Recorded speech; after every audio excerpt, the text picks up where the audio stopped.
Feckin' terrors, a lot of you. I guess we're doing this. Feckin'.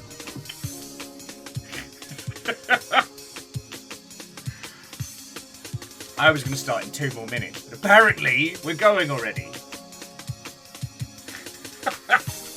I've often said, right, whenever someone's like, oh, it's a cult,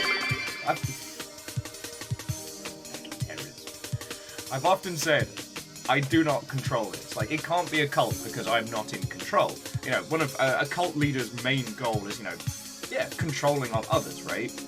I even get to choose when we're starting. You're all like, nah, well.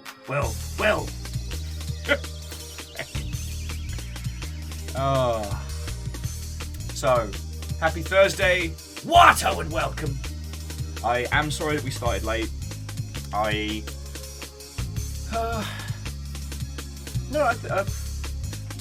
very close industry friend is going through a really shit time last night, and it's the kind of shit times I've been through myself, so we were just stayed up, and I was just listening to them, like, talking through their problems last night. However, that meant that I blinked and suddenly it was 4 o'clock in the morning. So this morning has been slow. But I'm doing good. How about your lovely selves? I hope it goes without saying, but like, Van Beast, Steppergen, J-Post, as much as we scared the pee out of me. Mobius Strip walks into a bar, sobbing. The bartender asks, "What's wrong, buddy?" The Mobius Strip replies, "Where do I even begin?" Fucking yo. And puns, thank you kindly. I mean, thank you all. J-Pose, you started the day as the Jarl. Where are you going from there? And Legend Watto, and welcome. Coming in, friends, coming in. Game news has been mostly quiet. Although, I put the video up in Videodrome. A project that I was... I'm trying to think how to phrase it. That I was adjacent to for a while. Just got kind of resurrected by their team. So... Actually, no, it's in the video, so I can talk about it. So, like, when I was at Improbable, Boss Studios was working on a project called Worlds Adrift. Hang on. My tunes are banging, but I am not loud today. So I get staying up all night talking. And Van de Beest, head of House Watto, and welcome, friend. Yeah, so when I was at Improbable, Boss Studios were developing a title called Worlds Adrift. And mechanically, it was fascinating. It was creatively very inspired, and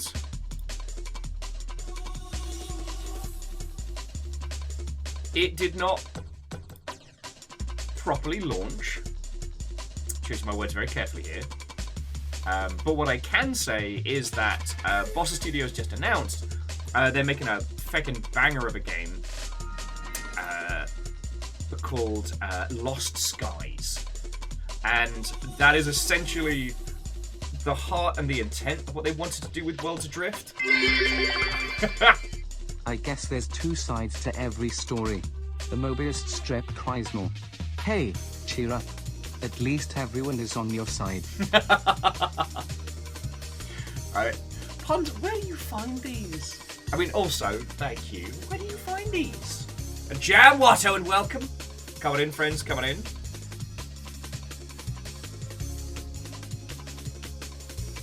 Huh. Hey, it's Steppergen. Back in yo.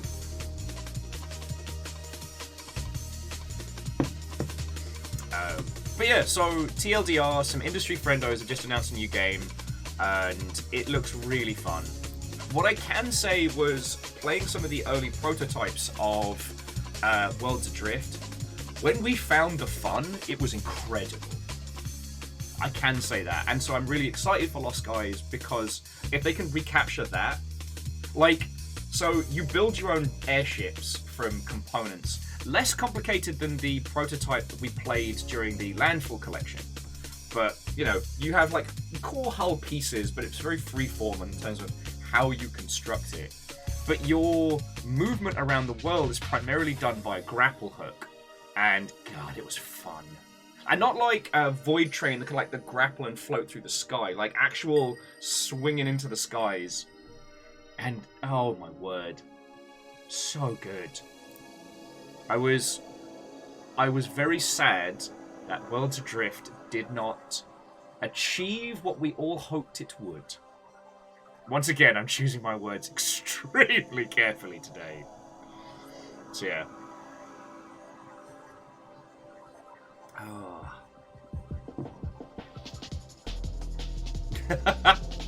Well, see, there you go, puns. There's always room for improvement.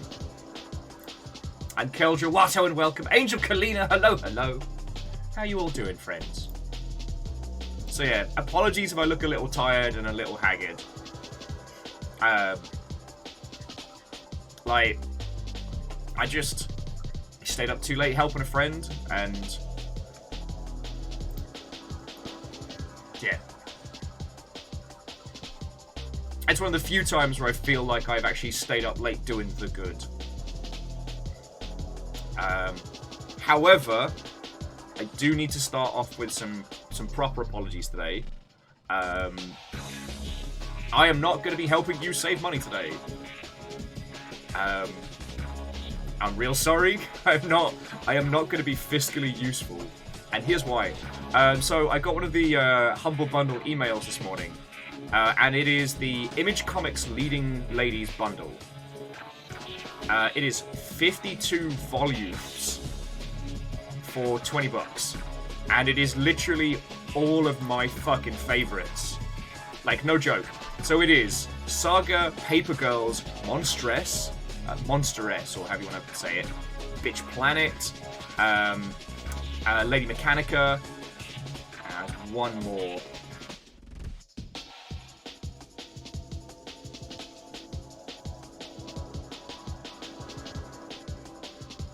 There's one more in here that I've like these are all ones I have read absolutely. Oh yes, J-Post Wayward, that's the other banger. Thank you. Because like I haven't read Fair Lady or Blue Monday. I'm told they're very, very good, but honestly, like, yeah. So yeah, I'm real sorry. But if you're in the habit of reading digital comics, and especially with the weather getting nice, all of Saga for $20 and Paper Girls. Like, fuck.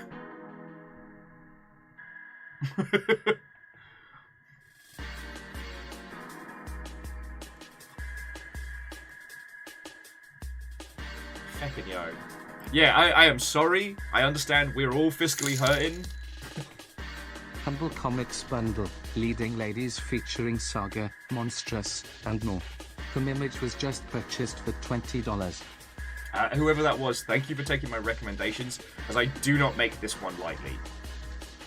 And you'll know that, like, when it comes to Humble Bundles, I will critique the ones that are not good. But I saw that and I was like, wait a second, is that all of current Saga? Yep. Ah, beans. Wait, is that Paper Girls? Ah, beans. Like, I tried watching the Paper Girls show, and I realized that was one of the franchises that unfortunately I'm too emotionally invested in to be able to talk about casually. The Paper Girls show looks very good, but it does not get as wild as it could. You know what I mean? What are the other ones they've got going? So there's a multiplayer madness bundle, which is, oh shit, is it just $12? Oh, beans. Friends, it's it's a $12 bundle with Pulsar and Generation Zero in. Humble Comics Bundle, Leading Ladies featuring Saga, Monstrous, and more.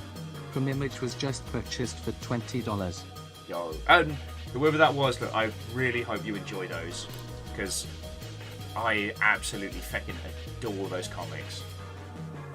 This multiplayer bundle's not awful.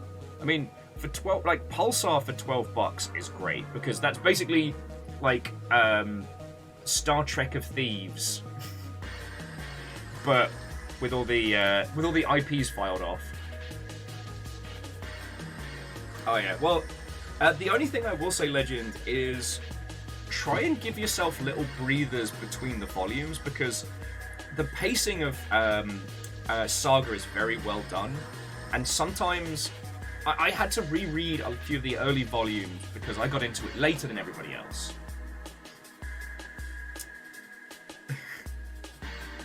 Oh, Vanderbean, I think I've said our beans a few times. It just feels more apt today. But yeah, the multiplayer bundles got Pulsar and Generation Zero, which is pretty bloody good. Also, I feel like with the right squad, Borderlands 3 is a lot of fun. I ricocheted off it pretty hard. But alright, and what are the other ones? The Capcom Hero bundle. That's half bangers, half stinkers. The fact that Capcom have the gall to put Lost Planet 3 in any kind of bundle with the word hero in can get fucked. Sorry. If we haven't talked about it, I think Lost Planet 3 is one of the few really bad games of our times. And any situation which involves that game Capcom should have had to have paid compensation for Lost Planet 3. And yes, Dustin, you are correct. We're getting SpongeBob DLC for Power Wash Simulator. Power Wash Simulator is just becoming such a gem.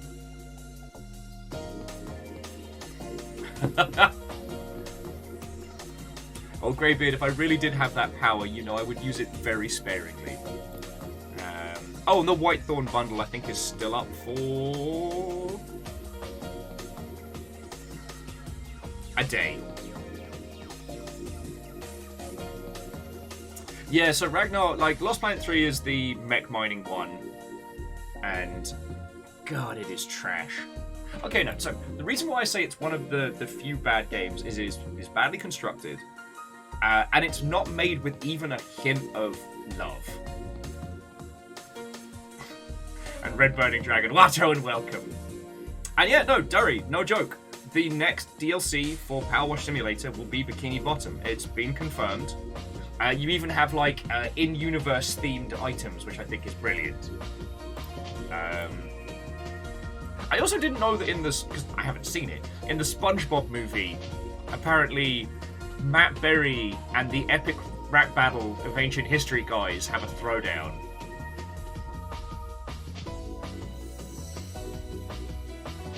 Dustin, no lies detected. Sorry, Dustin was just saying that from Final Fantasy to Tomb Raider and now SpongeBob, Power Wash Simulator is stacking banger after banger like a British barbecue. Yeah, wait till you have to clean the invisible boat. That's gonna be brilliant.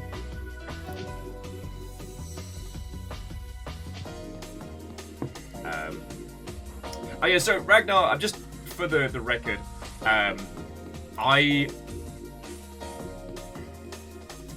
one of the reasons why I say Lost Planet 3 is an awful game is because it has no love in it. It is purely made to fit a market. It is purely made to sell to a demographic that no one creatively truly understood.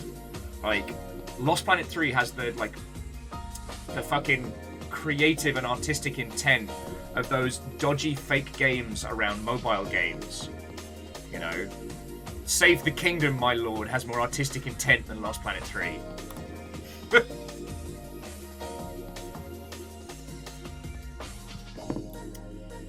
Sorry. Like I said, there are very few games I consider bad. And that is one of them. Now, I know I keep whinging about this, and I will sort it for later in the year, but I am going to get a 360. We are going through Lost Planet 2.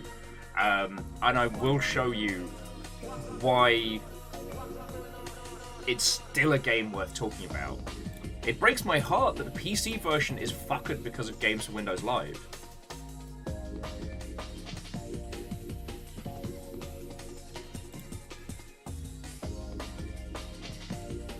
And Fred, Watto and welcome, friend. Hello, hello.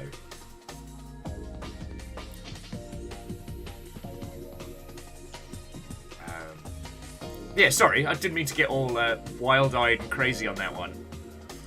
The other thing, friends, is if you are on a budget and need a really good game, the Epic Store is giving away Death Stranding right now, and Death Stranding is up there with some of the absolute freshest big-budget games that we've seen in a long time.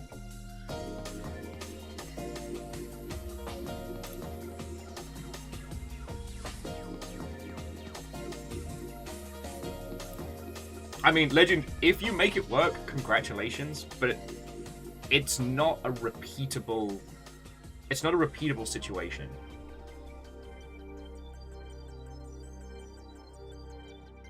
So, like, we couldn't play Lost Planet 2 with a squad of people, because we cannot guarantee we'll be able to get it working on even half of the machines. But that's another story. Oh, shit! Puns was saying that Metro Last Light Complete Edition is free right now. Friends, should we do a free games channel in Discord? I tell you what, I'll wait until some of the mods get in, but I've been pondering it for a while. Like, I think we should separate out the free games from the game news, just because when we have those, like, really busy game days, I don't want people to miss out on goodies.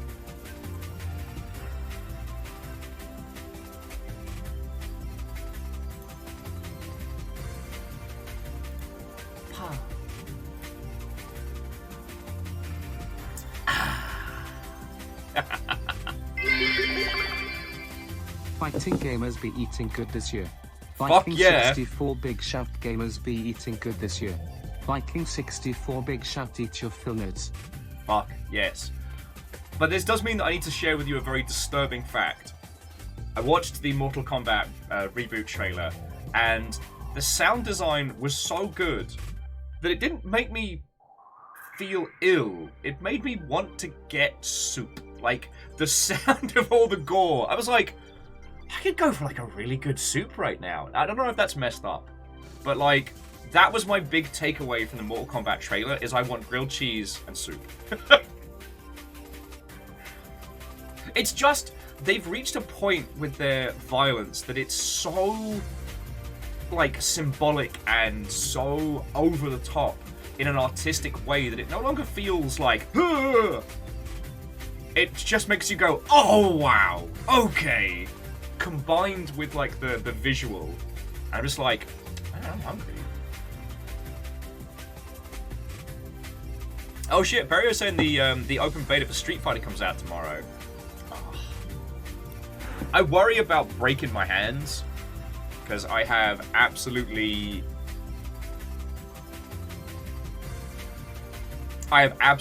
no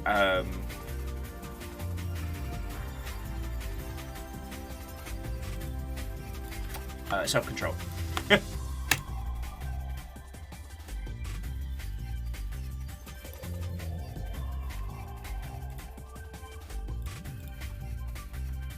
Okay, and sorry, the reason why I'm doing the tippity-tappity is, so Punspector was just saying that Metro Last Light is free to keep on Steam. So between that and Death Stranding, that should offset me bullying you all into buying comics. It's not my fault, they're really good comics. But yeah, if you haven't had the chance to play through Metro Last Light, I really recommend it. And not from a, like, it's shooty gun bang action coolness. It's a really, really good example of giving users the feeling of being in a completely open world whilst actually being on an incredibly linear path. And the library is still one of the best segments in gaming. Plus, you get to kill Nazis a bit, which is always good. You never feel bad about that. And for the cost of free. Puns is like, and now I want soup. Comics and soup.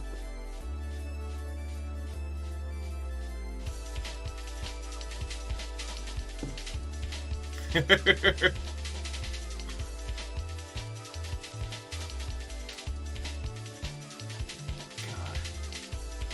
need an excuse to play through Last Light again. I've already done a Spartan playthrough of it.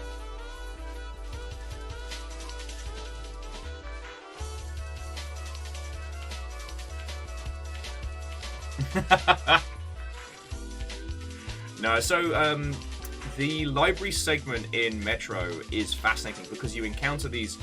They're called librarians, but they're basically like super evolved silverback gorillas, and so long as you adhere to their behaviors, they won't attack you. If they do, they'll fucking destroy you. So you have to maintain eye contact, you have to move at a calm pace, and not flash any lights at them or like pull any sudden movements. And it creates this incredibly tense situation, and they use the layout of the library to force you to break eye contact, and you kind of have to backwards feel your way through stuff.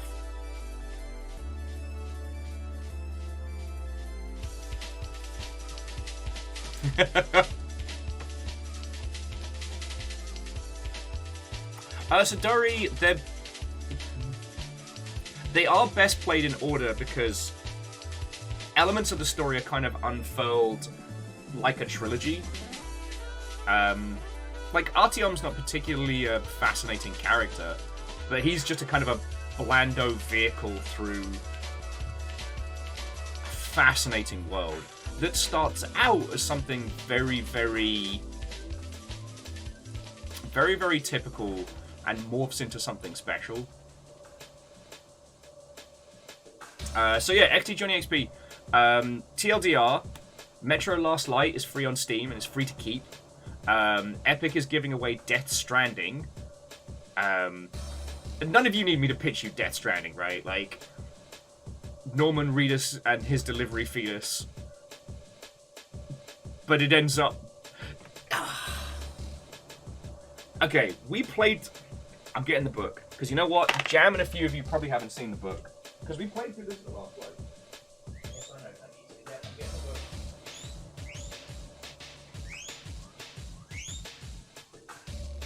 Yes, I know. This is the extent to which I feckin' love Death Stranding. Check this out.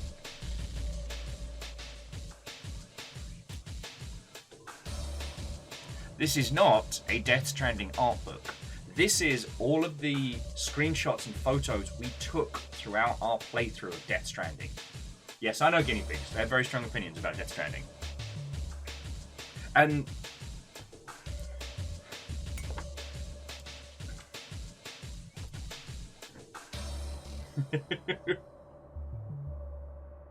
and so yeah, all of the photos that we took in photo mode... Oh, that's to keep calm and waffle on. And if you haven't played through the game, like, I don't want to spoil it, but these are all our screenshots throughout the experience. Death Stranding is brilliant in that it gives you emotional stakes, but literally no context for most of the game. And it does it in a way that very few games have done. So yeah, you do encounter a guy called Die Hard Man. And you're like, alright, Kojima, fucking come on. And by the end of it, not only does his moniker make sense, but you genuinely empathically care about this character. Like, it's exceptional. And despite being immediately understandable, the game flips so much on its head. You know, to give you some broad strokes that won't be spoilerish, but like, the goal is always to avoid killing. Killing comes at the greatest cost. And like, Kojima's been very unsubtle in his previous games about how like non-lethal is the way to go. That he actively encourages users to try and avoid, well, getting fighty. But in this one, like, I don't want to get into spoiler territory. Anyway, it's feckin' inspired. And yeah, despite it seeming like a complete bunch of unhinged mimetic nonsense, all bolted together for just ambience, by the end of it, it was one of the most incredible experiences. And the fact that you can get it for no money is brilliant. definitely best played with the controller. But here's the thing. Take your time with Death Stranding, because by the time it comes to the conclusion, you're gonna want to wish you spent more time in the world. Do you know what I mean? Also, the high-speed pizza delivery quests are both the best and worst parts of it. My only recommendation, friends, is don't be afraid to flavor to taste. If you find that you're avoiding swaths of the landscape through kind of shortcuts and stuff, just go fuck it and go for a walk. Like, ditch the vehicles, ditch the infrastructure, just go for a walk. And if you're finding it too brutal, like, don't be afraid to, use all the tools at your disposal.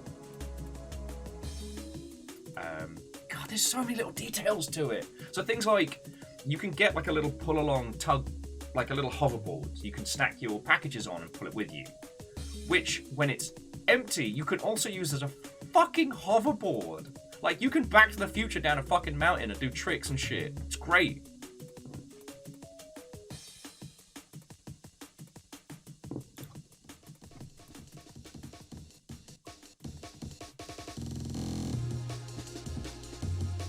God, yeah. Legend, can and should are two different things. Welcome to Death Stranding.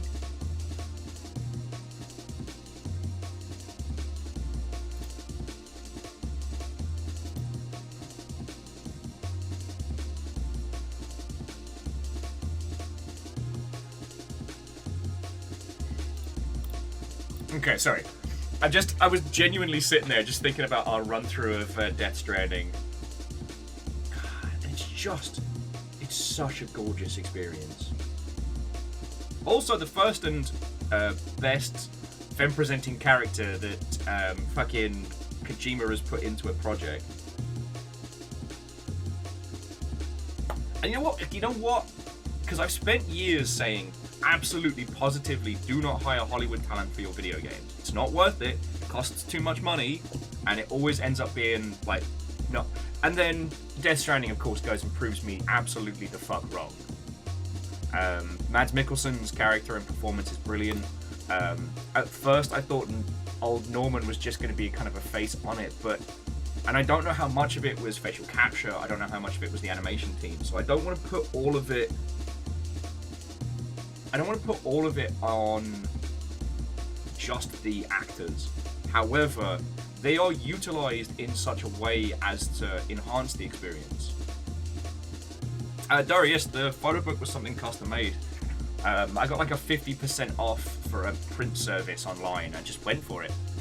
I had the intent of doing similar things.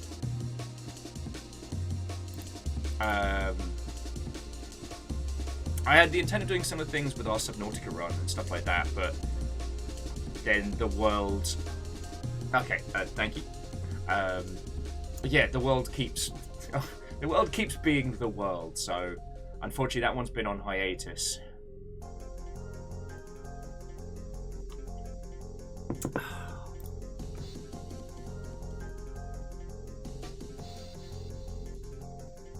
Yes, Alnus, absolutely.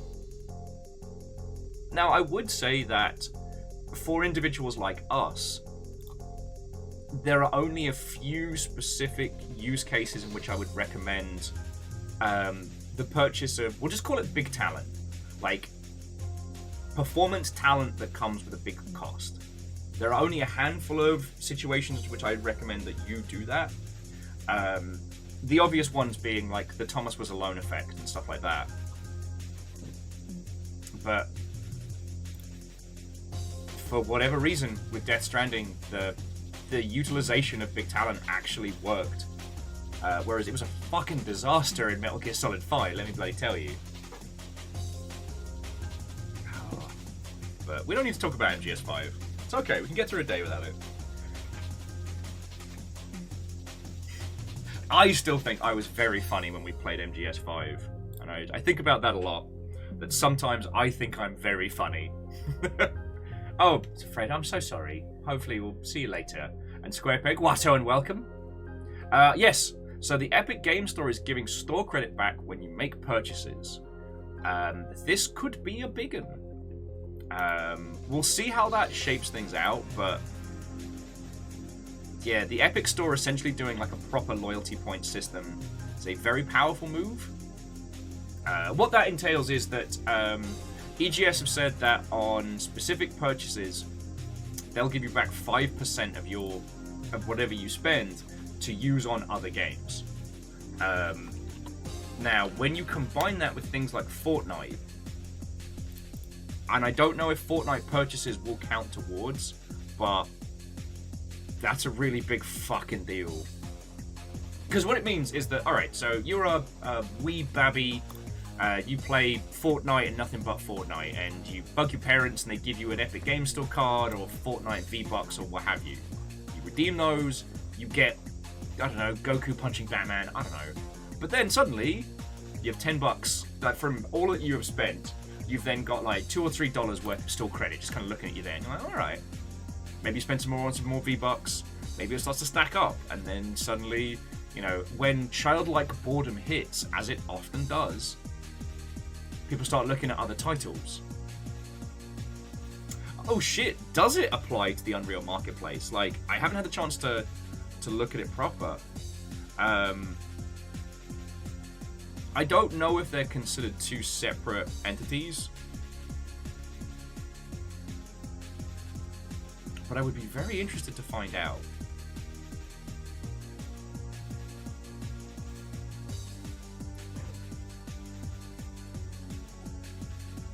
Oh, Aperios, I hope I said thank you for the resub, friend.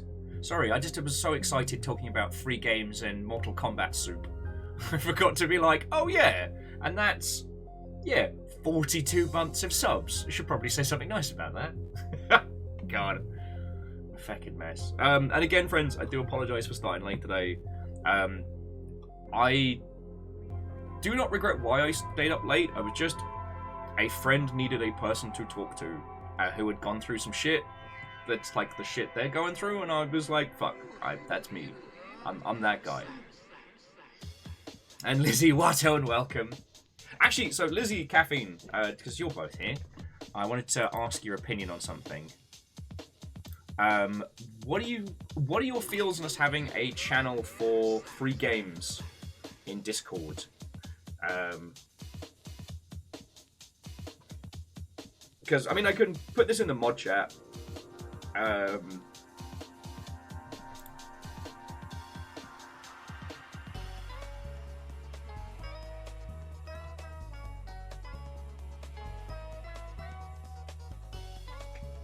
Okay.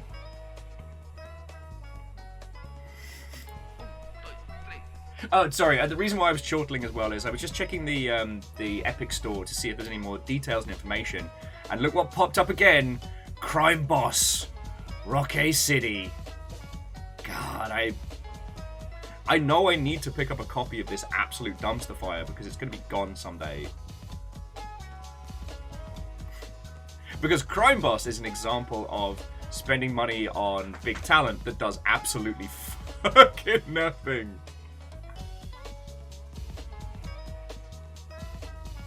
Okay. Well, so Air Dragon, I'm probably I try and keep it as bot light as possible on the long ship, but I'll have a look into it. Thank you.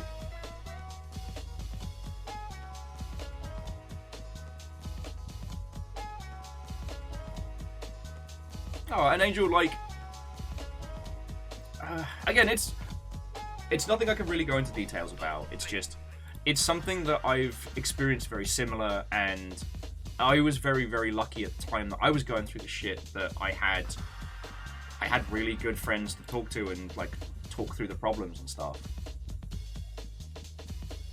And you know, there's not much I can do, but I can do that, you know. Anyway, jumping back. So those of you who just joined us, my favourite comics are all in a bundle on Humble. Also, Pulsar is available for $12, along with a buttload of video games. So, yeah. The Capcom bundle is not worth it because you have to get Lost Planet 3, and that can get in the fucking bin.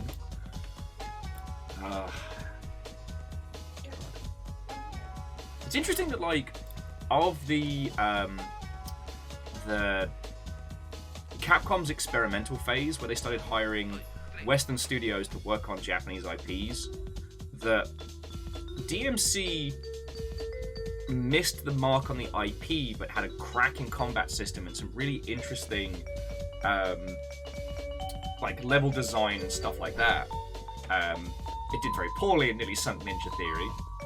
But like, Lost Planet 3 is just such a miserable slog of a game that completely misunderstands everything about it and is also insultingly bad.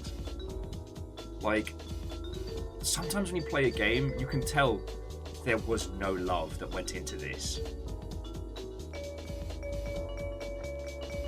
You get it a lot when you get hands-on with like projects that are primarily made by like work-for-hire teams.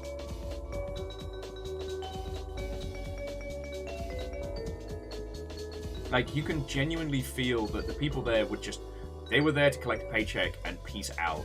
They would have made something better if they'd been given the chance, but they weren't. I'm trying to think of some other good examples. I think a lot of the Sega era Marvel games were very much like that.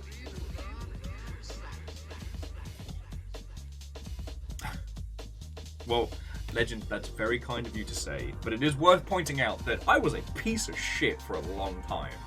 Alright? Like, since you all have met me, this is kind of like my post-piece of shit arc. You know. If I am able to do good, it is because you lot have kept my sorry ass upright and allowed me to have my redemption arc. Yeah, piece of shit rehab, that's me.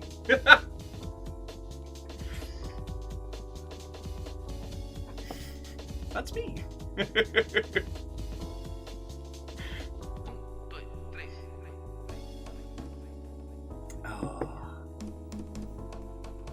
It's just, I mean, friends, we've all gone through this. It's like, it's so hard when a friend is going through something and all you can do is just be there and listen. Like, you want to just run out there and fix the problem and take a steel chair to, I don't know, capitalism, and it's like, fuck! You know?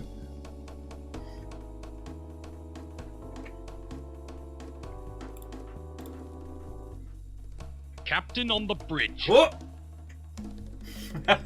Strager, how are you doing? Thank you. Fucking 54 months at a 3. A behemoth undertaking. How are you doing, friend?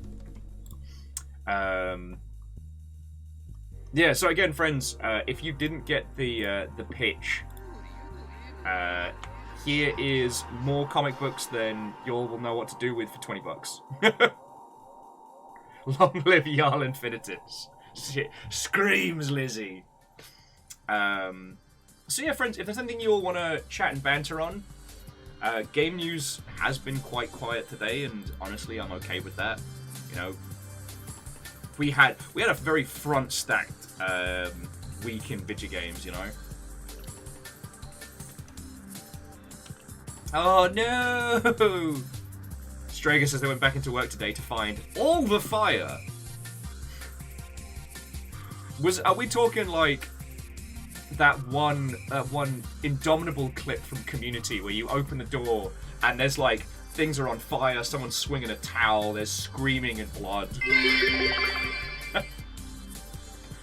I mean, I would say I'm a disaster, but Fair Dragon, seriously, thank you. Seriously, thank you. Yes! Okay, Dustin, there's something I want to talk about. Zalavir continues to keep pitching ideas that I cannot not be intrigued by. So if you didn't see, last night Strange Scaffold announced their next game, Teenage Demon Slayer Society. And the pitch is, what if Devil May Cry was turn-based? So the whole game is about, like, juggle combo combat systems and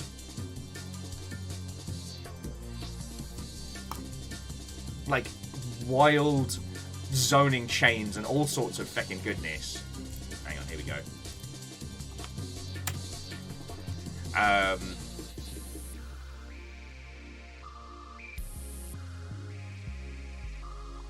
Ooh.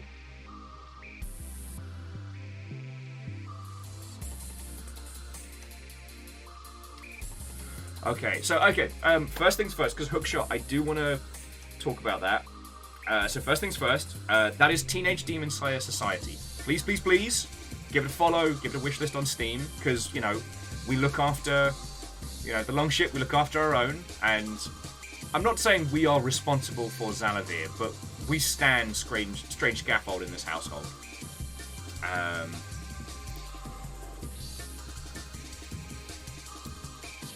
So please, please, please check it out. The game looks fascinating and fun and fresh.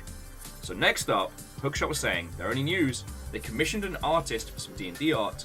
Definitely gave me AI art thoughts. So, now, are we talking for something commercial or something for your, like, personal D&D sessions? Because I know you said you were working on tabletop stuff. Because, like, if you commissioned them for something to be used in a professional setting and a commercial setting, and they gave you AI-generated art, they can't prove that they didn't use samples from things they don't have access to. So they may have basically plagiarized. And in that case, they're opening up, like, legal fuckery. Sadly, I don't think there's a way that that conversation ends nicely. You know what I mean? Because... Oh, sorry. So, friends, obviously, I'm not a big proponent of AI art, but I do understand that it is used in game development and things like that. Like, it is what it is.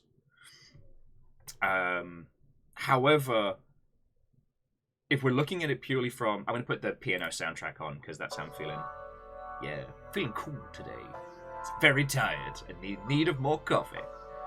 But yeah, so if you're commissioning somebody for commercial art... Varbal's got to the heart of it. AI-generated art isn't eligible for copyright in the US, so you wouldn't have any...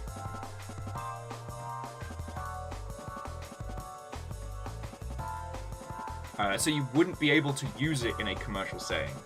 Also, Hookshot, like... At this point,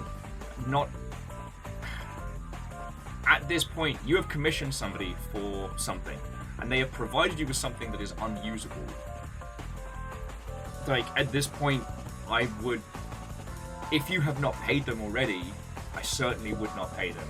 If you have paid them, I would politely but sternly request that be returned, lest it get to chargeback, because, you know... If I commission an artist to do me a piece of key art, and they steal a fucking Disney poster and sell it and give it to me, I can't use that. And you've done bad. You know, we're not talking about, like, you know, questionable deliveries on it.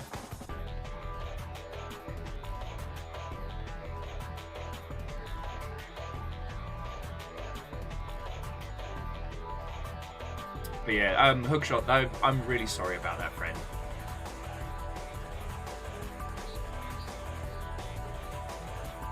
And jumping back, Firestrager was saying that this time 5, open the door, so I'm not happy with the pizza. Got the extinguisher ready.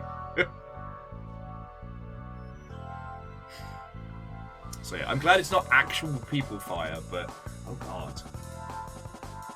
Yeah, Hookshot, I'm sorry I have to go through that.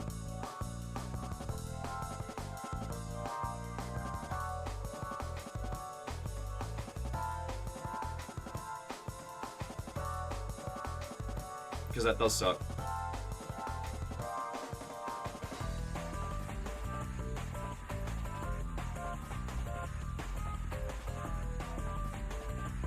Yeah. Well, so Hookshot, you can potentially file for a chargeback. So, I mean, it depends on. Does this person have connections? Like, is getting your money back going to create a problematic situation?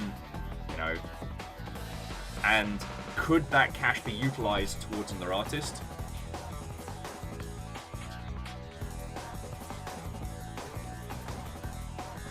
Also, if you need help finding an artist, I'm sure we can work it through.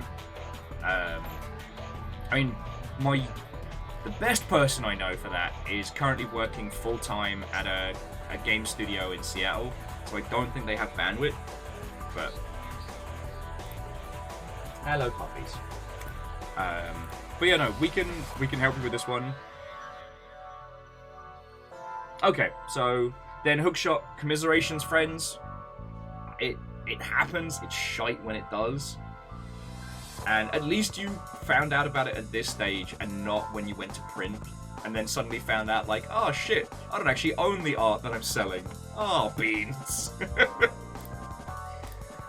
Lizzie, we have not talked about the Five Nights at Freddy trailer or my feelings on it.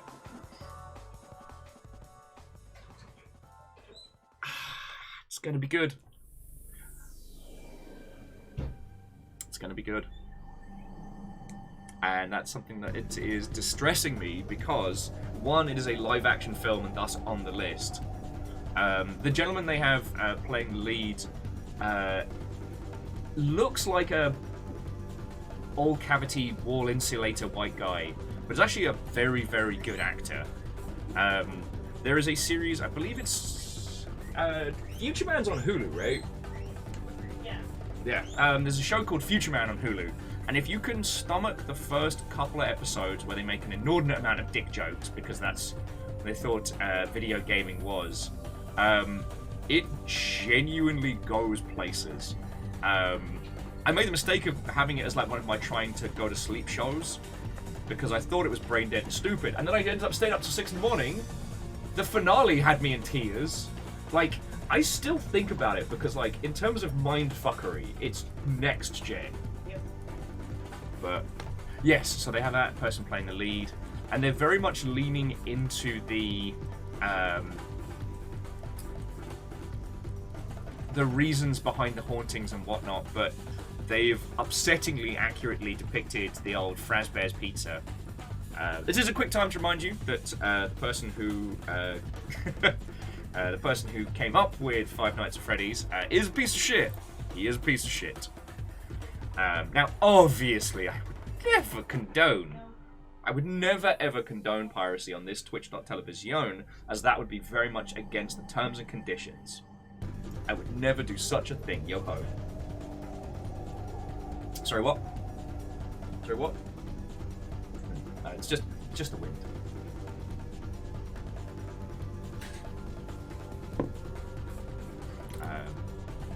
Although someone was asking a fascinating thing earlier about why Five Nights at Freddy's has such a huge young audience, and it's kind of fascinating in that the success of Five Nights at Freddy's and the rise of the YouTuber, the Let's Play, kind of have this symbiotic parallel, and that YouTube's audience is always like several shades younger than everybody expects.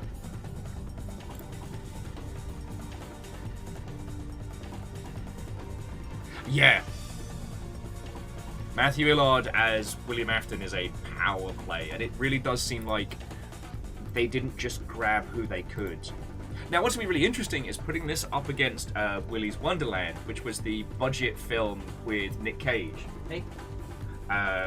Which, I don't know if this story is true or not. I have been told it. I haven't had the chance to fact check it, but in Willy's Wonderland, Amos, out of here. Nicolas Cage's character does not speak a line. And apparently this was because that was the only way they could afford to have him in the movie.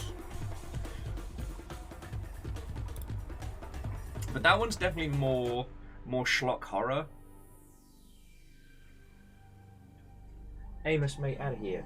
I love you, baby boy, but you've already killed the pad. That's why I'm using Old Faithful. Amos, out of here. Sorry. Amos, go on. Out of here. Go on. Break shit we can't afford to replace. Nick by Cage Light. Yes! I mean, we talked about it yesterday, but... yeah. Nicolas Cage will be in Dead by Daylight. And no one knows if he's gonna... Amos, out of here. Go on. Go on. No one knows if he's gonna be a... Oh my life. Baby boy. Oh. Come on, out of here. Alright, River, out of here too. Come on. Love you both, out of here.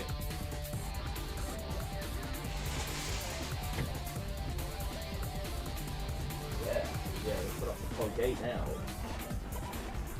now. Sorry about that, friends. Obviously, I love the baby boy, and I love his company, but he's... well, okay, now we talked about this yesterday. So, Fiona is currently getting us a quote for his next vet visit, and once we've got a quote, then we'll know it should be all fine. Thank you again to everybody who helped our arse out yesterday. The car has been saved, at least for a little bit. So that is all getting sorted. Unfortunately, Amos does still have the itchies, so he's got to have his cone on. And he wiped out my stuff the other day. Thankfully, the PS4 is fine. The only thing that got busted was my controller. So I'm back to using Old Faithful, a wired 360 pad that is... Amos, leave it! A wired 360 pad that is old enough to drink at this point. Amos is trying to pull down the wall that is stopping him from coming in here. My word. Just one man.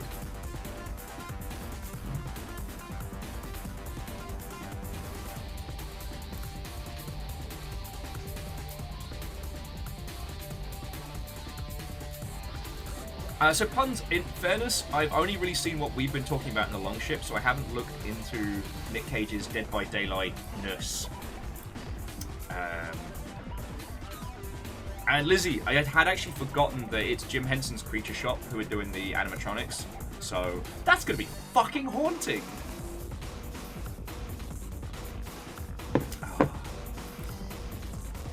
Oh.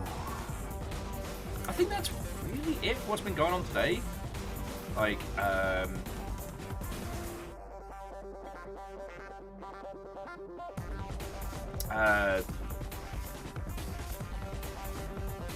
new game by the creators of Myst is out. Firmament or Farmament or however you want to say it. I know. Okay, I know there's something else game industry-wise that I am forgetting, and my brain is drawing up a blank.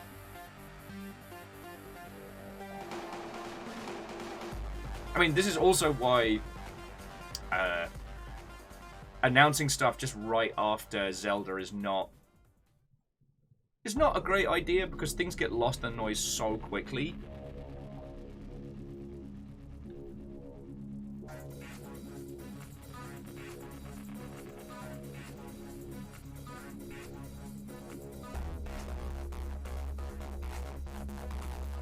Oh shit! Sorry, Kaiush was just saying that Adam Savage went to the Jim Henson Creature Shop and did a bunch of videos showcasing their puppetry stuff. I've seen a couple of those. I mean, they're the best in the world for a very, very good reason.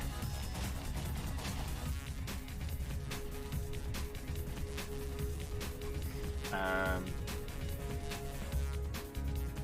think that's everything off the hot sheets. I'm just checking to see if there's anything I've missed specifically, but no.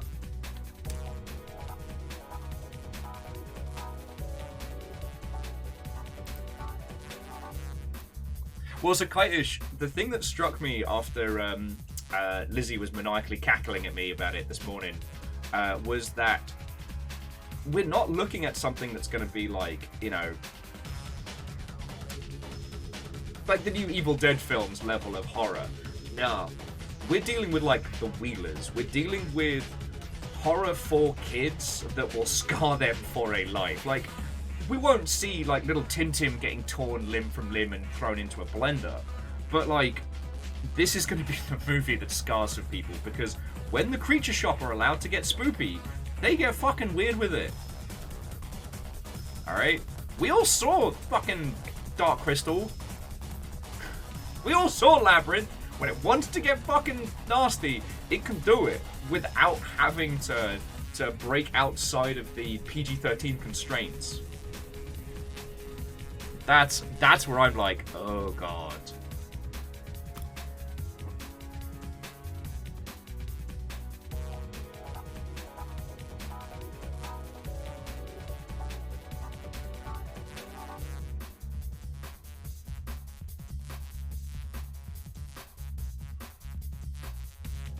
Oh no!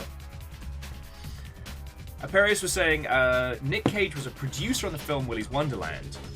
Apparently, it was a failed film called Wally's Wonderland, and the writer posted the script online. Nick saw it, liked it, agreed to produce it and act in it. It cost $5 million and only made $500K. No! Hey, Fearless, as always, you have nothing to apologize for. Like a wizard, he knows exactly when they're needed. Come on in, friends, come on in. Yeah, no, Air Dragon. You go back and you look at Dark Crystal, and it's like I understand. Everybody working on that was high as balls. But, like, oh, some nasty shit there, you know?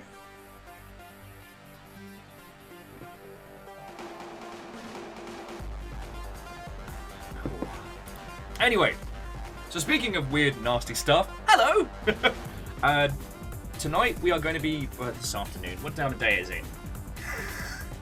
Sun. Today we are going to be continuing with No One Lives Under the Lighthouse. I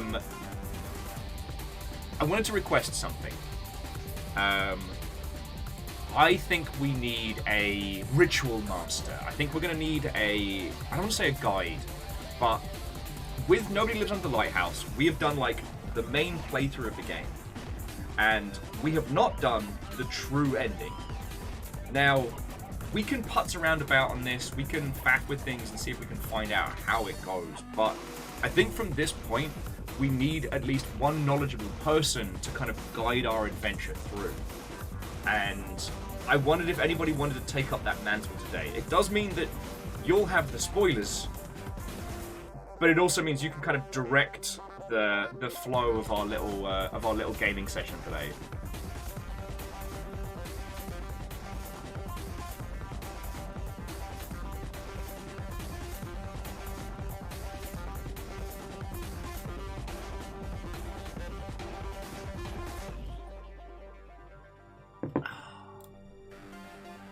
So yeah, if anybody wants to take up that mantle today, and if you didn't see it last week, so I had not initially expected us to become as enamored with No One Lives Under the Lighthouse. Back in How Long to Beat was like, oh yeah, nah, you can clear this in 2 hours, jobs are good. Like, no, it's fucking brilliant, and I'm really looking forward to seeing more of this game. The TLDR from the last session was, it is a game about guilt and loss from the lens of a lighthouse, and whether or not it all takes place in the character's mind, or whether it really is this like messed up Lovecraftian horror, who knows? It scared the pee-pee out of me, like, I think twice. And whether or not the achievements really play into what we need to do to fully understand this, to see the proper ending or otherwise, I don't know. So Kitish, if you want to be our guide, if you want to look into the Lighthouse Renomicon and go from there, I'd be extremely grateful. But please don't. Yeah, I have run out of people words to say. I need more coffee. I'm gonna need more coffee. All right.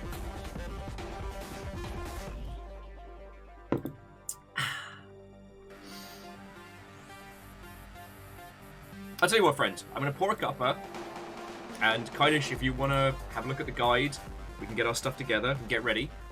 And friendos, if you all want to talk about anything video gamey wise, the incredible animation on the Mortal Kombat trailer, every time I thought I had things down pat,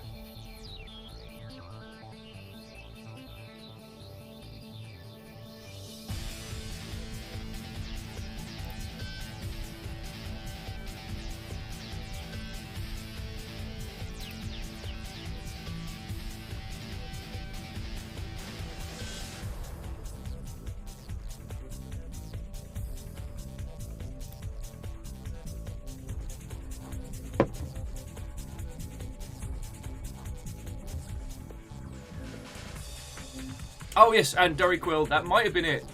But I didn't see an entry for the director's cut. I just saw No One Lives Under the Lighthouse. So hey, it's a nice surprise. I'm down for it. And apologies for 1,000 yards staring for a second there. God, I'm a disaster today.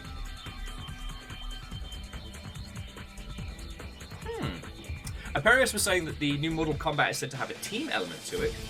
Not sure, but it's like, okay. Lizzie's like, well, go get coffee. You know what? You're right. That was going to stop me from staring out into the great beyond. And Eagle lives. I know I'm a disaster every day, but I'm a disaster who stayed up too late. Don't really have an end to this sentence. Right. Friendos, to be continued. I'll be back in just a second.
Always love this shirt. God. So we were talking about this the other day. Of like... Okay. I love you, Piano 3, but let's get into some video game stuff. We were talking about this the other day of like... Nintendo quite possibly has some kind of soothsayer on... Like, on staff, right? Because for years, we kept saying, Nintendo! Buddy, pal, friend, purveyor of Marios, we need another Animal Crossing. And they'd be like, yeah. And this would continue. This would continue for quite some time. And then, if somehow by magic, Animal Crossing launched on the Switch at exactly the right time. I'm like, okay. So now I'm thinking, like, what is going to be the right time for a new F-Zero? Because, God, F-Zero on the GameCube was something that I lived. Sorry if I've told you this like 5 times, but I specifically brought my memory card to an arcade game trade show so that I could get the special limited parts and the achievements, or the achievement equivalents, of going to another country's arcade. Because apparently it gave you a bunch of cool shit. And it did. It was awesome.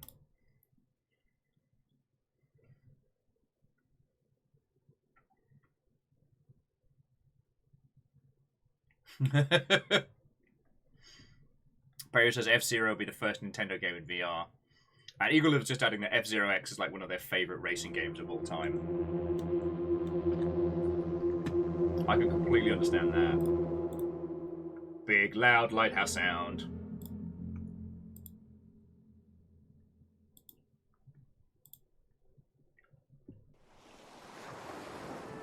There we go.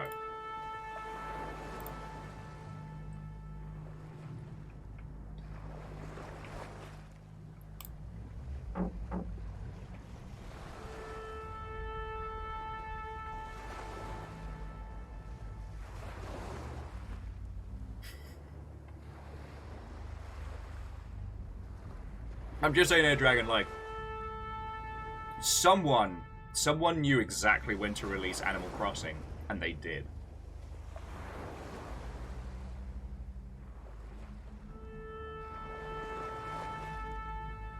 Hey, Phyllis, I would be down for that. Bring back the old, like, make your own car. Let's get hard with it. And Captain Stephanie Barnes-Watto, and welcome.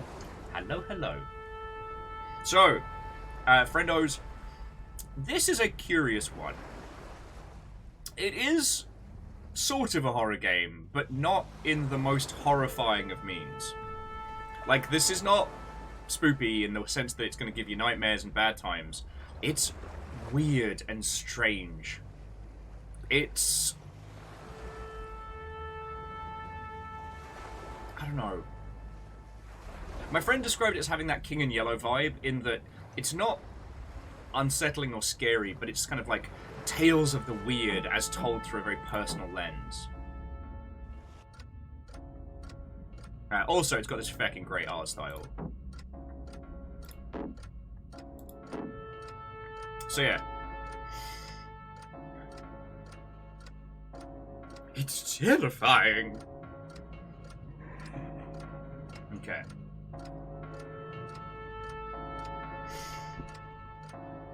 So this is as much as we did from our first playthrough. So we got the Magician.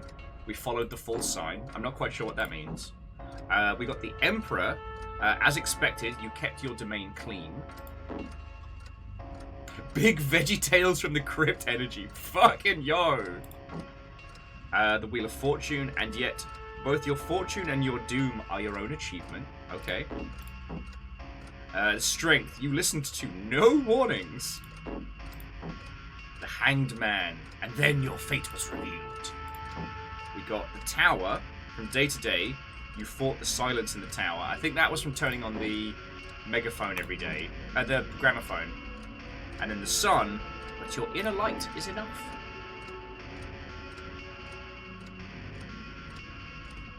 So I think, Kitish, was it yourself that volunteered to be our spoopy guide master? Because ultimately, looking at the... Where are they? Looking at the Chivo list, give us a little bit more understanding on what we need to do. So there is quite a few, but there's definitely some ways to go. So there's like the High Priestess. You performed the ceremony.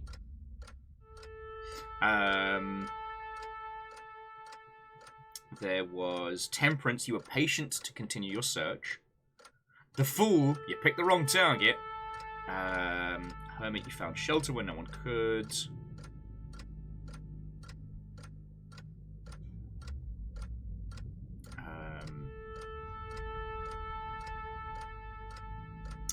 Yes, the two large ones that I'm looking at are the World, Isolation Ended, and the Major Arcana, Now You Rest.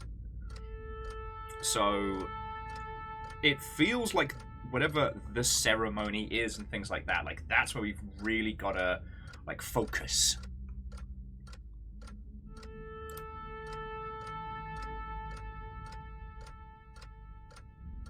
Yeah, the Major Arcana I think is the final achievement.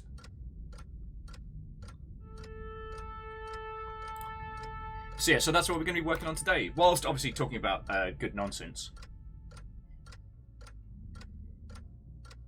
Interesting. So Air Dragon was saying that to roll it back, the new reward system for the Epic Games Store, anything that you purchase via the Epic Games Store checkout flow. So V-Bucks purchased within Fortnite won't count, but a V-Bucks pack through the Epic Games Store will. So that probably means that the Epic Marketplace will be a separate entity. So Kitish, here's the thing. I don't know what the proper final ending of this is. And to what degree. So I have a... Okay, if we're going to make an aim for something, it should probably be... where is it? The High Priestess. You performed the ceremony. Because that feels like it takes us to where we gotta be.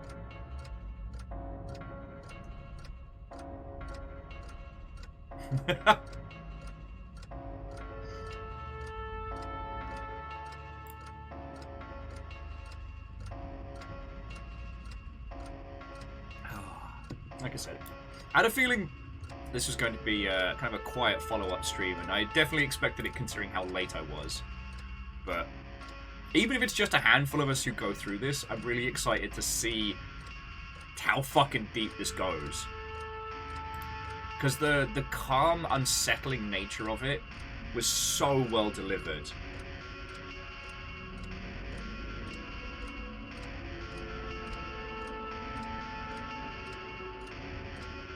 What else is going on? Oh, in other news, I'm still continuing to chip away at Redfall. It's still fascinating. Though I'm reaching the point in kind of like the power curve where I pretty much have a way to handle everything, which is pretty common for like action-based games, even ones that have like the intent of immersive sim, you know? Like, there's that point in every Fallout game, well, sorry, in all of the first-person newer Fallout games where you can just handle shit. Like, you have a methodology for handling super mutants, deathclaws, etc.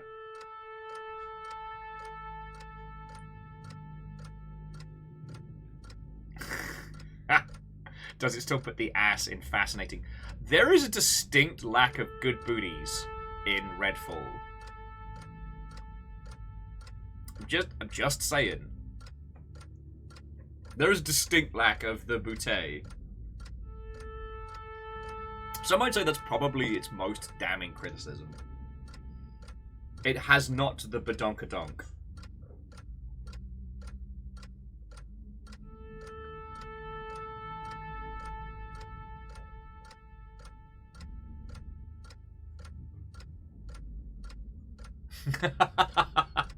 Well played, Lizzie, well played. Oh. No dosh and no donk. It's a hard skip. Let's see what the rest of the Shark Tank thinks.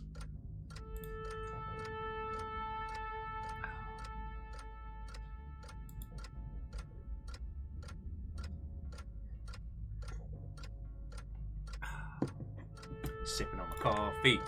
Thinking about spooky games.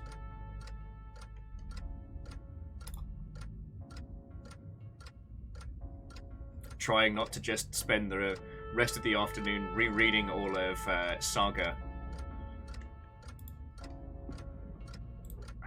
Also, yeah, so as we got a few new peeps who weren't in earlier on in the day, I just want to give another shout out to, was it Lost Skies? I'm pretty sure I wishlisted. And again, sorry for repeating the story, it's just, it's really making me happy.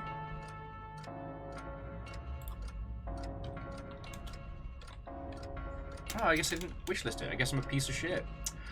Sorry. Lost Skies is the reworking and reimagining of Worlds Adrift, which was a title that was in development at Bossa Studios when I was at Improbable. And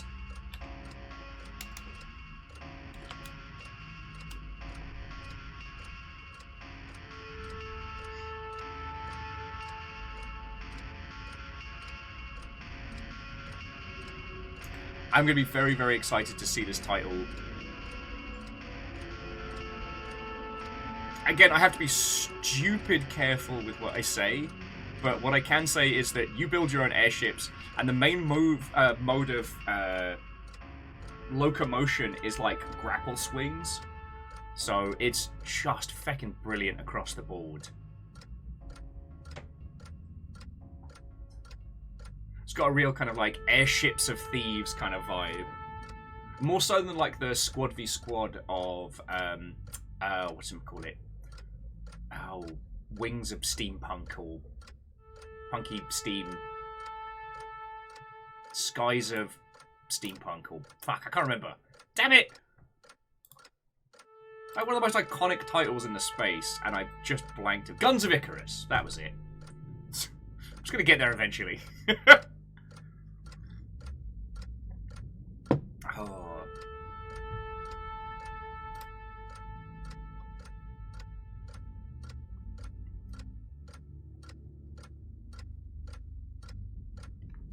But no, it's lovely to see a game that I thought was fucking dead, like, return. Again, because I worked in Improbable whilst it was going down, I have to be very careful about, like, what I say. But I can say that I'm happy to see this going.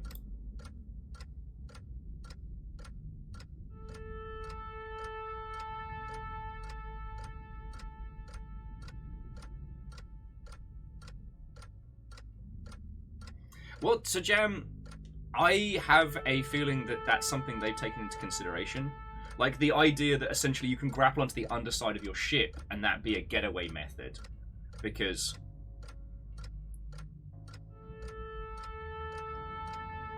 again, I'm choosing my words extremely carefully here. What I played of Worlds Adrift, when I played it, it had,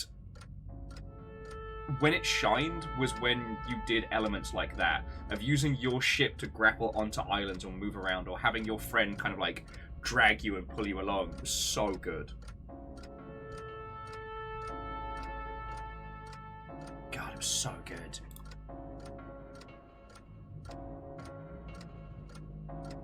As a small aside, is anyone else a Eurogamer reader? Because I noticed that they just... I noticed that they changed their review settings back to stars. So they've gone back to doing a... like a numbered, like, rateable system, which I thought was very interesting. A few years ago, Eurogamer made a very, very interesting choice to remove numbers from their scoring system. And instead they changed it to, like... So you had a review of a game, and then it would either... If it needed it, it would either get the recommended, so that you should definitely consider it.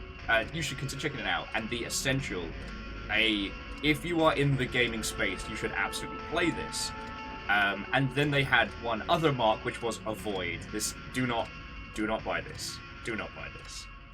And this was seen as a counter to the monopoly that Metacritic was getting over the industry.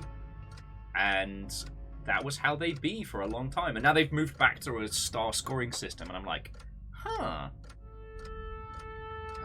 I've actually considered several times doing like a ranking system around the different games journal outlets and how best to interact with them. But considering that things are changing drastically throughout this year, there's no point doing a guide to the video game websites because they will all be drastically different by the end of the year. You know what I mean? Because there's things like IGN have the biggest coverage, but they are the least likely to spend time. Kaiju says, okay, pursuing the guide, I think the easiest way to do this is basically to 100% it. Okay. Do you think you can guide us through that process? And is it one we can do in a single playthrough, or are we going to need to do a couple? Because the thing is, we can do a playthrough of this pretty quickly. A larger portion of the last run-through was us talking about... God. Shit, what did we got really into the weeds about a particular topic. I cannot remember what it was. Kaitish says they think we can do it in one. Maybe two. Alright. Look. Kaitish, you are now director of the Spoops. Congratulations on your promotion. I just realized this is exactly how caffeine ended up being part of the Longship. But that was multiple people, and that was the Miscreated.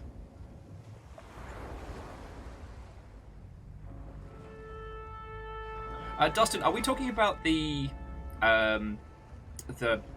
gloriously bizarre RPG Off, or something else? Because if Off is 15 years old, we do have to listen to Pepper Steak. Yeah, Hookshot, Lost Guide does look great. And the thing was, like, it was a game the team tried to build, and now they are rebuilding. Reactor online, sensors online, weapons online, all systems nominal. Spoopy anniversary. I love you all. Viking 64 cat heart Viking 64 hug. Lyrus, you fucking legend. Thank you. And yeah, sorry, thank you for 28 months. Also, thank you again for, I know it was a while back, but for the swamp coolers and everything. We had a sudden heat wave last week, this week? Fuck you, time. Anyway, the swamp coolers have been put to great use keeping the guinea pigs cool. Whilst we need to rearrange the flat so we can get the aircon up and running, but...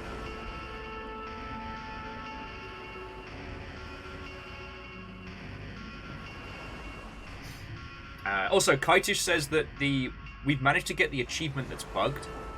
So, alright, so Kaitish, if you're ready, shall I just hit new game and get started, or should we be using level select? Because we're actually missing the two final levels.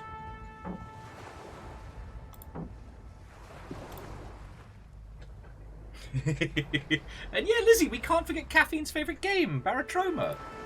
No joke, Caffeine legitimately refuses to play that game. God, we should do an evening on that. It's just, every time we're all together, I just want to play Sea of Thieves with you all, so... Alright, so we're going to start fresh. Roger, roger.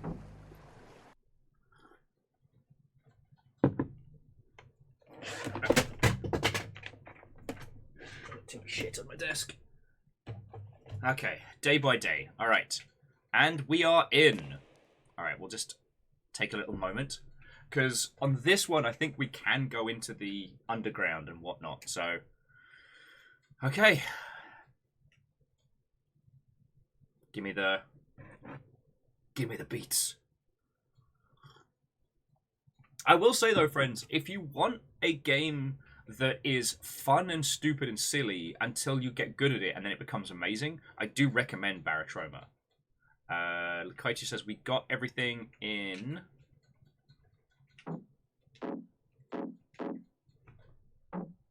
We got everything in the prologue, so just proceed to day one. Alright.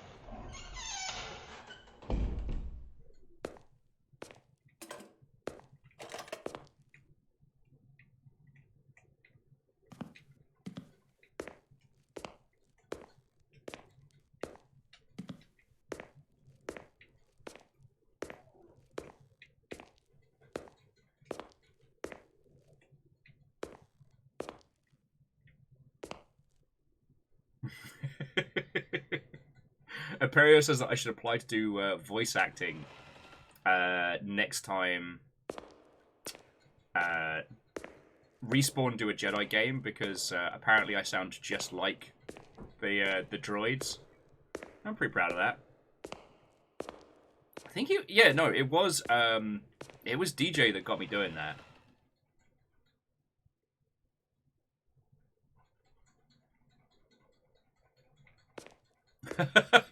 I mean, Duke McSax, is there any other way to live than, you know, pulling the infected husk of a sailor out of a ship to fill him with antibiotics and opium? Wait, isn't that Dread Hunger?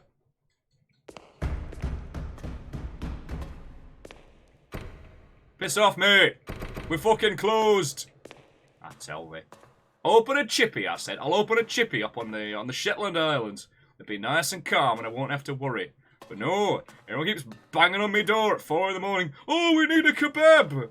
How'd you even bloody get here? There's no boats! Wankers, I tell thee. Sorry.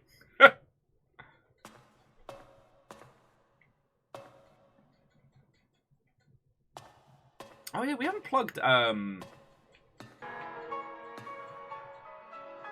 Ruddy jump leads in a hot minute. Friends, if you need something wonderfully humorous to listen to whilst you get stuff done, Jump Leads has been rolling very, very successfully now for quite some time.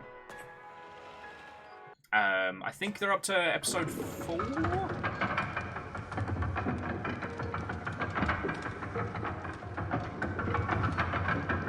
So yeah, it's up on any place where one finds noise spitting forth from an online platform.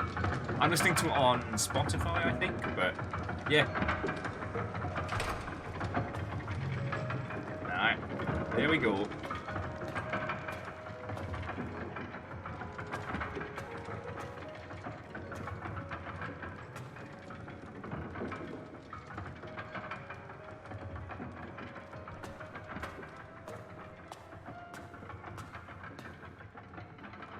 Oh look, we've done very well. Made it look right pretty. And Dustin, I did see, yes, that the game of Rassilon's coming to a close. Which I do understand.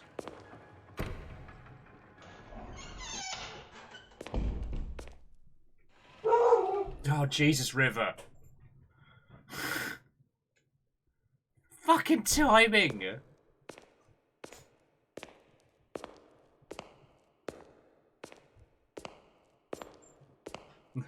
Dory, that sounds glorious.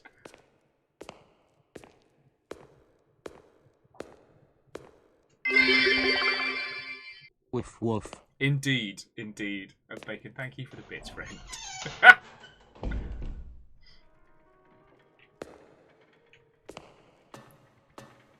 So we can't leave.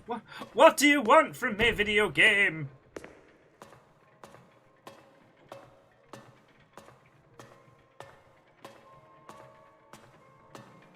Guess we stick our face out the sides, I guess.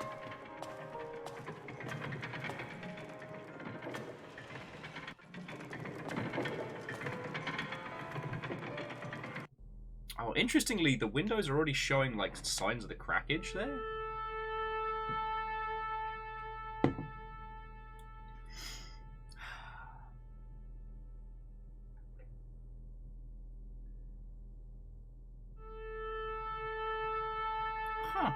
Actually, Phyllis, I think we talked about this last time, like the similarities.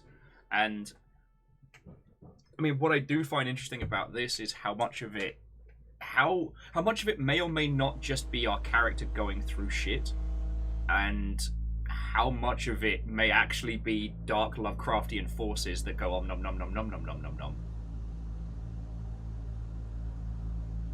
Because as we left the game off last time here, it was kind of implied that we were the ones taking ourselves to the lighthouse. We're the ones explaining it.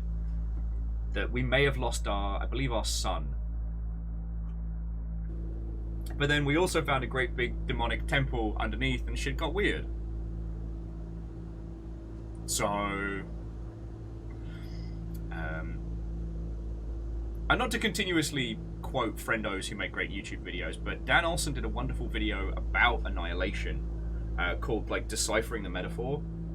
And it's something we've talked a lot about in games, because games really struggle with one thing, in that something can be true or false in a video game. And that can often make it difficult to create metaphors. Because, like, you can have a win state or a loss state. So creating something that is free to the user's interpretation is much more difficult. Whereas, like, if you haven't seen the movie Annihilation, it's all metaphors all the way down. And they're beautiful and they're well performed and, like, absolutely exceptional. Sorry. See you later, me! Alright. So we'll give it a beat and a breath here. Actually, what am I talking about? I don't need to worry. Yeah. Okay, I forgot my bag one time. One time. Alright, so Kite-ish, what do you need from me on day one?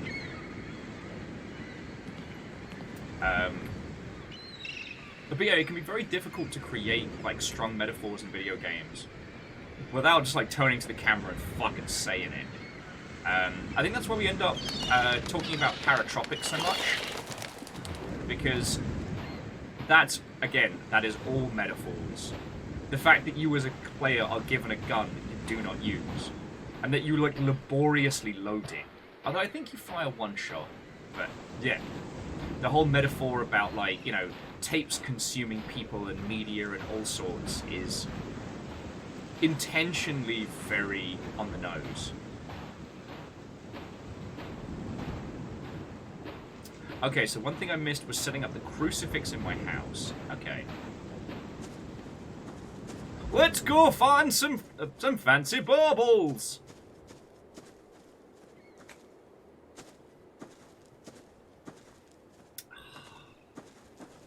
Sorry, that was just, you're right, the scenery in this is lovely, and it has this kind of, like, isolated Shetland Isles kind of vibe, which I really like. And then the story says they have a bag of skips. I don't have any skips. I don't have a bag. Shenanigans. One of the other things is the event that I went to on Tuesday, the Pocket Gamer Connects. The company that run that are a British company, so I kept making the I'll bet you 50p in a bag of skips, and people were like, alright, bet. I'm like, oh shit, you know what I'm saying. Obviously the guinea pigs have strong opinions on this. Alright, so we need to get set up and put the crucifix up.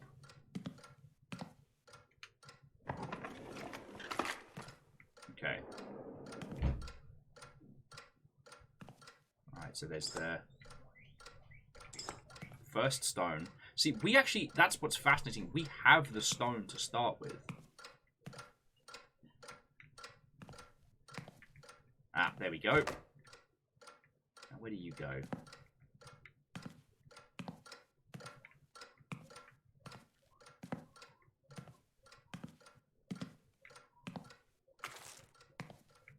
Excuse me. I'm so sorry. Powercross compels you. The cross should be on the floor. Hello? Never mind. There we go. Look, I fixed it. It's right now. Actually, bear with me a second, friends, because when they changed to the new Steam setup, I turned off, like, all the notifications, because it was driving me up the wall. Because my Steam's library is so large. Sorry, my wishlist is so large, the amount of notifications I get. Okay. So we want...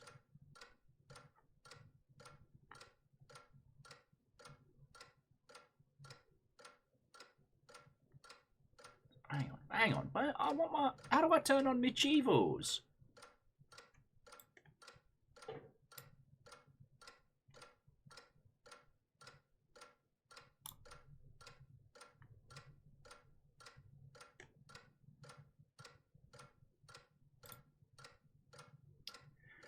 The one problem with the way they develop Steam is that everything's an absolute mess.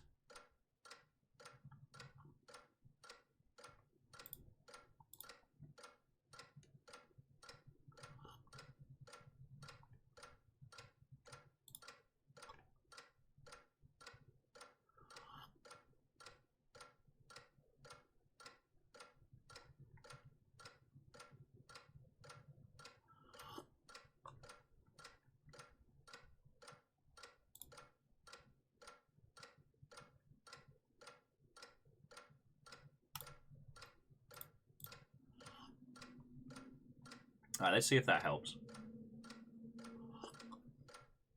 Because this way I should be able to see if we're getting achievements now. Okay. Oh. Like, sorry, so in a crispy crisp battle between Monster Munch and Skips, unfortunately there is a clear winner. Because, like, Skips are good, no doubt. But when you've encountered prawn cocktail Skips, you've encountered the entirety of the experience. That's it. Like, you're good. But Monster Munch, pickled onion, flaming hot. I've even got a soft spot for the beef. It's good. I've got to make sure I don't drink anything tonight, because otherwise I'll wake up to a bunch of British snacks that I absolutely cannot afford right now. Like, we are... Well, I mean, I talked to you all about it yesterday. You know, we're being very, very, very fiscally careful right now. And we should be able to fight our way through it, but... what I can't do is get stupid and then spend, you know, $40 on British snack multi-bags. So... Okay, Kaish, where are we off to next? I've got the key. I've put this where it needs to be. I think I've straightened up everything else around. It's not asking me to clean up the beds or anything. Oh, actually, so friends, everybody came up with a ton of really good ideas, and I wanted to see what people fancied for Saturday. Just keep going with the day. Alright, jobs are good. Because this Saturday was to be continued because I wanted to talk to you all about, like, all the nonsense that was going on with us.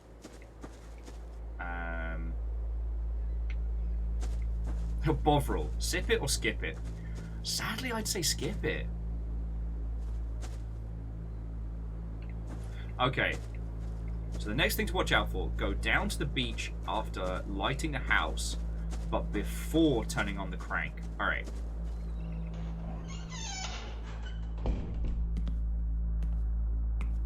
Don't need any of the tools. So go in, light the lighthouse, but don't turn the crank. Right. Then run on down. Yeah. Sorry, like, I'm hoping as fiscal stuff gets better throughout the year, we'll be able to get the PO box back up.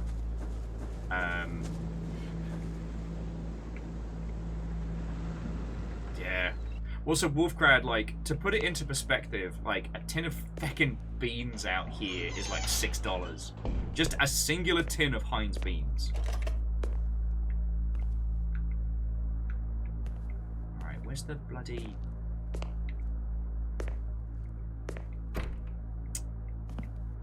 We didn't order.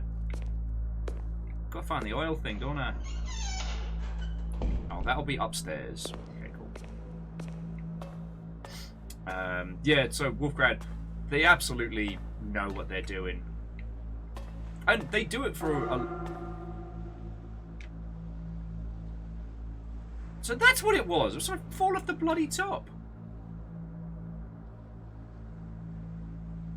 Dustin, you know what? That would be fucking lovely. I would love... Like... A Midwestern care package would be brilliant because I could have Fiona kind of translate it and I'd have no idea. And, alright, so turn that on because tunes are important. Ah, yes, 'twas a seagull.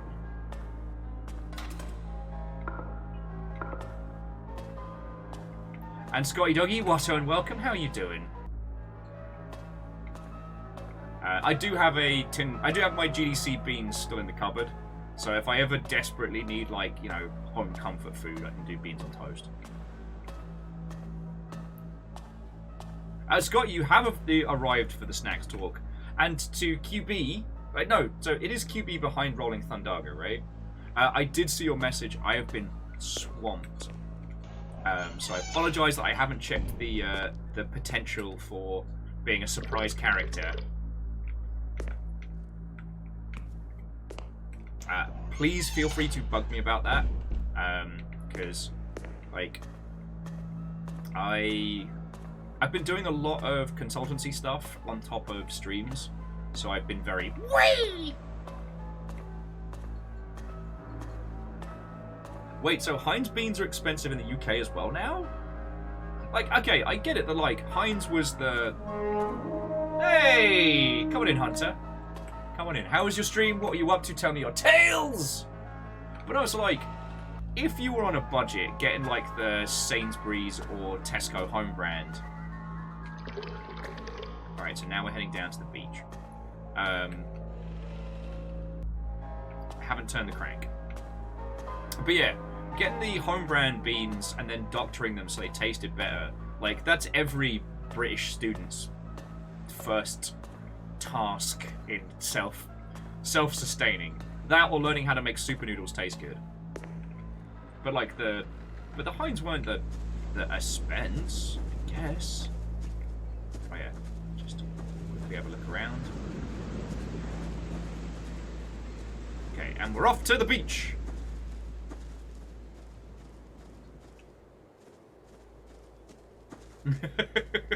It could be. So Fred, it actually turns out this whole game is the story of two people who accidentally booked the same Airbnb and don't know about the other.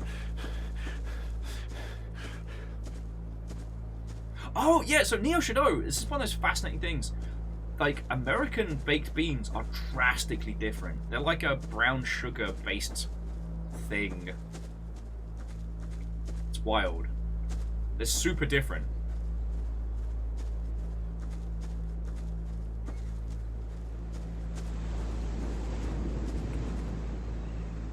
Wait, did I not spot the person? Did I just feck up?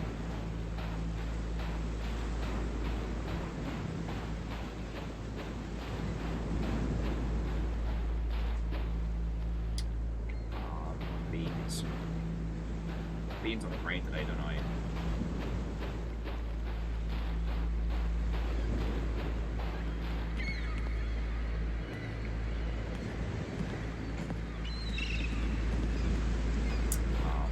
Did I just feck it up, kite-ish? Yeah, Fearless, that's the long and short of it, yeah. Did I already get this one? Hey, no worry. No, kite-ish, I'd much rather we go over the same stuff a couple times. So, okay, to those of you who just joined us, we're playing No One Lives Under the Lighthouse. We played it last week, and it was so much better than I was expecting.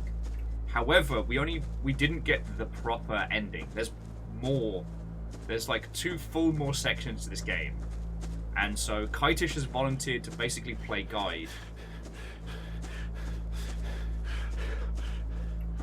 This game is unsettling, but not horror. I don't know a better way to put it. And apparently we're talking about beans. Jesus. Yeah, Scotty was saying a can of beans is like a quid 90 at their local.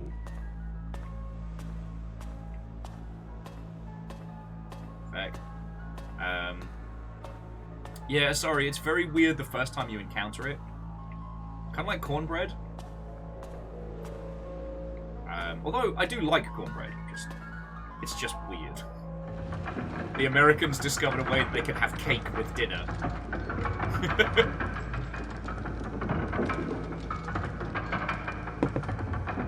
Lizzie, it's not slander. It's delicious.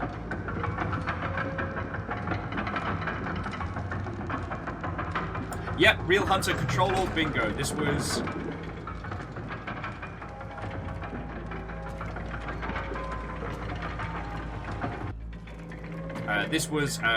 Fleshy Taverns and whatnot.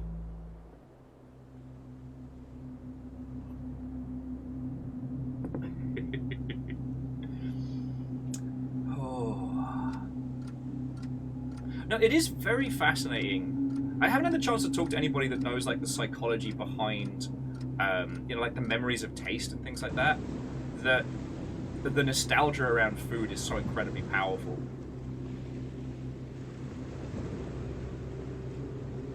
Because like, here's the thing, I've genuinely been craving super noodles with cheese and bacon, which is not a good meal, friends. It's not good. But super noodles are incredibly budget instant ramen. Well, okay. it's probably much, much better. Oh, look, it's my face! I don't want to comment into, like, anything other than broad strokes as to, you know, growing up myself, but, like, until you move into a major city, you don't really have access to, like, cup noodles and, well, cup ramen and stuff like that. There are pot noodles, which are more of a stodgier, weird flavor setup. And there's also... actually, I'm not going to do anything while Kite-ish is catching up. And then there are super noodles, which aren't really ramen, because you drain them until they're super stodgy and just kind of eat them, and then add some cheese and bacon to it. But it's a very budget, quick meal. And for some fucking reason, I've been craving the chicken super noodles with cheese and bacon. Right. Kaito says, for the next event, when you need to run, hide in the outhouse. Roger, roger. But there's nothing else we need to avoid or do, right? So if I pick up all the goodies and clean up, we're doing fine, yeah? Or should I be leaving this nasty stuff around? I mean, does it even really matter?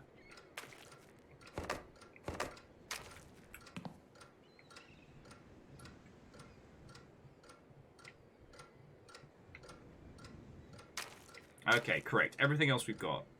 So do or don't as you like. Alright. I don't know why. We're just talking about food, so I'm going to clean the flat. But no, I'd be really fascinated to know, like, the psychology behind, you know, the tastes that shape us. See, sorry, here's the fascinating thing, that the external perception of, like, American cheese is wildly different. Much like when we talked about beer.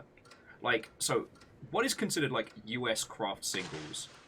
Oh, I mean, they're not the greatest cheese in the world. They do have a very important function in making it the best grilled cheese sandwiches in existence. And only a fool would discount how fucking good a good grilled cheese sandwich is. That's their main focus, but in terms of, like, variety and access to good cheese, like, sorry, I don't mean to keep banging on about financial stats. I just don't want you all to think that we're, like, biffing cash on, like, super expensive cheese platters. But there are very few cheeses that we can't get at our fucking local Freddy's down the road. And, like, on the scheme of things, Freddy's is like... Freddy's is like Tesco equivalent. Not old Tesco when it used to be, like, the budget option, but that kind of middle-of-the-way, affordable, but not quite little... You know what I'm saying?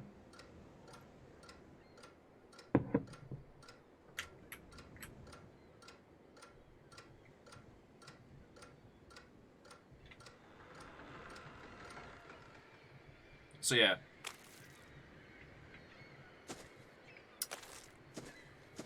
So we follow that, and then once we start getting chased, we run to the shitter. I remember where we get chased from. Fucking seagulls! Get off me bloody house! Yeah, fuck off! Oi! Bastards! Get the fuck! Sorry about that, friend.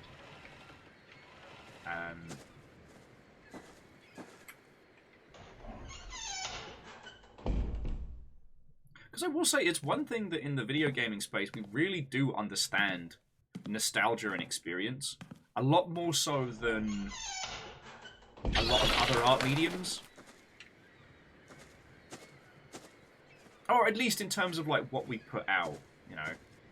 There's a bunch of Reddit types who are very grumbly about what they consider to be remake culture, but what's been fascinating is that, you know, games like Resident Evil 4, etc., are, for all intents and purposes, a completely remade game that captures the feeling and the experience, but doesn't directly copy, you know?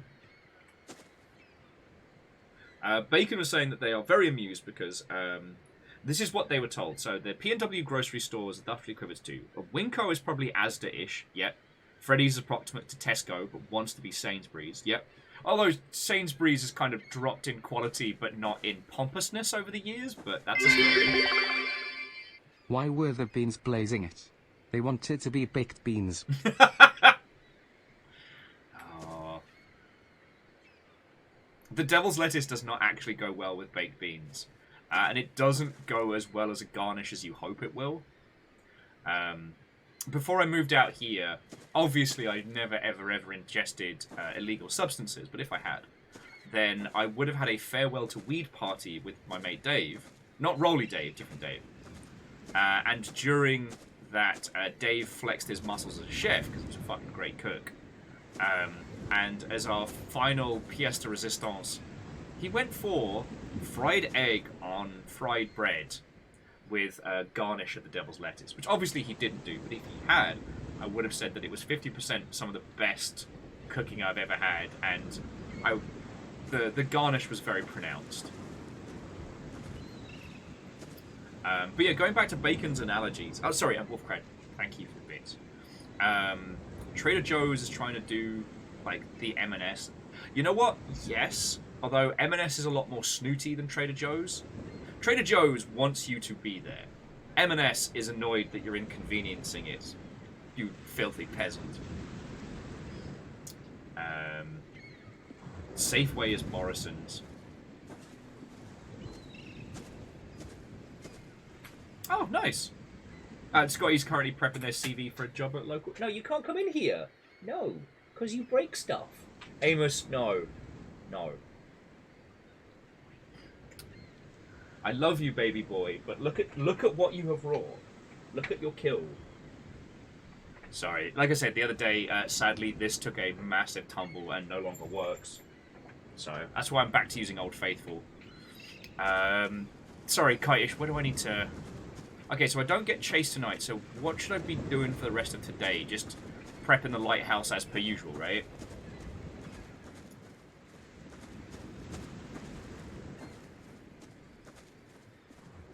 Well, so Neo Shadow, there is a rumbling rumor that the construction across the road from us is going to have a Trader Joe's in the basement. Oh, Kai says the medallion on the beach has progress. Okay. That's down by the broken boat.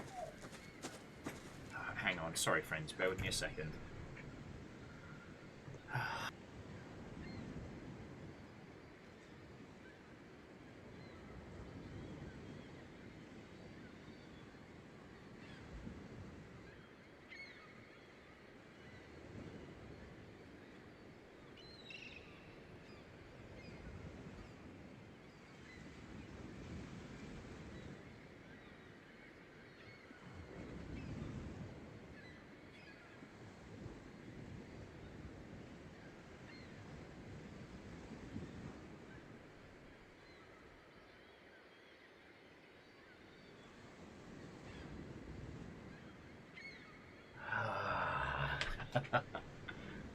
Anyway, sorry friends, where were we? For those of you in the UK, Trader Joe's is similar to M&S in the sense that everything that you get there is primarily their own in-house brand, and they're pretty good quality. The cost of things varies, but like I said, Trader Joe's has this happy, like really welcoming kind of vibe, and they do dark chocolate peanut butter cups that should be illegal by the FDA, but aren't. You know?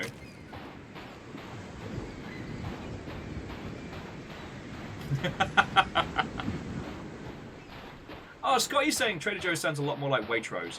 Shit, yeah, no, you're right. If there is an equivalent to M&S, it's not springing to mind, but yeah. Good old Waitrose. Bit more expensive, but Waitrose was always like a happy kind of setup. Neo Show maybe Whole Foods, but I'm not actually shopped at Whole Foods. I haven't got that kind of money.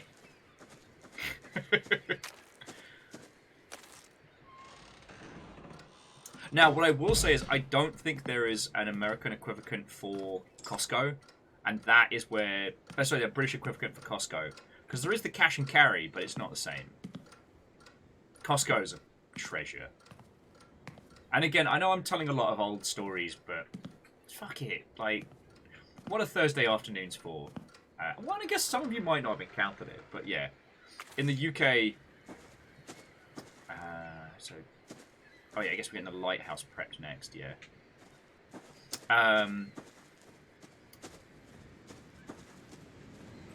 The US Costco out here is very similar to a cash and carry in that you must have a Costco card to shop there. But what makes it really special is that, one, like, yes, everything is bulk industrial size, so you are saving a few bob, but the sheer amount of, like, samples that you can get is brilliant. And they have a little food court which does, like, super budget hot dogs and pizza. But the pizza and hot dogs are budget in price only. They're fucking tasty. Like, I've been in there. I've beasted multiple of the Costco hot dogs because they're really fucking tasty, and they're on a super budget. Because here's the thing, Aldi's all right, but it's not great. Like, you wouldn't be genuinely excited to sit at an Aldi food court and.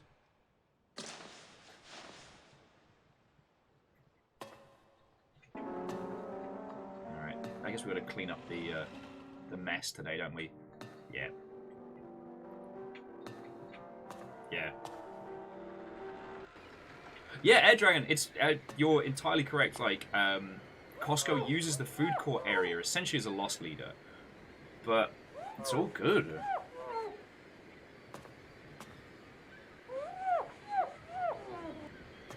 The fresh stuff from Costco is good. You just have to buy a fuckload of it.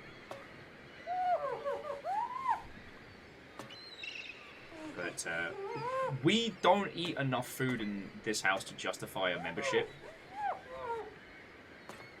But I believe the story is that the gentleman who owns Costco, the company, has stated that if anyone ever tries to change the price of the hot dogs and pizza combo, then he will destroy them. I don't believe those were his exact words, but destruction was implied.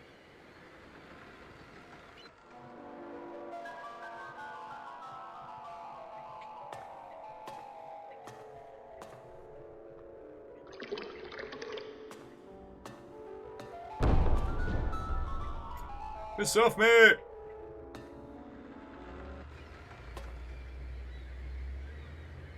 Every time I hear a door bang, I just walk straight through it. Oh, that's lovely. Fearless was saying that apparently Costco employees are competitively paid, so... Oh, yeah, this is the night when they break the bloody... the weight.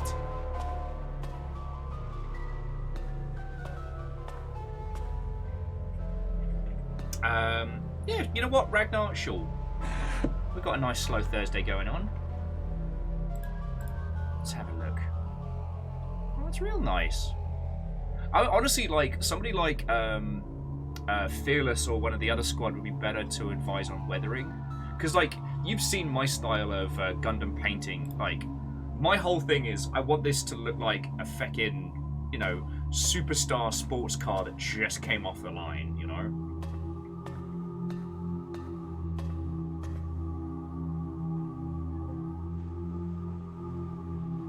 Yeah, Fred, I absolutely agree. Like, the samples in Costco, they're fucking great.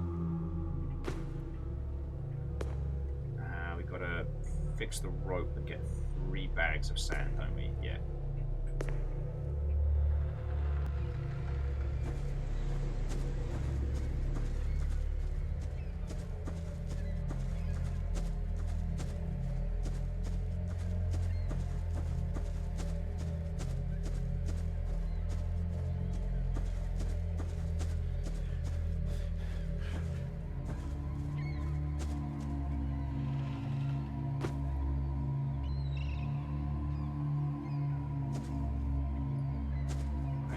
We have to do it in multiple runs, don't we?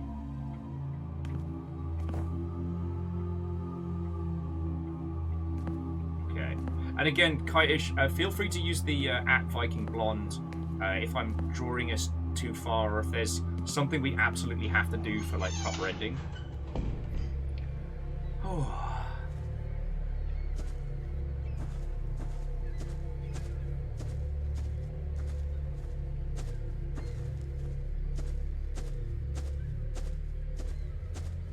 Oh, Scotty, that doesn't sound too terrible. I mean, here's the thing, friends, is like, Fiona's ability to cook up a buttload of food on a budget is great. So, our local Freddy's has been doing a bunch of these, like, stir-fry kits that, you know, with a bit of doctoring, you know, it's meat, veggies, and combine it with a ton of rice, and we are stoked. It's probably one of the things that has formed both mine and Fiona's relationship over time is we've both been extremely poor at varying points in our lives. So our expectations and our knowledge coincide. The difference being is like Fiona's ability to cook on a budget is second to none, whereas I just used to be one of those people that just didn't eat. You know.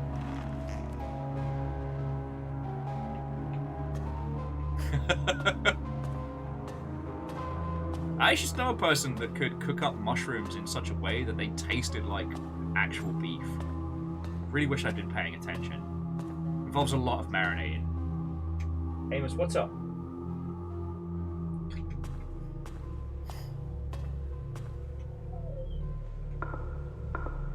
You're fine, baby boy. You're fine. So they do a pot noodle kebab flavor.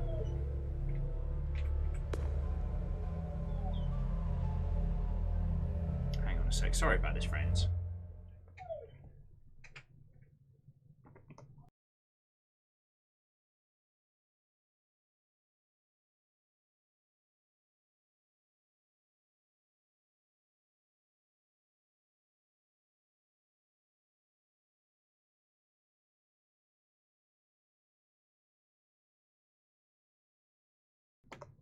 Sorry about that, friends. All it is Fiona is on the balcony, and he's not allowed on the balcony right now. And so this is the worst thing that has happened to any creature.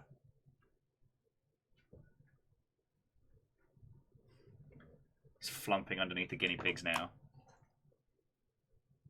I know, I'm so mean. I'm so mean, I won't let him outside.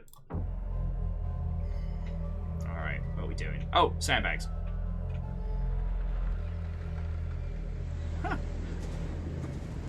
Also, Scotty, what's really cool is out here in the US, like all of the cup noodles, like the actual like OG Japanese noodles, are just here, so we can stock up on those for like, you know, cents on a dollar.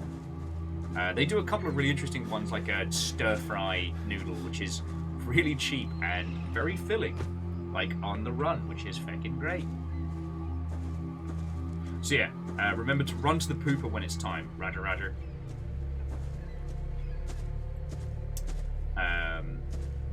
Yeah, here's the thing. The actual flavor conventions of the pot noodle series are wild when you compare them to the rest of the world.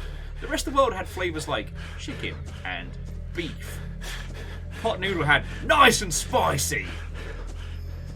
You know, kebab. Attempting to make up for the bland qualities of British cooking.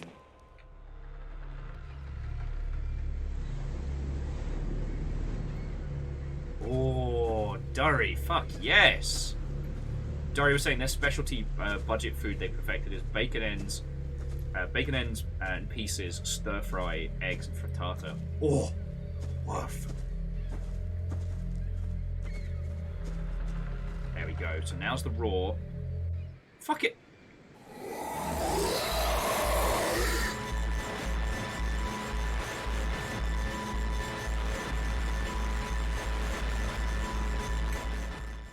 Yay! The hermit! You found shelter where no one could.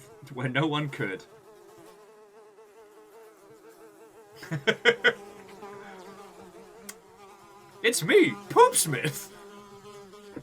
How are you doing, Rilu? Well, I guess the conversation's moved on to, like, favourite budget meals. Here's the thing. I am an absolute sucker for mac and cheese. So, like, mac and cheese, bacon bits, leftovers, with a bit of, like, garlic powder and whatever else you're feeling like flavour-wise. Yeah, I'll consume that for days. I don't even know if pita bread and hummus counts as budget meal. That's been my kind of my weight gain meal when I don't want to eat, but I really need to eat.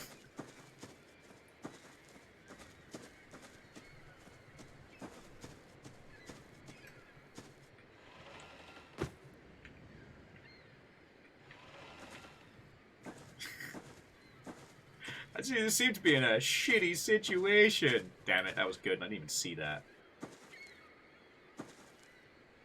Neoshido says they have a hard time finding bacon ends and pieces now since they left Texas. Interesting. Sorry, I just assumed you meant, like, you know, from having cooked bacon, like, doing all the scrapings and stuff.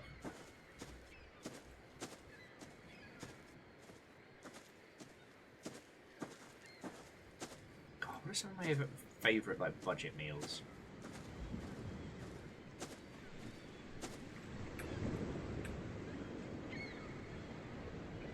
Alright, roger, roger. Kite-ish says that we don't have anything else to be doing until the next day. Let me just refill this, because it'll probably need filling again. Oh, good carbonara. Sign me up. Carbonara. What if mac and cheese went to university?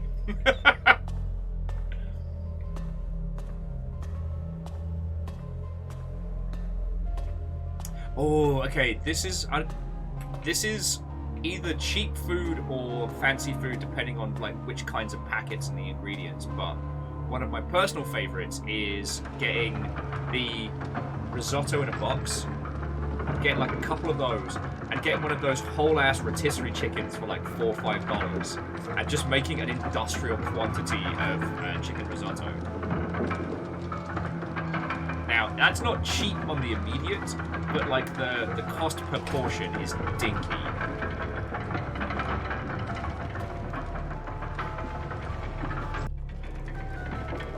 Or pot pasta, the same but pot noodle. God. You know, I do miss the fucking pasta baked sauces in a jar. Big Moth. Big Moth says hello. And Final Phoenix, Watto and welcome. I hope you like moths, which is like a moth, but from the Shetland Islands.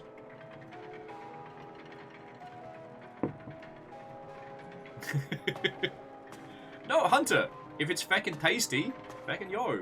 Hunter was saying that they like to split hot dogs, lengthwise, stuff it with cheese. Fuck yeah. God, we used to do those for barbecues. But my stepdad was American, so there was a lot of like reworking of hot dog quirks. It was about all he cooked when it was his turn to cook, so it took me a long time to be able to enjoy hot dogs again, you know.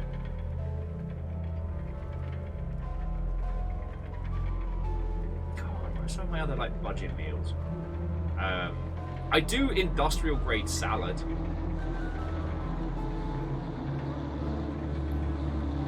Greetings from the moths. There's so many moths, it's covered in moths.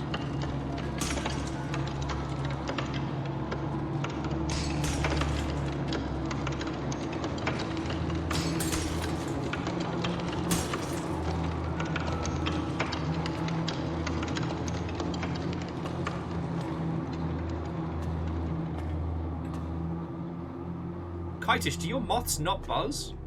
Mine do. Yes, yours. Oh. I'm gonna say I was smart, but I don't think I was. Welcome to Lots of Moths. I'm your host, Many Moths.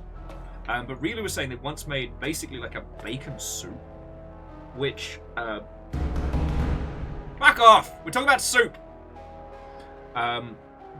Which came down to a piss off! I'm soup!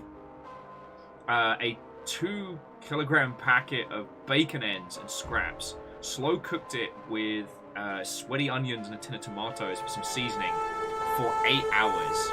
And blended the results. Fuck me, running, Rilu! You can't just... I already talked about soup today. You can't just come in and soup. Alright, Kitish. Our next day has begun. Let me pause that. What about soup? No, I was joking earlier that I watched the new Mortal Kombat trailer, And the stylized violence combined with the foley made me want soup. Like, the violence is so artistic and so ridiculous that the usual, like, splodgy, meaty sounds just made me crave grilled cheese and tomato. That was what the Mortal Kombat trailer made me want, was soup. Like, chunky, good, tasty soup. Still so impressed. Like, there is a group of people who have taken bodily violence to such an artistic level that I cannot be more impressed, you know? I think it's kind of like the opposite of like the Sniper Elite problem, where like people have to watch bones shattering day in, day out that it becomes unnerving. I think with Mortal Kombat, it's like they get all their aggression out during the day designing all these brutal ways to obliterate people, and then by the end of it they're like, yo.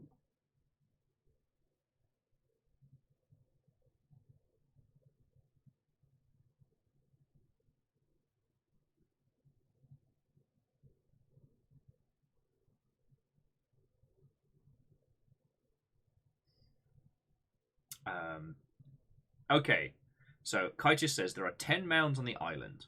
You need to dig them up, but you have to dig the key one up last. Okay, the key one is the one up by the yeah, tell me which one the key one is, and we'll do that one last. Okay. Reelu was saying that the Unifreezer compartment was a pack of fish fingers, half a pack of peas, and 2 bottles of paint stripper. Sorry, vodka. Oh. Anytime I get my nails done and they strip off the leftovers, and I'd be like, oh, it's house party vodka. Final Phoenix says, I don't typically make soup, but I have made French onion. Oh, sorry. It's a stormy day. Kaiju says the key is, according to the guide, the one on hallowed ground. So that's the one over by the... that's the one over by the burial mound. Glenn's vodka.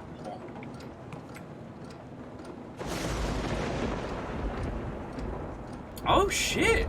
Fred, I was under the impression that it was the other way around, but yeah. I thought that was on some of the war games that was happening, but Fred was saying that there was a story not long ago that some of the artists on Mortal Kombat suffered varying, like, versions of trauma due to the sheer amount of, like, violence they were perceiving. Fuck. Buggers.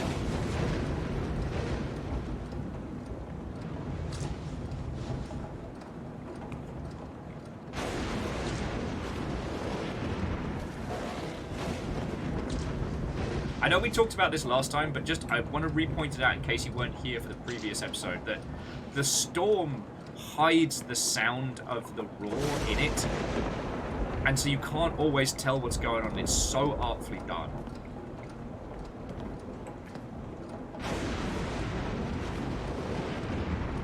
Okay, so we're going to get the shovel. But yeah, so Kaitish, if you can give me the details about where I should not be digging, I'll hit the rest. I think it's hallowed ground. I think it's the burial mound at the end of the island.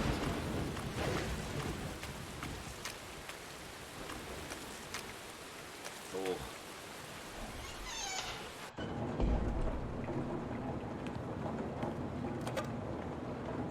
I mean, really... Sorry, because Final Phoenix was saying they used to keep a bottle of tequila in the freezer, as they could only drink it super cold. Good tequila is incredible. Most tequila is not good tequila. Dead bird! Bird! Alright, so that's one. We'll try and do the ones up this side of the island. Try and bloody find him. That's 2.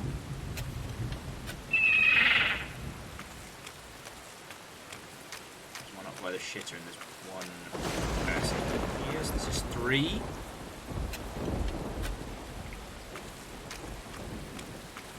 Oh, it's got it. That's the way it's done. Gin gets a bit syrupy if frozen. It's not nice. That's 4? Was that 4? Did I lose track?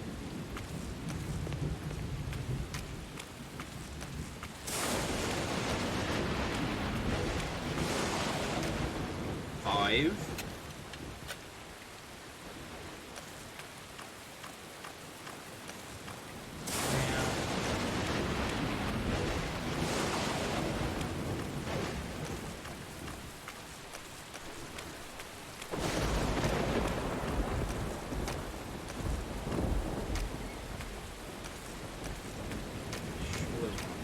Six.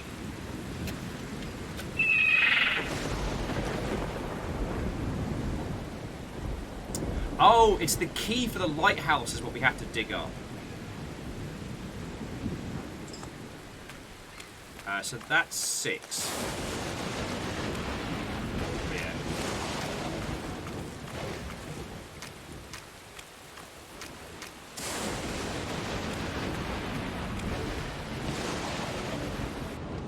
Sorry, on the alcohol conversations, like, some friendos emptied out their alcohol collection to us, and that included some whiskeys and some bourbons. And you know what? It does feel real classy to just have like a bit of a glass of that in the evening, you know? I do like tequila. Tequila tends to come with regret. But, oh, proper blended margarita, sign me the fuck up. I have a weakness for margarita both in pizza and in alcohol form. Don't ask me why. I love a complex pizza, don't get me wrong, but sometimes if left to my own devices, I just want fancy cheeses, fancy tomatoes, fancy basil, bit of rock salt, good stuff. Oh.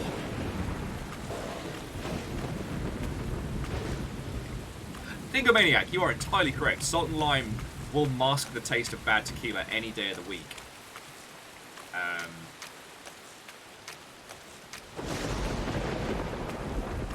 Oh, and Lyris, do no worry. Tequila's on Fiona's no-fly list these days. Shit, did I hit 6 or did I hit 7 there? So, this mound will be either 6 or 7, right? Okay, yeah, I did 6, so this is number 7.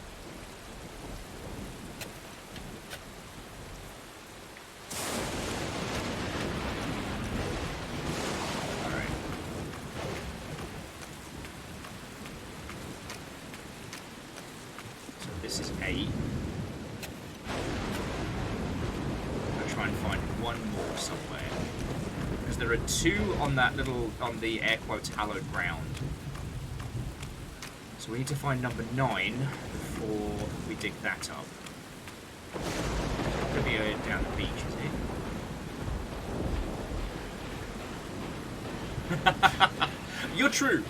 You're true. You're very right, Hunter. Tequila doesn't care how you want the rest of the evening to go. It's in charge. And whether you party hearty or party poorly, that's tequila's setup. Gin is sarcastically considerate of your intent.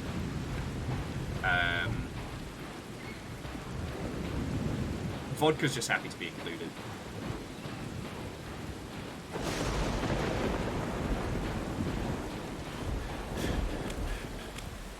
Yeah. We have to be careful to dig up, not to dig up the wrong one. Yeah, I guess otherwise we're going to start this day again, yeah? Alright, so hallowed...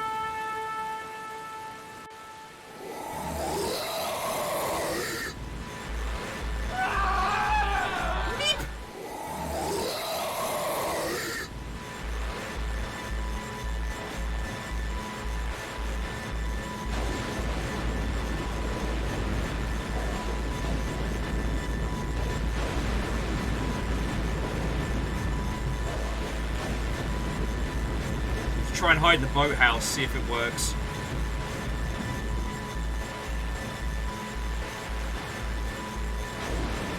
It does not work! I cannot hide in the boathouse!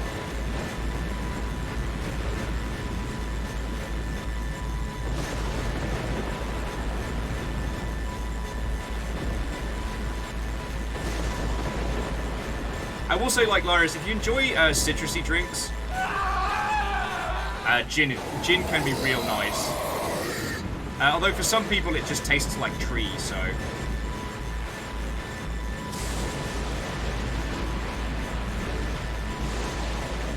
Oh. See, Scotties, when I hear about stuff like that, I wish it was legal to ship alcohol. Because, like, I'd just be like, yo...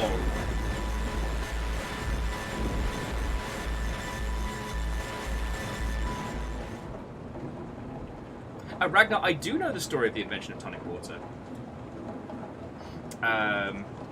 Yeah, and Deus, like, this is the point where I needed, like, an FPS SWAT team to show up. Salem says, bad gin tastes like trees. Stop drinking bad alcohol. Watch me! I do like the aviation gin, but I find it's got a very, very unique flavor to it, like a peppery kind of taste. I actually almost recommend, like, get, like, soda water or the ilk for aviation. Gin tastes like Pinasol smelled. Damn, Navi! Damn. Can't tag me on that one. Oh. Neoshito says they've not had gin or tequila. Tequila has a very, very unique flavor to it. What's the smoked one? I want to say... Is that chartreuse? Or is that the weird shape?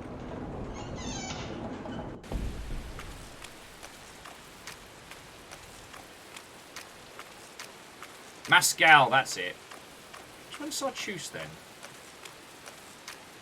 Or is that just a weird colour? I forget. So Mazgal is kind of... Mazgal is to tequila what, like, you know, a smoked whiskey is to poor life choices. Alright, so the key is hallowed ground. There's one there.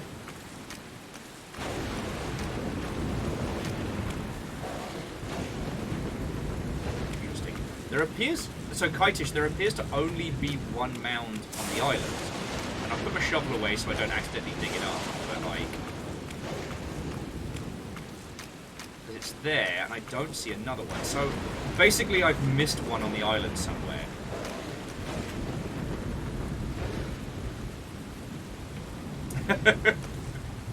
Again, the Bismarck with a big flex there. Only thing I drink is dihydrogen monoxide. Isn't that sparkling water? Yeah, so we shouldn't dig that one up. We need to find one. So we'll see if there's anywhere I've missed.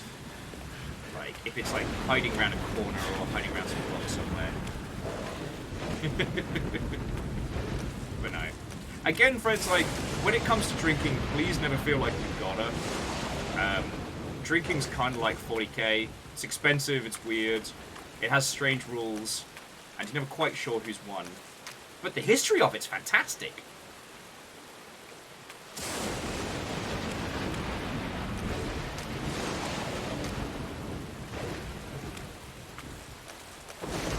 Also, I will say sadly, but you know, the fact that I was considered is still lovely, is I won't be doing the Skulls promotion for Warhammer this year. I got an email saying if I was interested in doing it. I'm like, fuck yeah! I'll talk Primarchs for money. I have a feeling though that they thought I was UK based because the friendos that recommended me are from the UK, and when they saw he's in Seattle.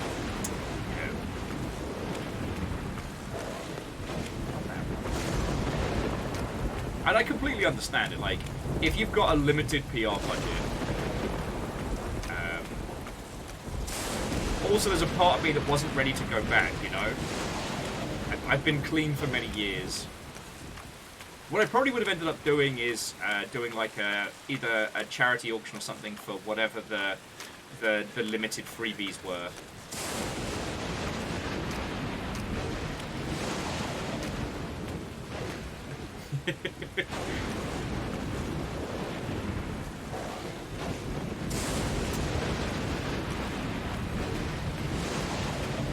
Alright, it's obviously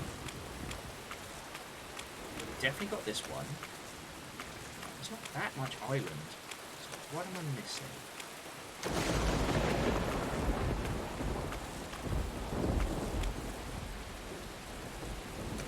Just kind of skimming the sides here. So basically, friends, we're clearing all the achievements to unlock the proper ending. I need to dig up everything except the key. So I need to dig up 9 plots. And so far I've dug up 8. Because the 10th is the final one. Right? There's no, like, hidden ledges. Is this one up here? Around. The rain does make it slightly tricky.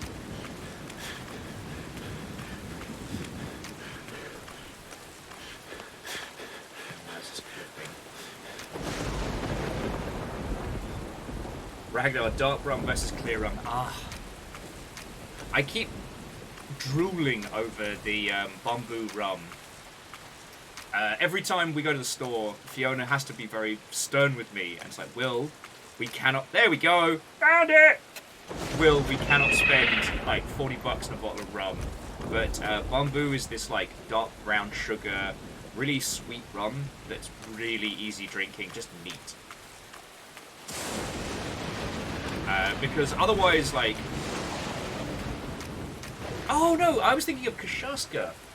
The sugarcane, but not rum-like drink that I got fucking destroyed on at Echo's place one time. I caught up with Dylan at one of the previous sober meets, and 1,000 years ago when Echo was still streaming, we played Baron Munchausen live. But we were playing it during the day, and we all kind of realized, like, yo, if we're gonna do this, we've got to drink. So Dylan makes a couple of cocktails. Dylan's cocktails are superb. And we're getting into the spirit of things. Things are getting silly. And jokes are laid out. So,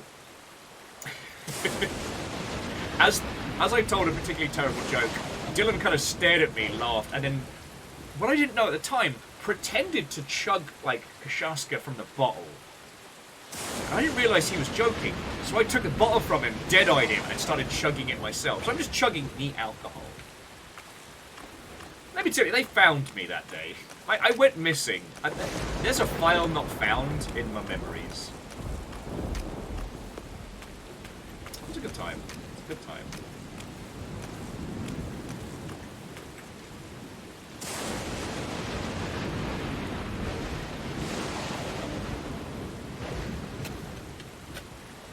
Oh, here we go. Temperance.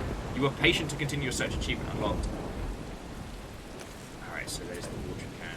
The key. I mean, Fearless, that's a lovely idea.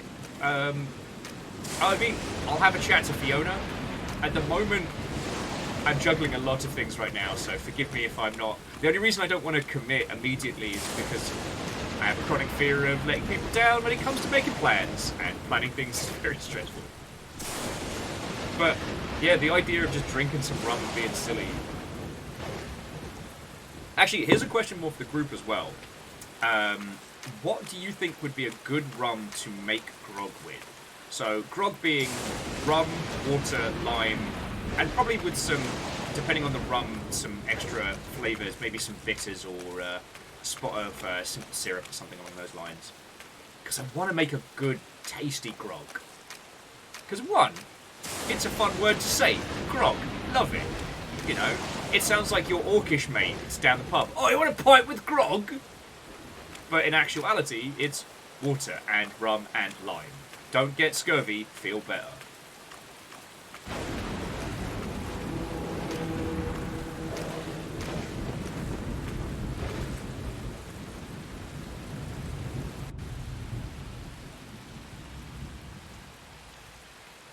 Oh. Real Hunter, yeah, doing a memory delete with Jack Daniels is a miserable affair. Oh yes, and Deus, I wholeheartedly agree that if people are trying to pressure you into drinking when you really, really do not, buy them a drink and get yourself something that, you know, looks very similar. Bartenders will always be lovely to you, especially if you're the one paying.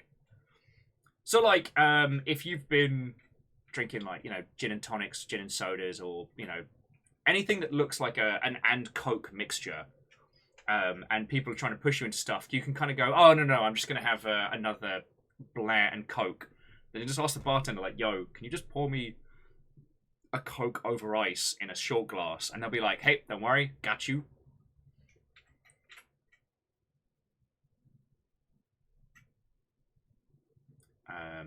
But no, and yeah, Fun Phoenix, good mocktails are a thing. Sometimes you have to navigate a social situation. It sucks, it shouldn't be the case, but when it does happen, it's good to have some techniques up your sleeve. You know, okay, again, like, don't roll with people who are arseholes and force you to drink. But if you're in, like, a business situation or a surprise social situation... Yeah, and there's, the lime always sells it.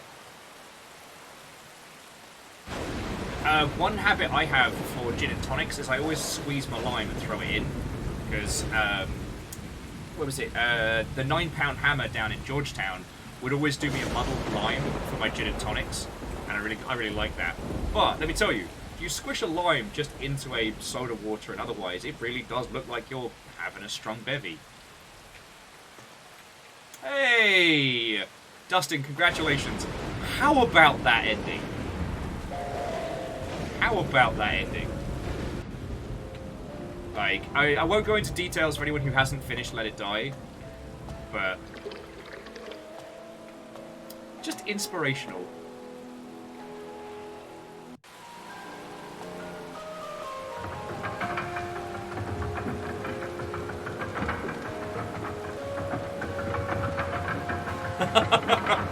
Scotty says, to quote the great Robin Williams, if alcohol's a crutch, then Jack Daniels is a wheelchair. Like, I just keep thinking that, friends, life's too short to drink Jack Daniels. Alright, so that should be everything.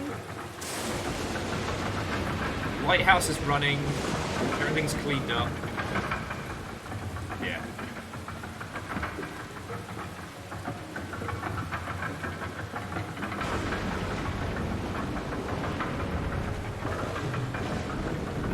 Oh, yeah. Lyris, and again, bartenders love designated drivers. Because one, you're always going to be sober and nice, and two, you're making sure that they don't have to worry about dingleberries, so...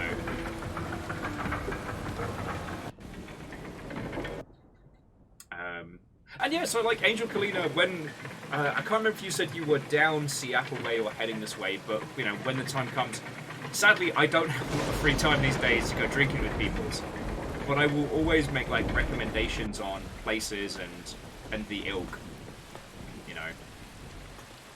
I mean, I've talked to you all a lot about, you know, my drinking and stuff like that, and it's like trying to keep it under control, but you know, drinking culture and the areas around it is something that I do thoroughly enjoy, and... Oh, I stopped spinning again, oh no!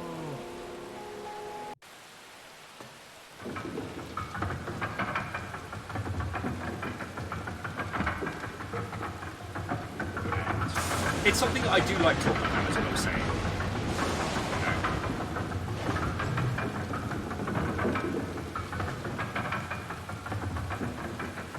But yeah, Dustin...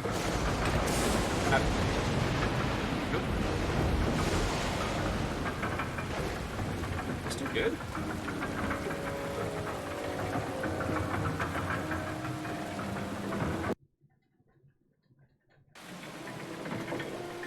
Every time we come up here, I think I've got it sorted. No. Okay, no, we're supposed to be up here.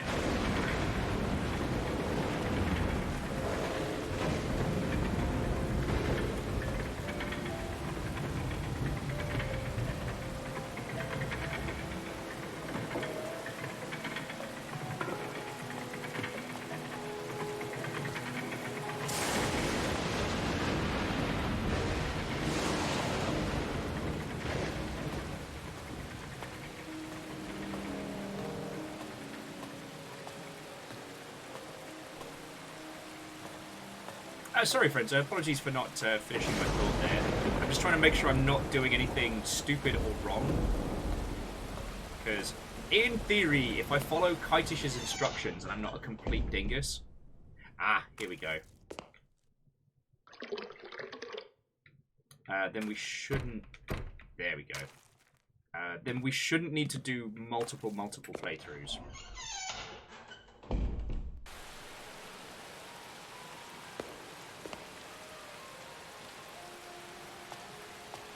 Okay.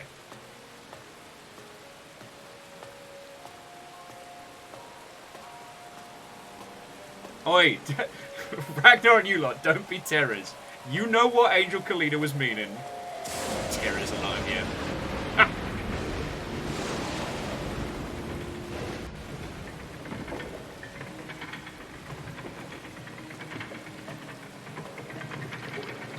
There we go.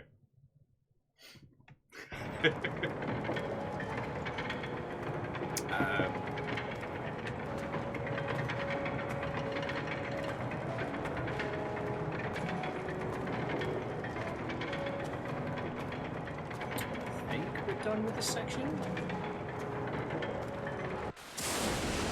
We need to come outside.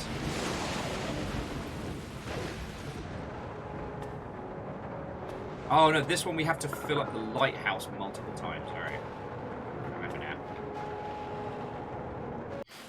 But yeah, Dustin, we haven't seen Bargain Bin Nightmare Creatures character again yet. Although, sorry, we've seen it twice. We hid in the toilets, and then I tried to hide in the boathouse. It did not work.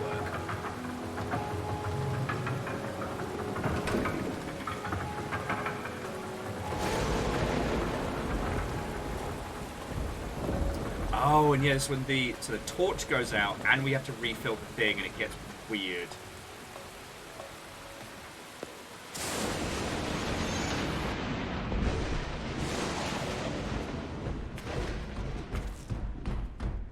Piss off! I'm at soup! Yeah, so we have to go down into the darkness to refill.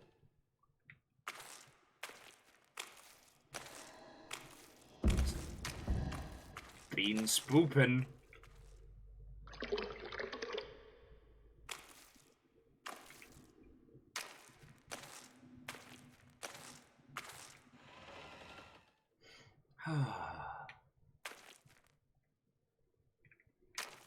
Alright. We'll feel our way back up the stairs.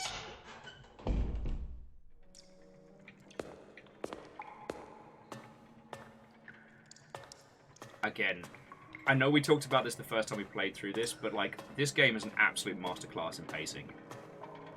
It leaves you just confused enough by your objectives to keep you kind of trying to guess what is and isn't working. But there's only so many things you can be doing, so you're never left like scratching your head like a point-and-click adventure. And yeah, the audio design on top of it is absolutely brilliant. And how it changes the feeling of how large and small the lighthouse is by the sounds around it. And fucking transitions like that, just... And what's brilliant about it is when you think about the actual like level design and mechanical design of this game, there are very few moving pieces.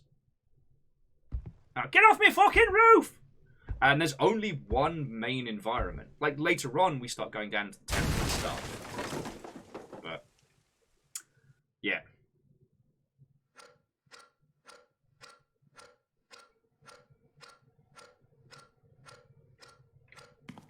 Okay. So now we've got to repair the ceiling and clean things up. So, Kitish, what's our goal for today? Well, so Ragnar, you could do this with like a Frostbite UE5 photogrammetry type setup, but you'd create so much more work for yourself to convey the same experience, right?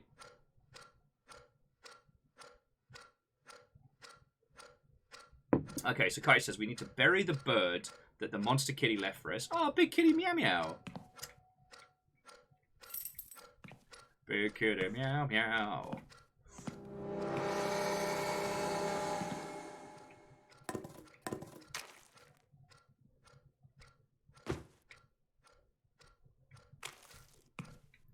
And I take it that we'll find one of the areas outside to do that with, yeah? Gold, read War and Peace. I just fucking love the way he wars that peace, you know? My friend's working on Baldur's Gate 3, and they were talking about like the full release is coming, and I was like, I'm so glad you're working this game. I just fucking love the time that guy clenches fist, Baldur's that gate. I am amazed any of my professional friends even still talk to me. Alright, I think that's... yeah, that's all we can clean up for now. Okay. Yeah, we'll just wait till they finally expand the series to Baldur's Floor. Baldur's Gazebo. That's what we're all here for.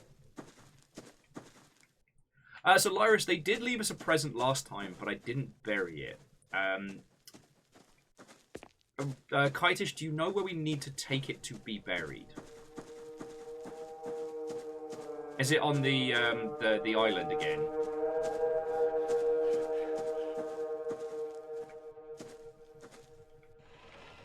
I don't, Lyris, it's all good. Like, I don't remember half the stuff, so I'm kind of learning at the same speed as everybody else, you know? Okay, if you grab the shovel, it looks like you bury outside your home. Cool.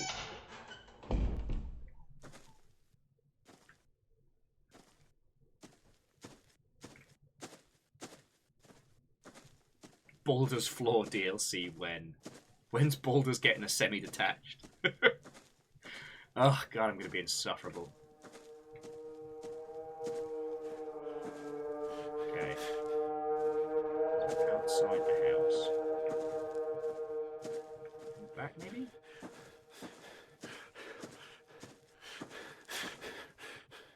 Yes, the guinea pigs have strong opinions.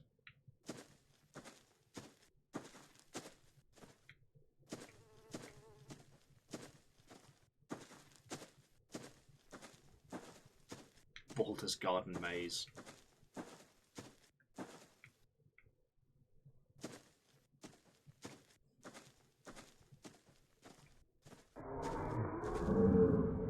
Oh, piss off, mate. I'm trying to bury a bird.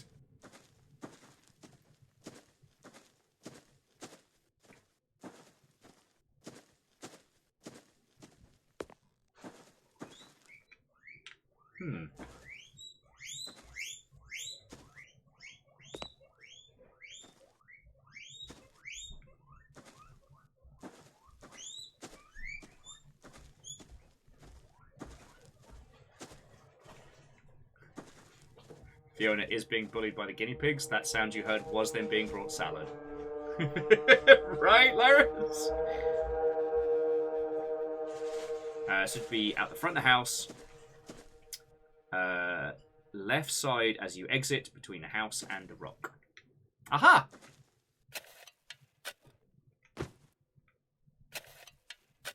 There we go. You have performed the ceremony. That was the High Priestess. Right. So now we just fix the roof, yeah? Well, I guess we'll fix the inside of the house first. And then fix the ceiling.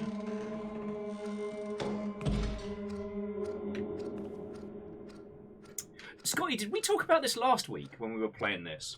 Because Scotty was saying that both the lighthouse and the island are controlled from nearly 200 miles away, which is a shame, as they'd be happy to be the lighthouse keeper. I have to admit, I've gone through a few conversations with myself about, like, could I be a Firewatch? I'm like, yeah. Apparently, during lockdown, the amount of people volunteering to be Firewatches spiked. So there's actually been, like, a more need than demand, at least as it was explained to me. And Kitish, where do we get the last sigil from?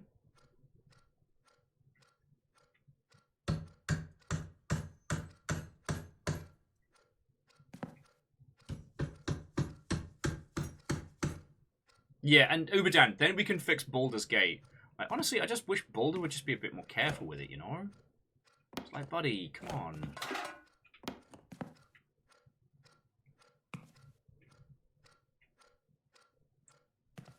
Is it just as we repair things? Okay. And do we need to do anything with the pot of soup? I can't remember. Put it on the table? I remember lugging this soup around for quite some time.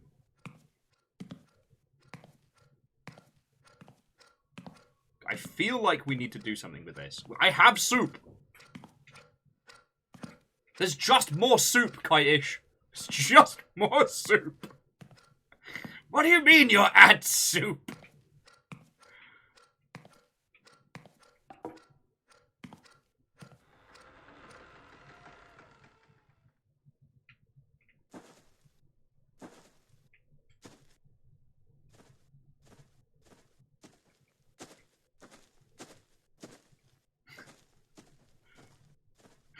Go to the next island. There's still more soup.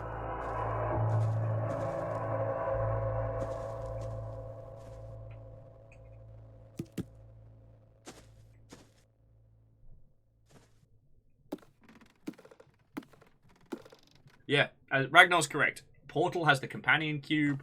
The Stanley Parable has the bucket. This person just has soup. It's just more soup. I do love the part of this game is basically just like teeny tiny house flipper.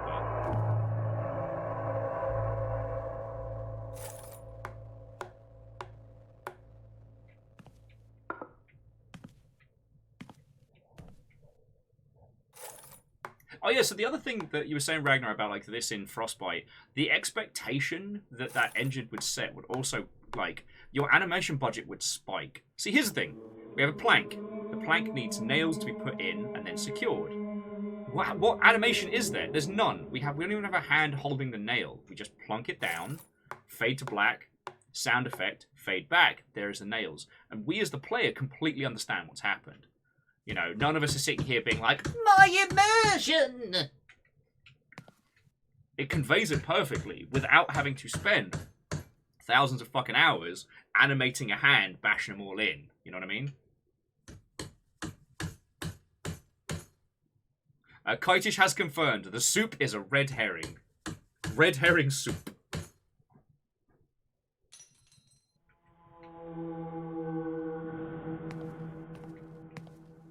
That's just more soup. I was getting spun around at this part. I can't remember where the fucking ladder is.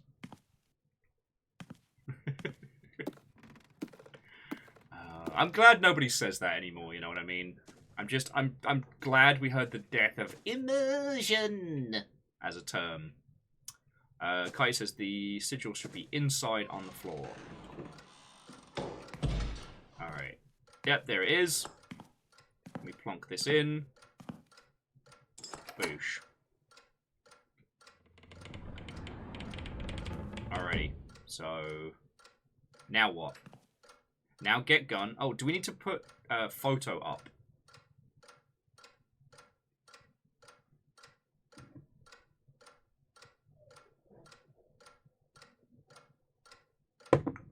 The clangers have no jurisdiction here, Scotty. We're in international waters. The clangers can't. Okay, so we can pick up the picture. We don't have to. Cool. But yeah, so Kitish, I'm just making sure. Like, pick up the gun. Do we have to load it? Do we have to do anything special?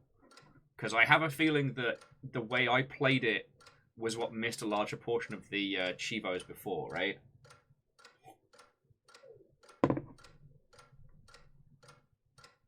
Pick up gun, lock, and load.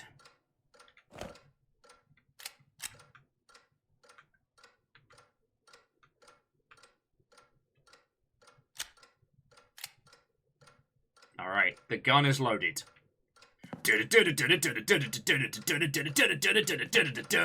Are you ready to confront your feelings of possibly of loss and grief on this island? Let's go! Are you feeling things? Welcome to Walking Sim. Then go to the top of the lighthouse.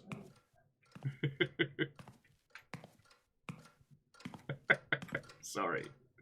I'm just having a moment here, yeah, like, Ragnar, we step out, be like, I'm ready to confront, douche, my feelings.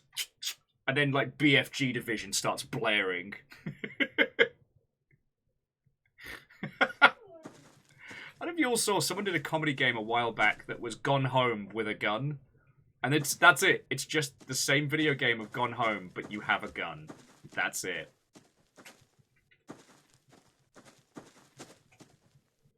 Okay. So, Kaijish, do we go to the top of the lighthouse and blast one of the seagulls?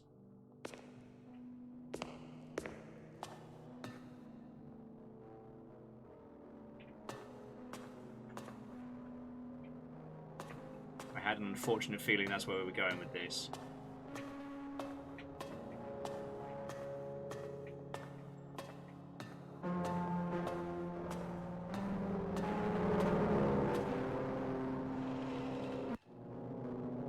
Go through the door.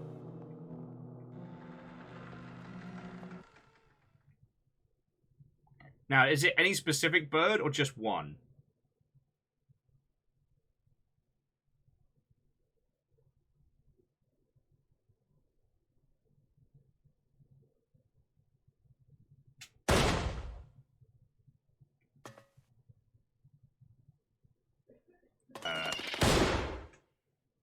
The fool! You picked the wrong target.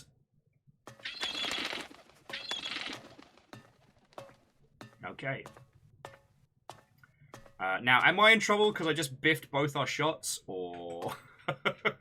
like...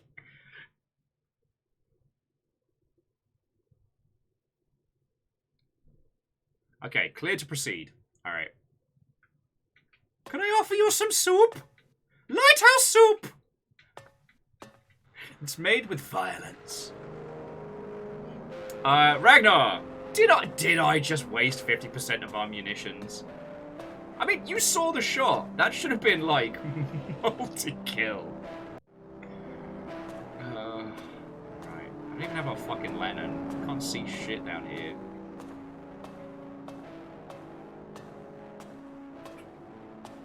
As we play Soup or Shotgun, the fascinating new game show with very confusing rules. Oh shit, did anybody not get the quote Wordle thing from yesterday?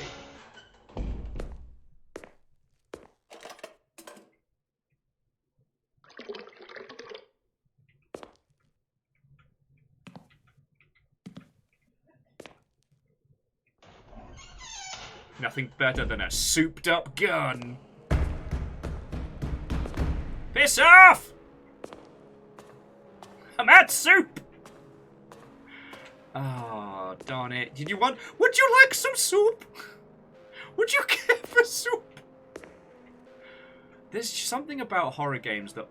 Or at least, like, tense games that, if played enough, will always bring out the ridiculous in a player.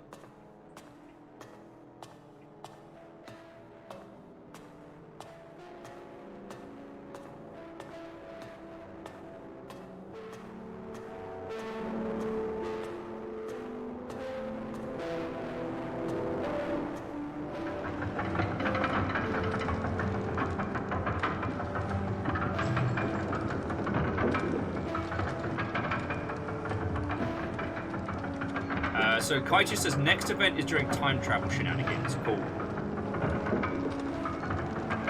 Like, I don't know if we'll be able to though, because I biffed all my shots. So I don't know if we can defeat the monster, but I doubt they would have given us like a perma fail state, right?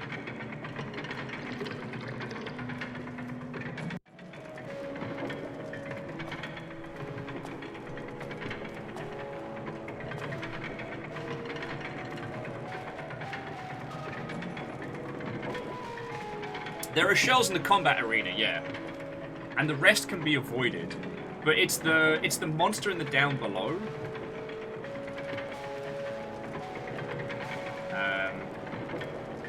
Or we can try just fucking running from it. That might also be valid.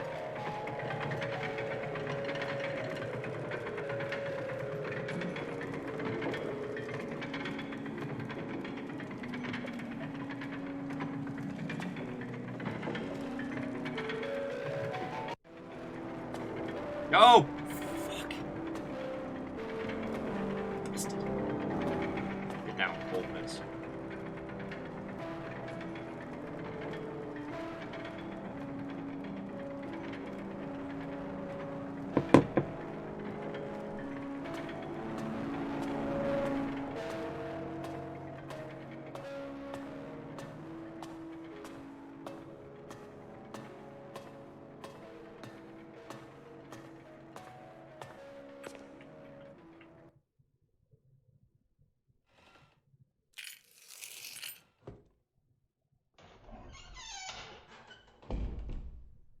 Yeah, so here's where we get chased, right?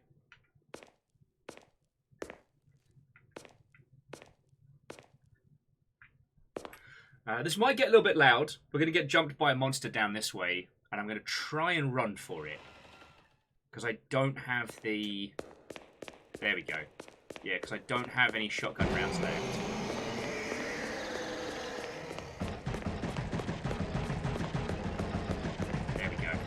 Woo! Get fucked! Because we already killed the monster during that section. It's really fucking intense, by the way. Oh, and Scott, yeah, the Evil Dead vibes are absolutely intended. I haven't had the gumption or the confidence to even consider going to see Evil Dead Rise. Because I know it's going to shit me up sideways.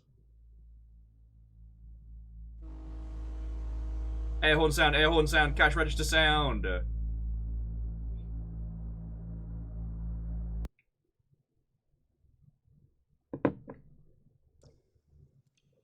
Okay.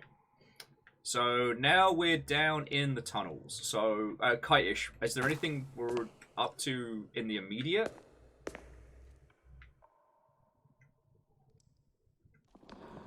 And sadly, we did not get to bring the soup down here.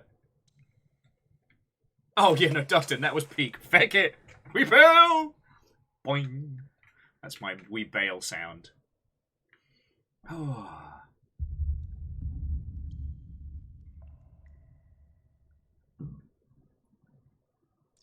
So Kaija says, we just... Okay, you're just needing to get back to your house during time travel. First visit. Alright, so we just progress in this area like last time till we get the time travel nonsense. Cool. That's cool.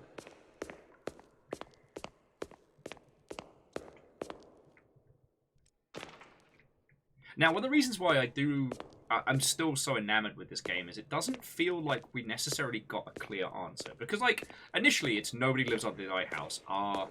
And as the game unfurls, it's like, were we a drinker? Was somebody else around fucking with us? Or is it just our guilt and our psyche unraveling?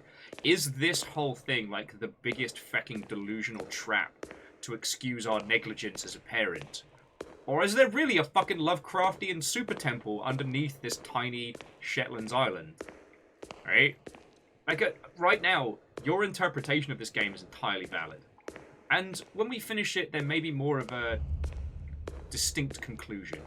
And I don't think it's necessarily a bad thing. It's okay for us in games to want definitive answers. Because, I mean, like you've been saying, that's where games as a medium... Games as a medium is an experiential one, but it's one that usually has a clear-cut answer. Save the day, fight the villain, be the hero. And that's okay.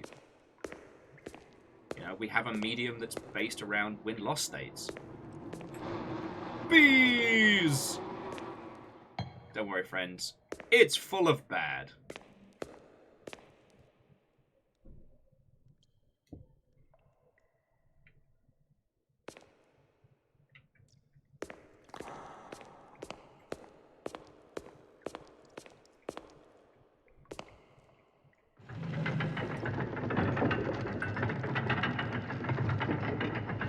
Anyway, it's something that I really, really enjoy. I still love horror games and talking about them and everything.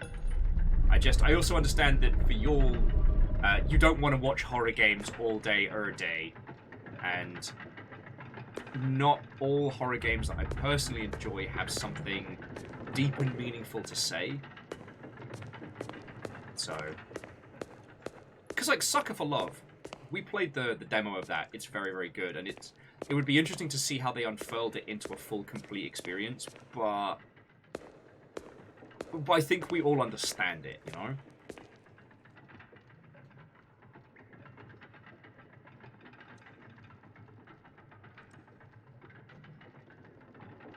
You know what, Jam? I hadn't considered that. That, like, a larger portion of the achievements we've been doing are this character's reaction to things.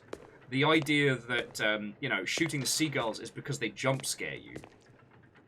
Oh, check it out, friends! I found the time knife! Alright. Yeah, Dustin, it does have a full game and a sequel with multiple horrors beyond our comprehension.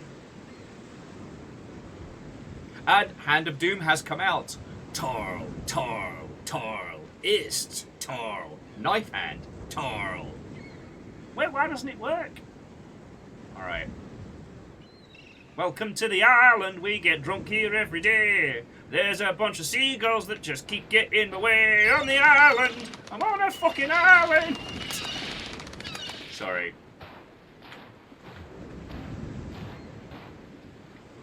I'm extremely hungover.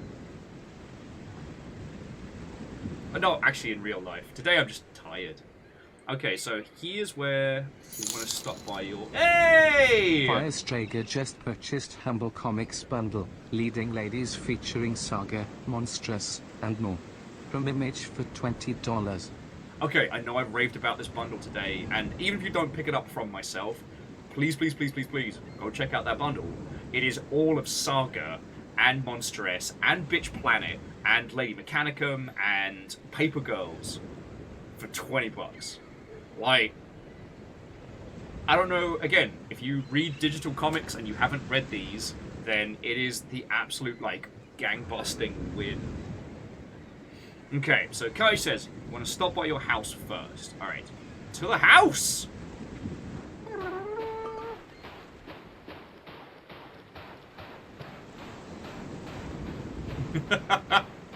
Well played, Vanderbeest. Well played.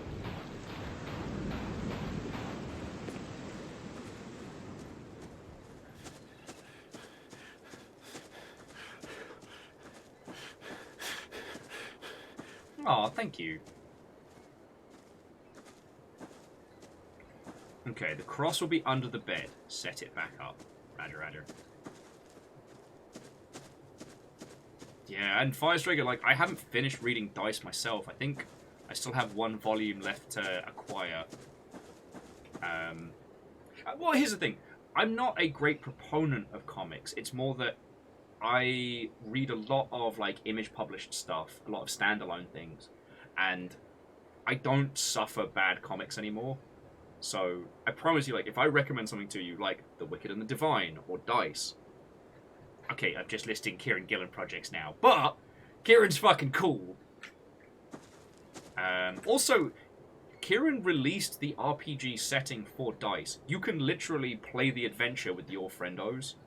And if you haven't seen Dice, or Die, I should say, it is basically what if D&D homebrew, but Jumanji. A group of people are whisked into a tabletop world, and their characters are based on which dice they choose. And they blink, and suddenly they have returned Jumanji style after an adventure they can't explain to anyone. It's incredibly good, Iris. It's incredibly good. Alright, so we go in here. So it is... The cross is under the bed. Set it back up. Ah, there we go. Okay, so that's one. What's next?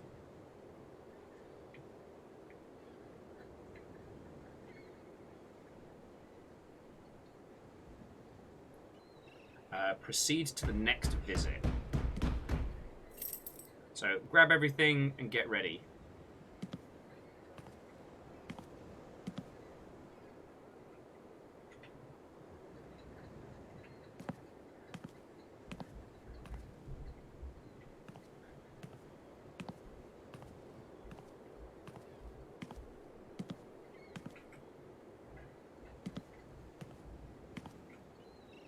No, so Kaitish, we're currently on the first visit to the past.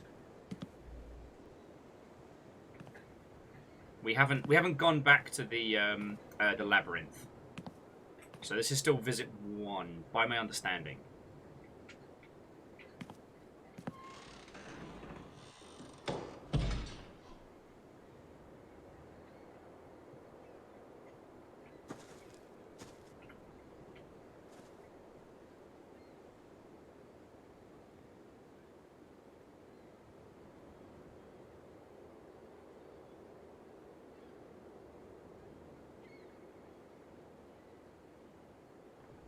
Excuse me, friends. Okay, so I'm going to try and head to the shed, grab the shovel, and dig up a grave! Whoop, whoop. Party! Grave digging party!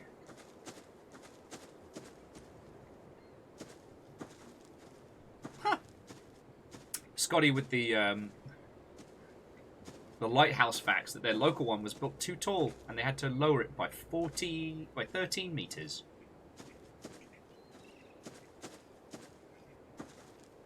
Okay.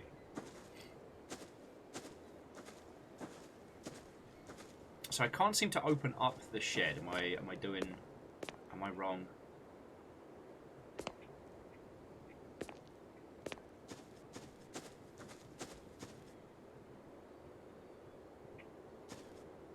Okay, so next loop. Alright, so we'll head up towards the lighthouse and then see if we can move forward.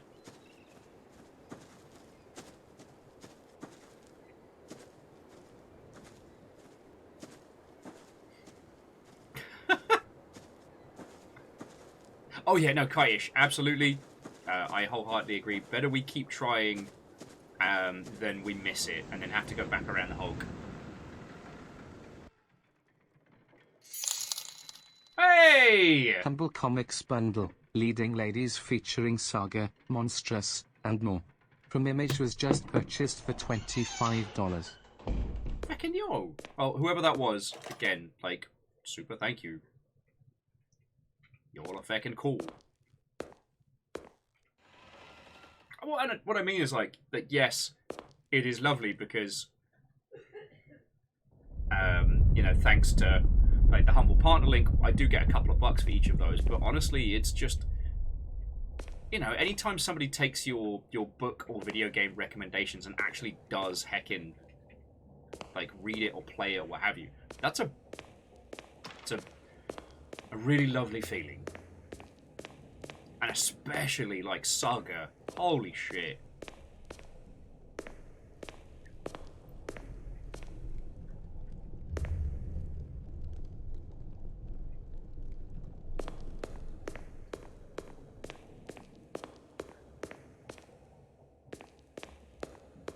Like, Saga is genuinely incredible and often makes me lament a lot of the more bland sci-fi we often get given.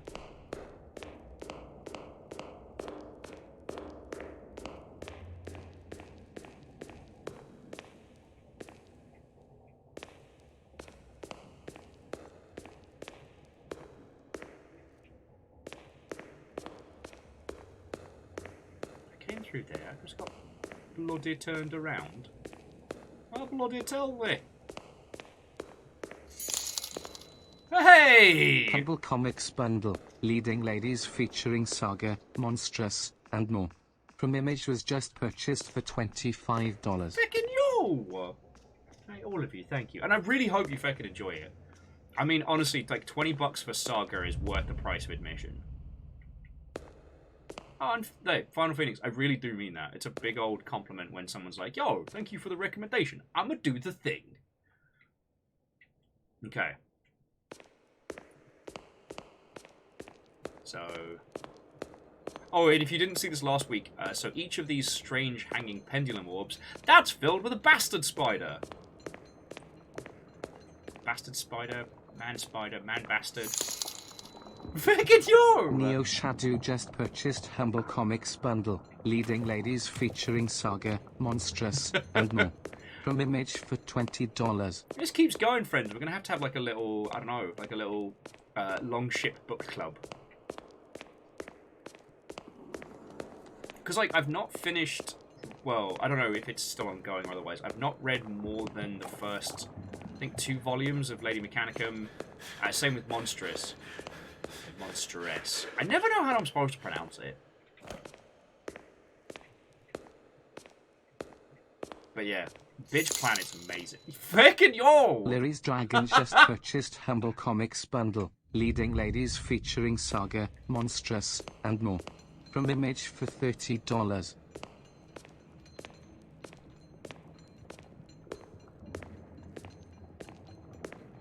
Okay, so Kaiju says prep for the next section. You have to dig up the grave before morning. So you're on a timer.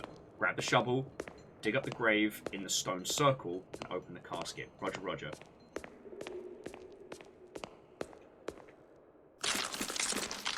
Ah! Damn it, floating meatball.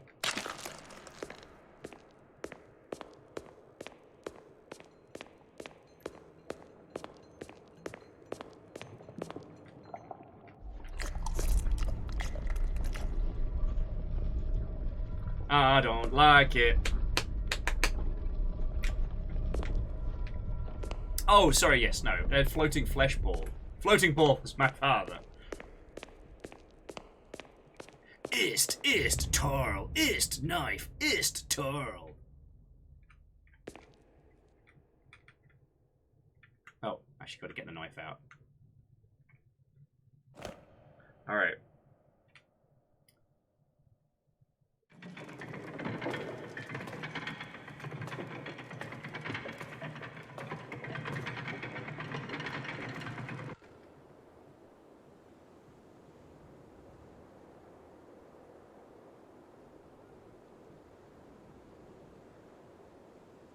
Yeah, so there's the grave.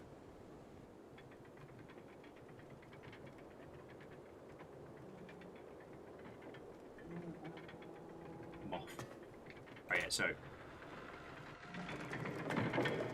Okay, there we go. It wouldn't let me go outside till I did that. Just holding down run. Feckin' wee!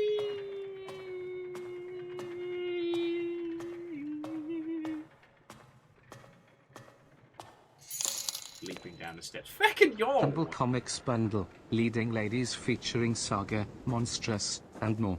From Image was just purchased for $20. Seriously, feckin' thank you, all of you. And like I said, I hope you feckin' love it.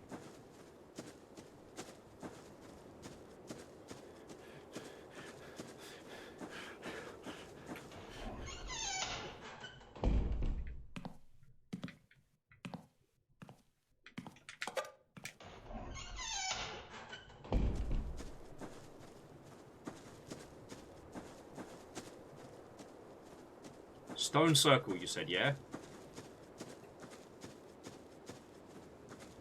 Okay.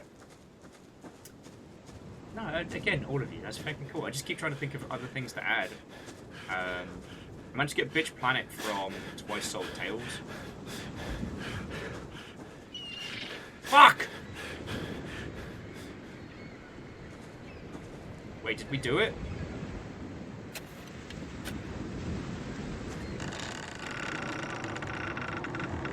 Ah, the star. Then came a sight brought through a blurry vision. Through blurry vision.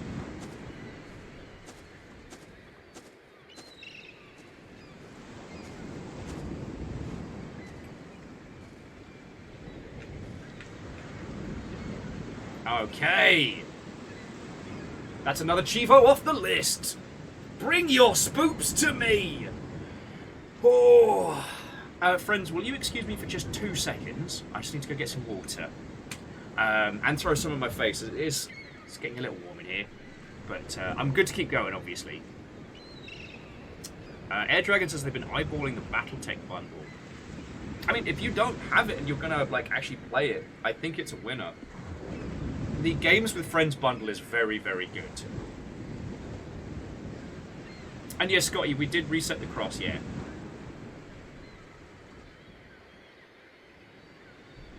Okay, so friendos, I'll be back with you all in just a second. Please enjoy the sound of rowdy seagulls.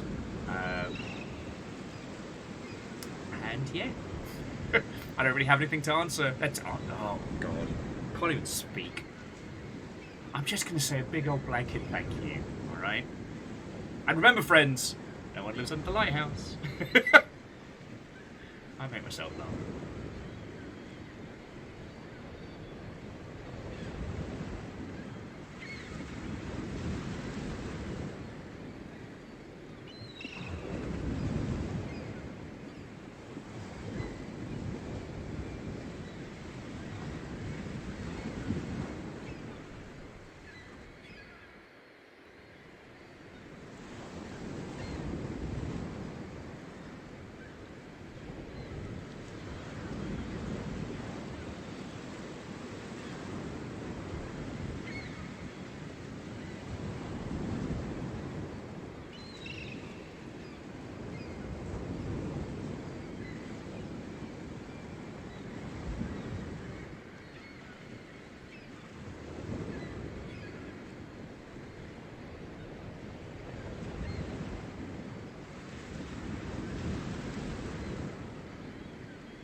He fell into the chair. And our conversation earlier required cheese. Not my fault. You brought up cheese.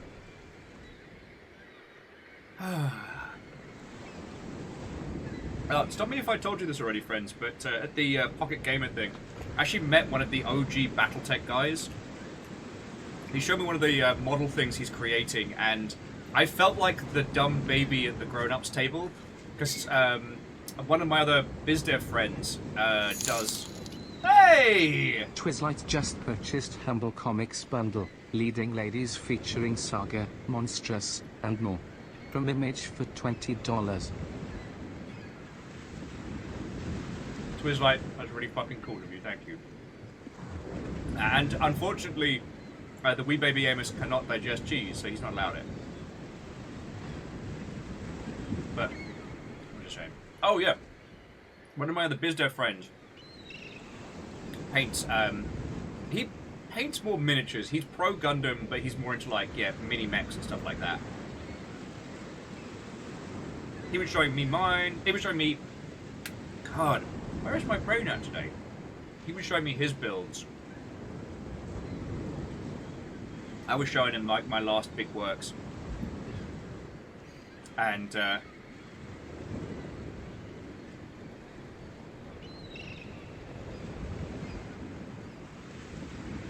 the gentleman we were talking to, who I didn't realize who he was like, oh, and here's what I'm making. He had a gigantic aircraft carrier model that he refitted to be like this incredible skyship. So it was like one part pseudo-realistic military stuff, one part like hard sci-fi. It was fucking incredible. And I'm there like, I painted my robot to look sparkly. I felt like the kid with like macaroni and cheese art next to the professionals. Okay.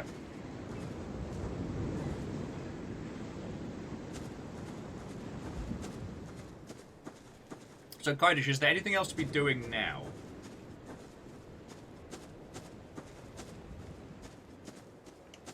Now we head back to the temple. Okay.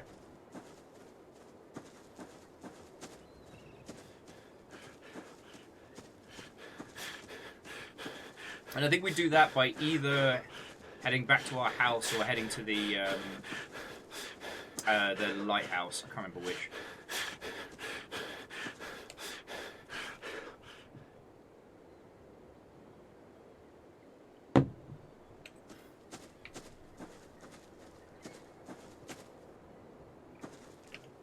Oh, here we go. Shovel.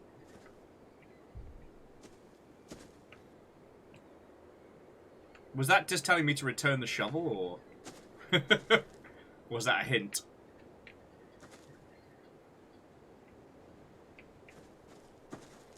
Because I'll put the shovel back. I ain't no shovel thief.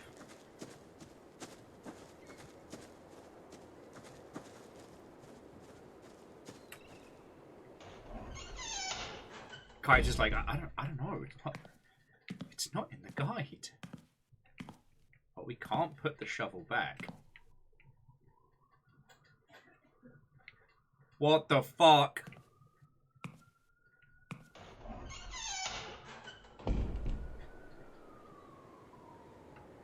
Kite-ish, what the heck?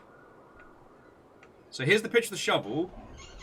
And then when we go inside, look at this.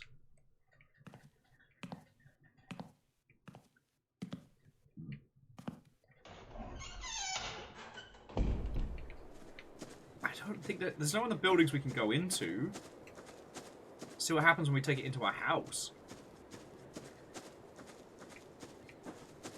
We definitely did not see this the first time round.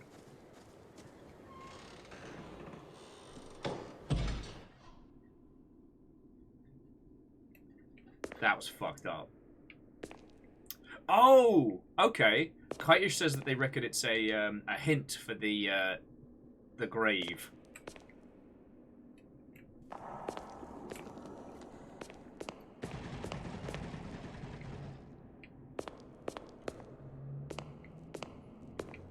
Oh yeah, this is the bit we have to dodge the monster.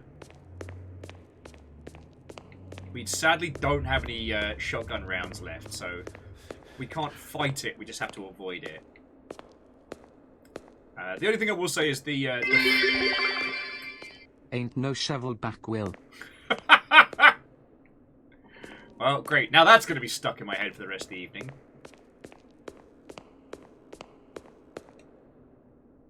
Kaiju says we want to get caught by the monster 3 times. Alright!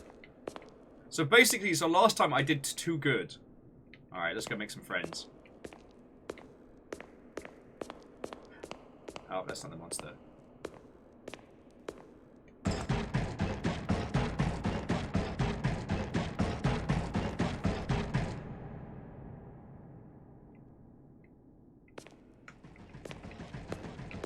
Love me!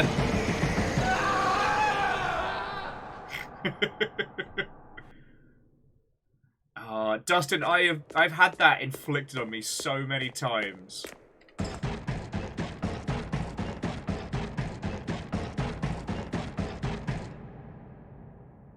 Although I've spoken to Sadlin and Tobias about this several times. Love me! Sadly, Smash Mouth All-Star does not count as a shanty, even though it fits the musical criteria. It doesn't have a work song element to it.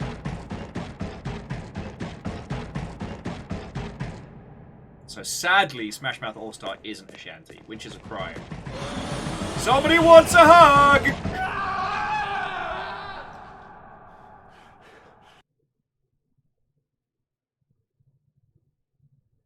Skip this level. No, continue.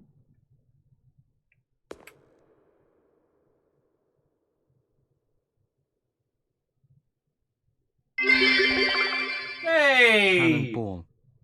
Feckin' thank you! All I had to do was get my face eaten off 3 times in a row.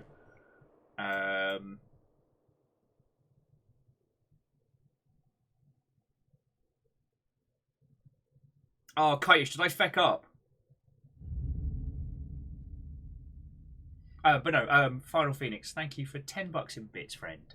Yeah, all I had to do was get my face... Oh, yo! In an attempt to make myself feel better, have tasty food money.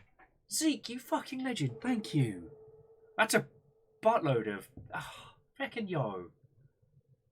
I'm sorry you're still going through the ringer, friend.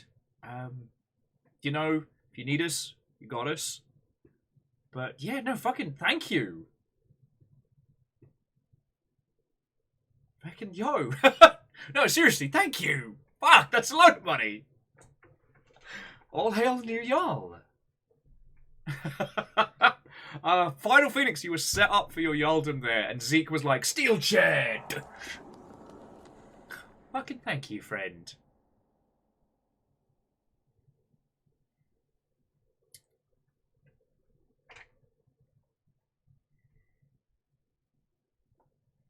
As the true Bill and Ted taught us.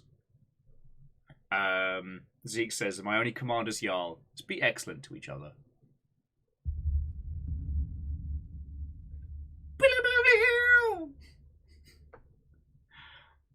No, but Zeke, seriously, thank you. Like, we've been fucking sucking for cash recently, so we are very, very grateful. Actually, I could have phrased that a lot better. What I mean is, money has been very bad. So we are very grateful. Shigawire, it has been 1,000 years. Watto and welcome. We're trying to get the final proper ending to No One Lives Under the Lighthouse.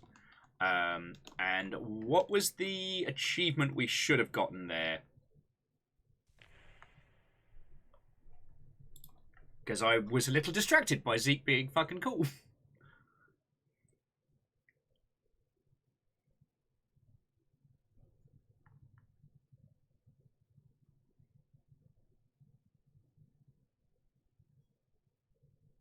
Oh, so I was supposed to take the Mercy and skip the puzzle. Alright, so I kind of need to get murdered 3 more times. Alright. I can do that.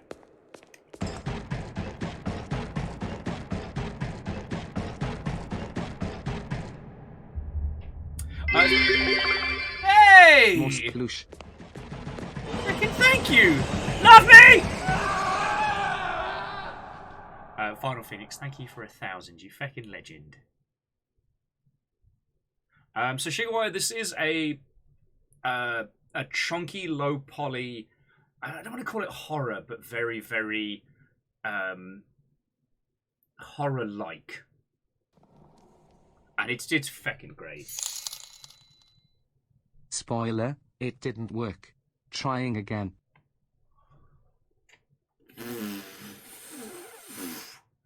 Zeke, you fucking legend!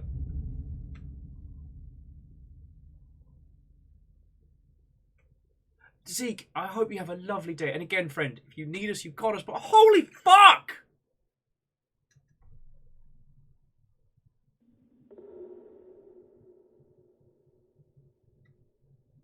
And, I mean, Final Phoenix, thank you so much for the 10 bucks in bits. But Zeke has made it very clear that it is their Yaldom right now. It belongs to them. No, and Zeke, we're extremely fucking grateful for it. We've been coming up with some ideas for like fundraising nonsense, and so it's very possible that this Saturday I'm gonna have to play Battletoads. But, like, fuck. I mean, and Shigeru, it's good to see you. This one's more of a walking sim than, like, Amnesia or, like, Descent-esque. It's very, like the film The Lighthouse. Eerie and unsettling. Fuck. Yeah, my feelings are a lot. I mean, obviously, Lyris and Final Phoenix and everybody, thank you. Fuck. You were in it for the sploosh. Final Phoenix, did you get the sploosh that you wanted? Because I'm extremely grateful. Just kind of reeling now. Fuck. Yo. Fucking yo. I need to get my face eaten off a few more times by a monster. While I process. Usually, this section would be about avoiding the monster and collecting all of the stones together. Love me! But we're trying to go through all of the achievements. So, we can unlock, like, the final endings and stuff. Sorry, I'm still reeling. Thank you, Kelsey. Thank you so much.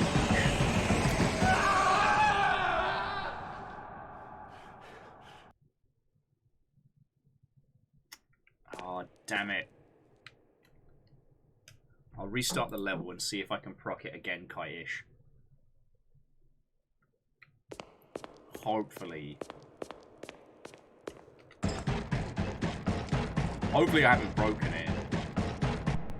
Oh, sorry. As this poor guy screams his way through while I'm feeling all feelings. Dogs!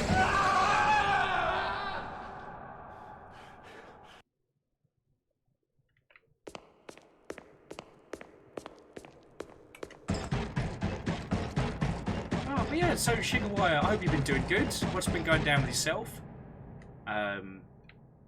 Whilst money's been a bit of an arse over here recently, like, you know, spirits are high, fighting well.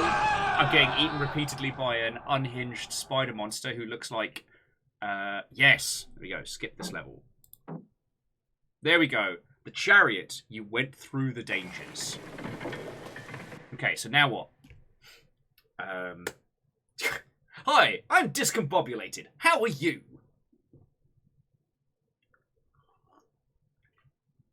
Oh, shit. Well, I'm happy to be the background noise for you for an hour and change while you start your morning, but that is a very early time of day. Like, ow. I was up talking to a friendo late last night, so, yeah, we would have been, like, ships in the night. Okay. So, in the arena, I have to beat the monster without getting hit. Okay. Is there anything to be doing in this time travel section?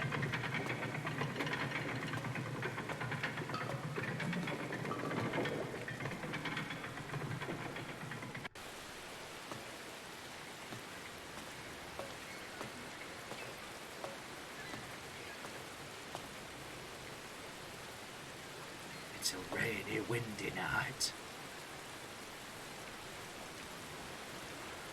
So basically, anytime I get hit, we just restart that fight.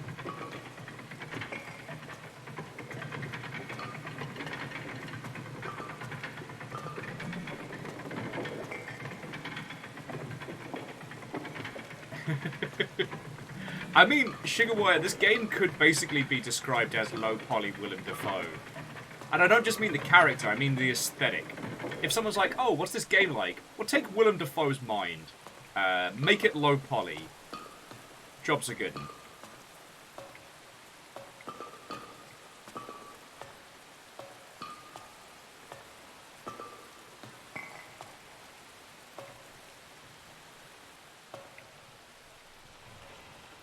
And I was very, very drunk.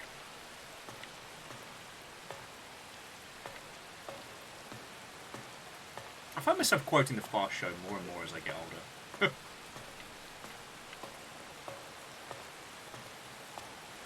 I think I told you all this, but my goal is basically to become like a punky moss wizard, a druidic. I'm too drunk. A druidic. This week I have been mostly eating of the games industry.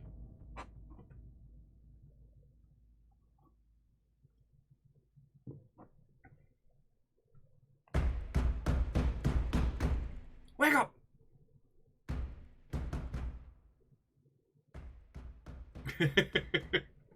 Control all bingo, Scotty. When the Pedro Pascal skit started doing the rounds, the summer, summer, summer sounds like Spanish to my. All I could think of was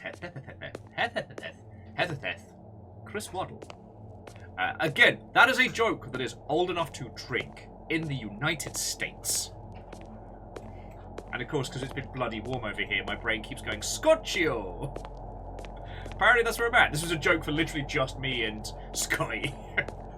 Yes, that's right. I'm quoting British comedy skits that no one saw, apart from 8 people. Like, the Fast Show never had, like, an international discovery, because it was so weirdly, I don't know, British?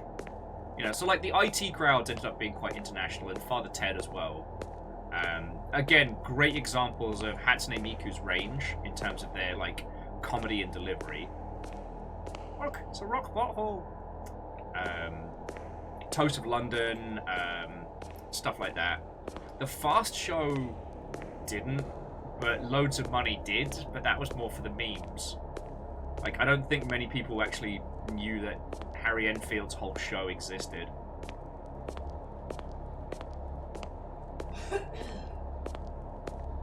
Big statues, big monsters, ready for the arena.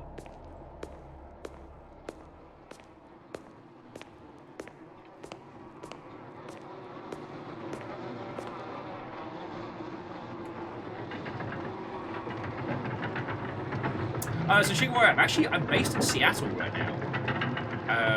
I moved out here for some work, and the job turned out to be a bit of a disaster, but I stayed and I fell into streaming full time. So yeah, I am doing some consultancy stuff at the same time, but primarily like this and these lovely people around you is what keeps me fed.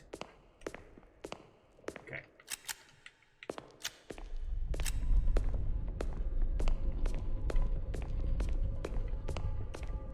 See if I can stack up on shotgun shells before the monster comes in.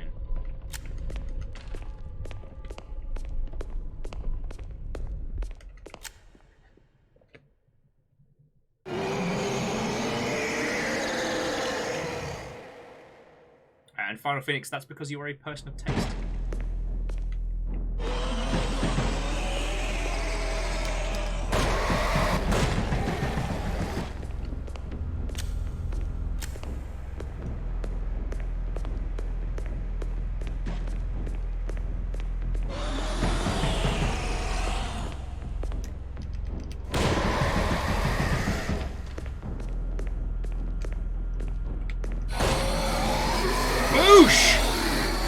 Down in 1!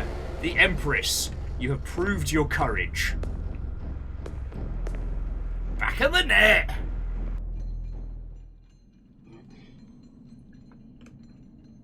Managed to clear that one, Asari, before you even had time! Okay. I know, like, Shigeru, Seattle is lovely. It's basically like Super Brighton. Like, take the good bits of Brighton and just make it bigger. Plus, there's games companies down the road. I bloody love it.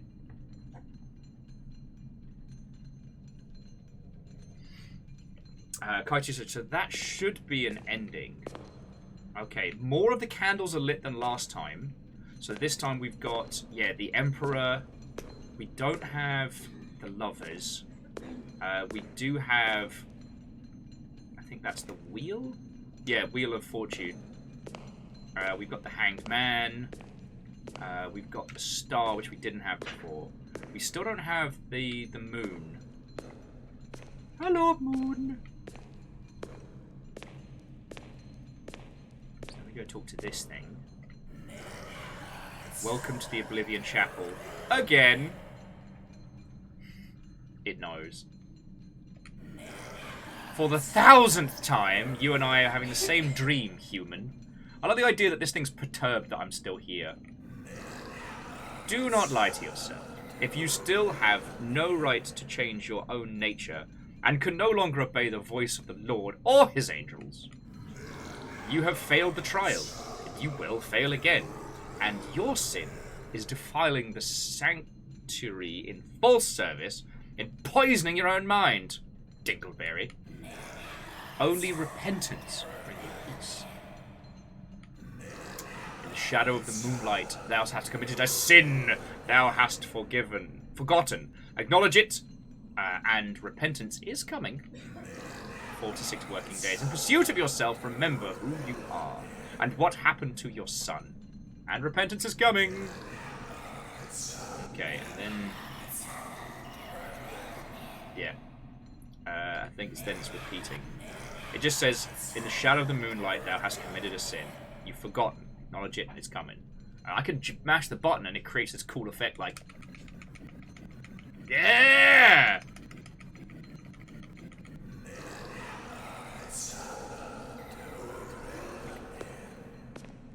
Alright, I think we head...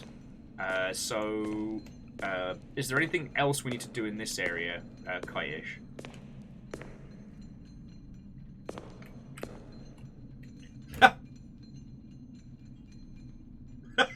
Dustin! I mean, I definitely laughed. Alright.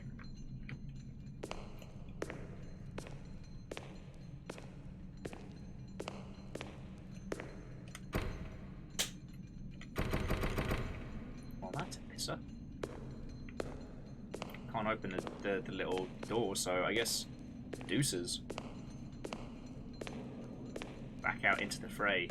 Although, interestingly, this, despite being super underground, is definitely the same layout as the big church we saw in the time travel. So...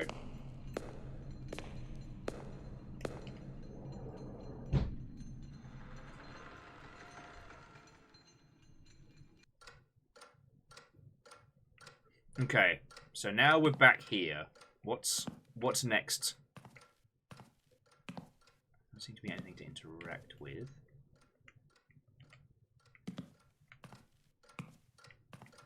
Oh, this is where it has us put the shotgun back, isn't it?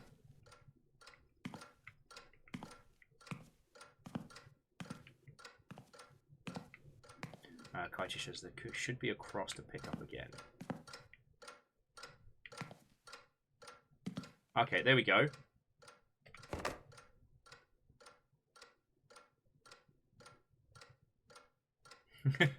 Well, Scotty, it does feel like that Quake aesthetic.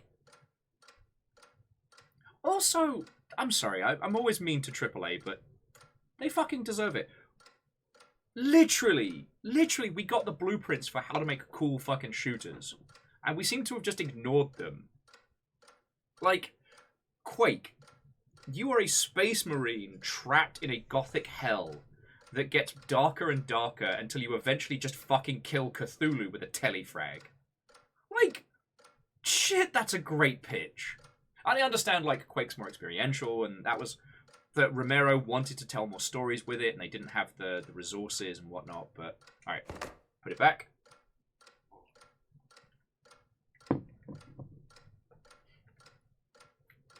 So now it's ditch the gun and pick up our hat, and that's where we start looking spooky and shit, right? Oh, and sorry, to those of you who just joined us, so Kitish very kindly offered to be like our guide for the guide. Our goal is to get the proper ending to this, and so that we don't end up playing this like 17 times in a row, they've been leading us through.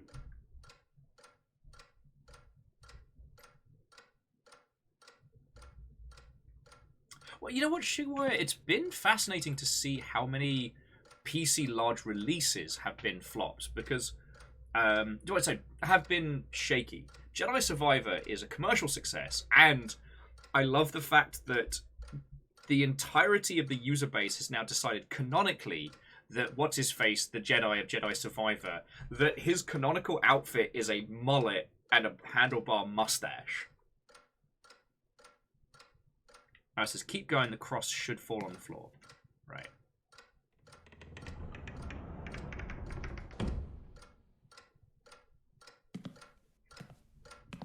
Oh, and Verdant, Watto, and welcome.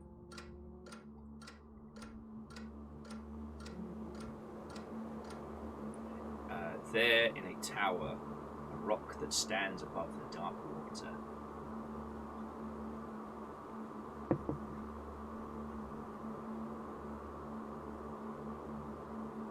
The light that no one sees in the darkness, where the blood of innocence is hidden. I feel like this is the hint to what we should be doing. A terror was born. The Fat Controller. Under the lighthouse. But yeah, sorry, on the subject of Jedi Survivor, I love that the mullet mustache combo has become, like, fan canonical. And that the single saber and pistol is, like, his style. Oh yeah, I mean, so Shig, if you get the chance to play it on console, it's good and stable. It's just the PC port's been garbage. Yeah, that's why we say, in this house, do not pre-order. Because, like, the PC port for The Last of Us was bad. And that's a game that is extremely good. Oh. Okay.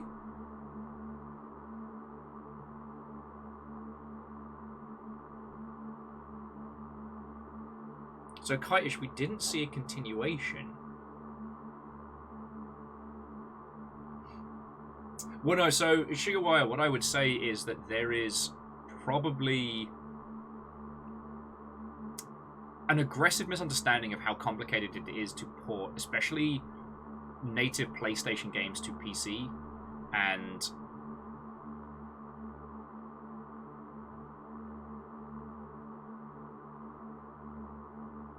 like, I can tell you that QA teams probably found every bug in those, but they were not fixed. So does that mean that the ports were given very strict deadlines and very cheap budgets? Or does it mean that they very much underestimated the user experience on PC?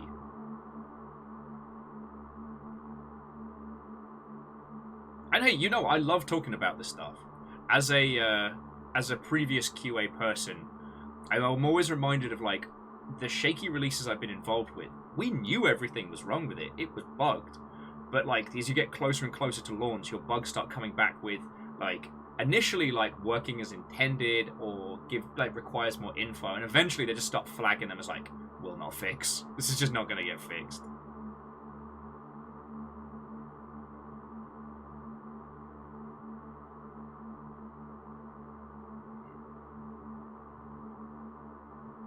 So Kaiju says, we don't have to play things over. Alright, so let's go through the achievements now so we can see what we've got. Alright, so we got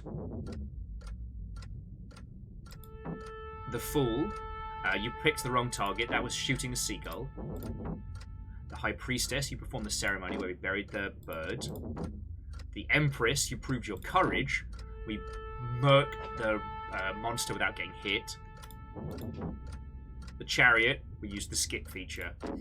The Hermit. We found shelter where none could. We hid in the Pooper instead of getting eaten by a monster. The Tempress, you were patient and continued your search. We dug up every mound. And the Star, we dug up a corpse. Alright, so we've still got 1, 2, 3, 4, 5, 6, 7, 8, 9 left. Okay, so Kite-ish, let's bring this together.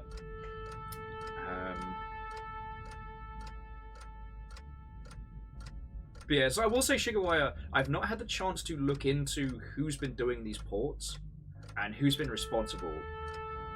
Because the thing is, like, developing for a games console, you've got one set of hardware to adhere to, unless you're doing, like, previous gen and next gen, which is always an arse. But with PC ports, like, shit can get wild fast.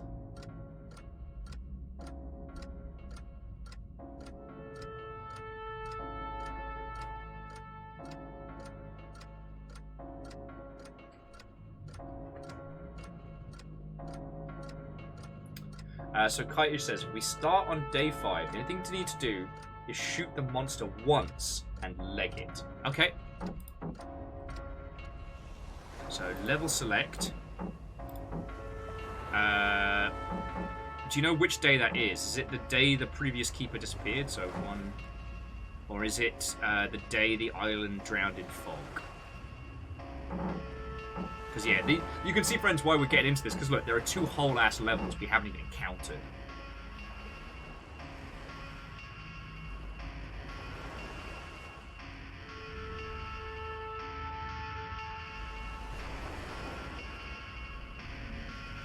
So we'll try the last one.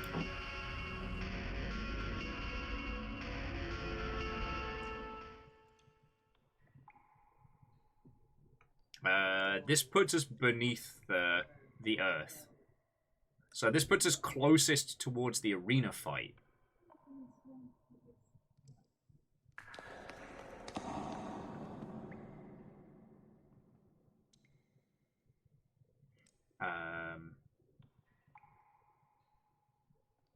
Okay, so we just have to blitz this to the arena. Alright, so friends, we're going to need conversation topics aplenty.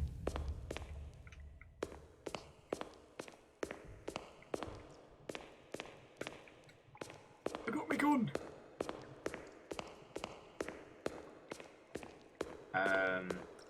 So Kaitish, so what you're saying is that for this next achievement, we hit the arena, and then we don't actually finish the fight. We just shoot it once and then just keep running until something happens. Yeah, come here. There's something rather entertaining about speedrunning horror Captain games. on the bridge. Oh! Is this a light in the dark or more a darker shadow? How are you doing, friend? What? Oh, and welcome! Hello.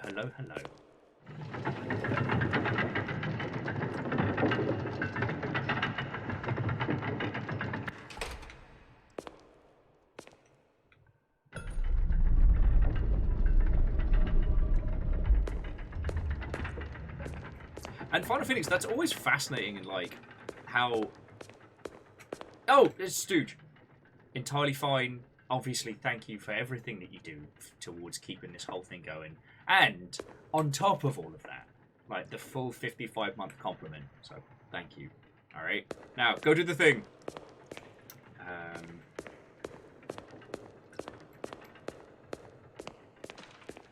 Knife hand. I mean, so Kaitish, is there anything else that happens during this day that's on any of the other Chivos? Just so... Because we've got to get to the arena, we've got to do all the time travel stuff.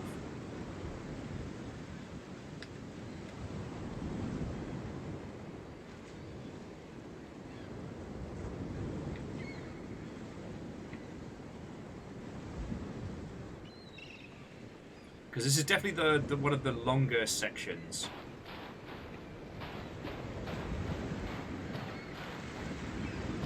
Okay, just get through time travel to the arena.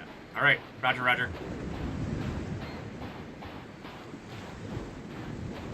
Oh, well, I'll tell you what, friends. Whilst we're by the beach with the gulls, I'm just going to take a quick little break, because I'm very warm, before we start time travelling and getting weird.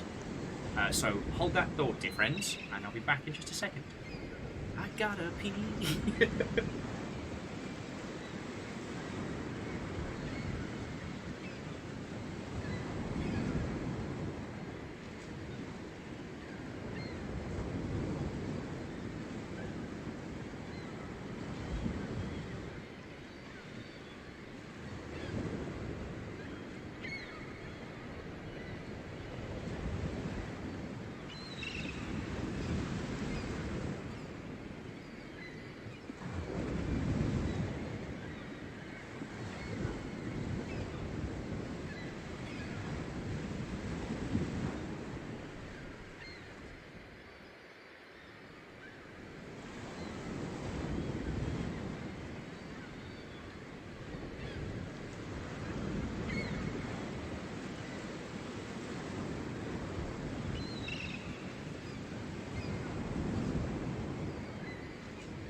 Hello there.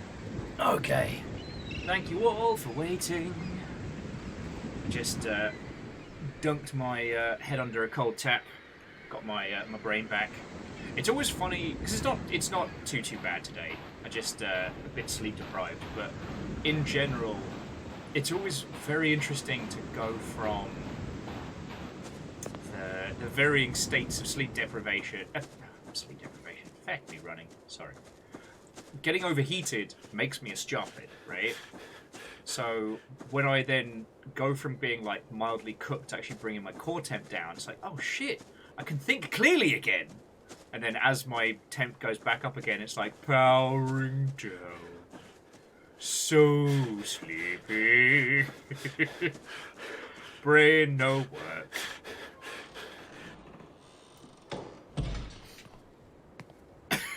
Excuse me.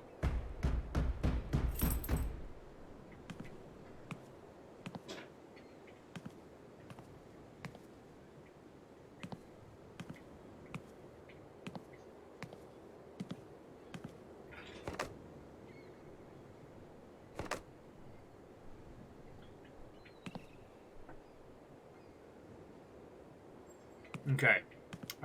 So again, we're just moving the story forward now, right?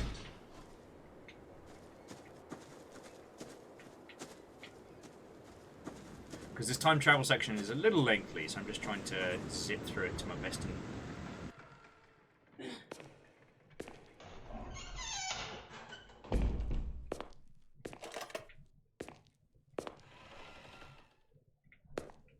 So Kaitish says that you have the choice in the arena to fight or flee. Alright. What ho? So that's where we're heading to. Crux, Watto, and welcome.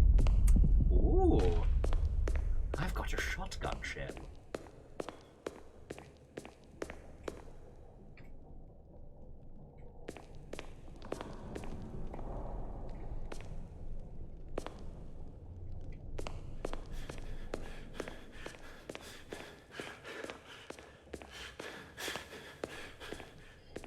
Oh, sorry, where are my feckin' manners? Apologies, friend. I guess I'm a little stupid brain, but Crux, thank you. Jesus, 23 months. We've been going through video games together for a while. I know, Kaitish. I have a gun. I'm just holding my emotional support shells.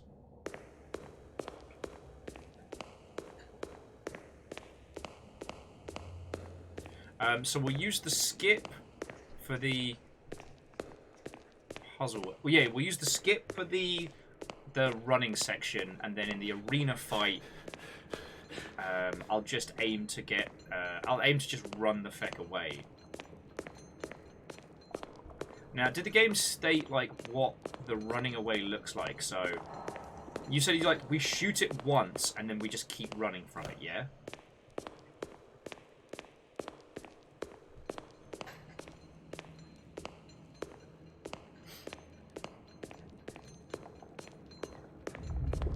Anyway, who's ready for the best character in this whole video game? It's Flesh Orb! It's Flesh Orb, Fleshy Orb. He floats in the sky, he's an orb made of flesh. It's Flesh Orb. Sadly, Vanderbeast, I do not have the emotional support soup bucket, so we're gonna do this one. We're gonna do this one raw. Still don't like that. Also, and we made a decision that we were absolutely going to take Zeke up on the offer of some tasty food. So we're going to go for banh mi this evening, which I know is one of our kind of go-tos, but it's really affordable and really fucking nice. So I figured that's a good combo, yeah? Because I am a man of my words. Like, outside of some ridiculous situations, if someone's like, hey, I wanted to donate money so that you can have good food. I'm like, alright, we're getting good food. That how it be. Right, don't need to get drunk yet.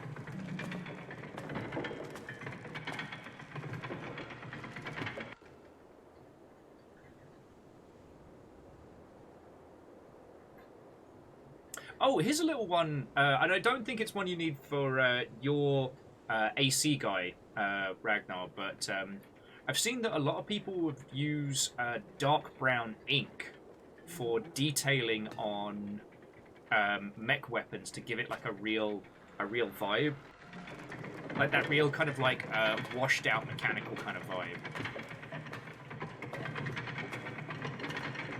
Yeah, we don't have to worry about digging up the grave, but I think we still have to run down that way to progress it quicker.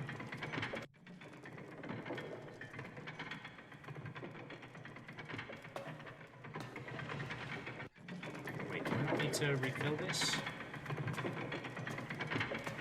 No, I guess we'll just go downstairs.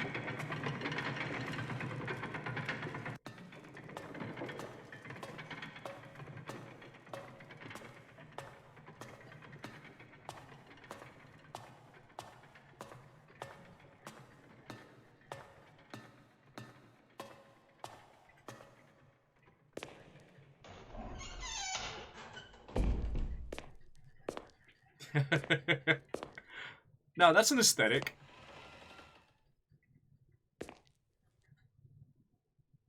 Ragnar going for the I didn't hear no bell, kind of sweaty aesthetic. The next one I'm working on is, I didn't get to use the red and gold like how I wanted to, so I'm going to try working on like thinning paints and actually getting to grips with that particular paint.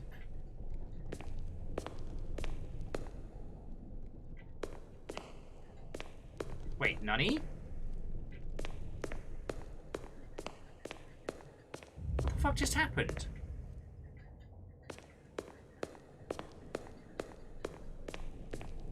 Did I just... Hang on.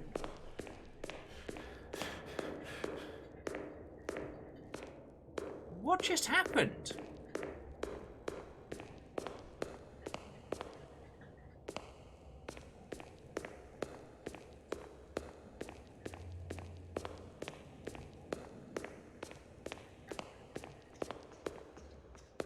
There's the thing.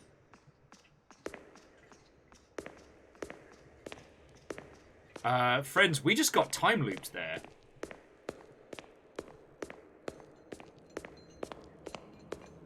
Because we're back down by Fleshall.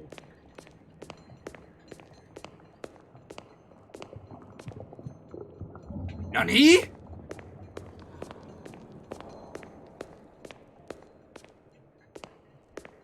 I don't know how.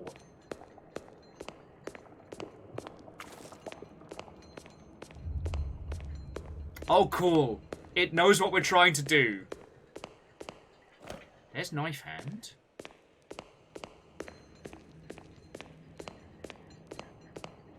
Let's do the time loop again. For it does have our favorite kind of motive. Ulterior!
Something very weird as a foot.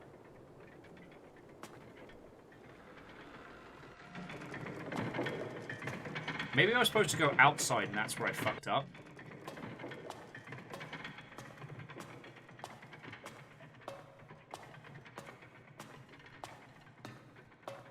Because that time I went back into the oil room and then there's the guy that kind of like surprises you. Instead of going outside like I'm going now.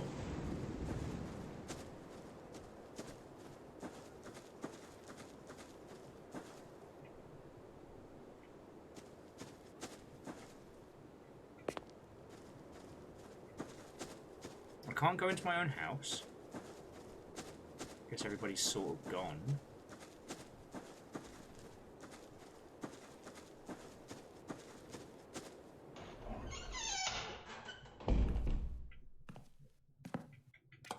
Yeah, there's the shotgun. There's the shotgun crate.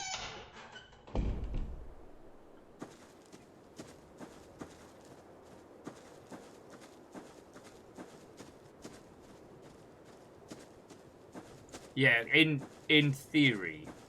So basically, if we repeat the steps of the previous night, it just loops us back around. That whatever we do, we have to kind of break the cycle here. And it's just in the past, we broke the cycle without knowing it. Okay. Alright, so now we're back on track. So, friendos. For the mischief-flavoured nonsense of this Saturday...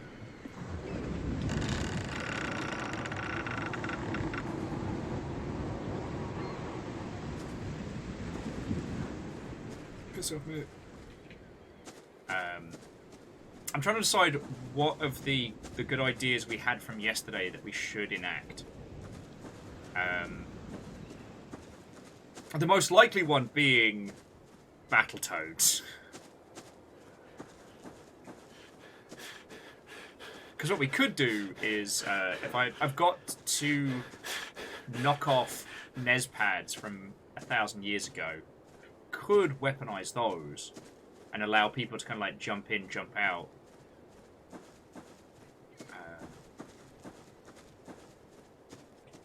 I mean, it's still gonna hurt me either way.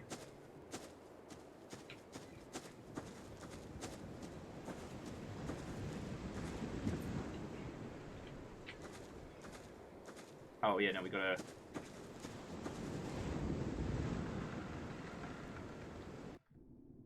Yeah, that's what takes us back. And now we're on the path to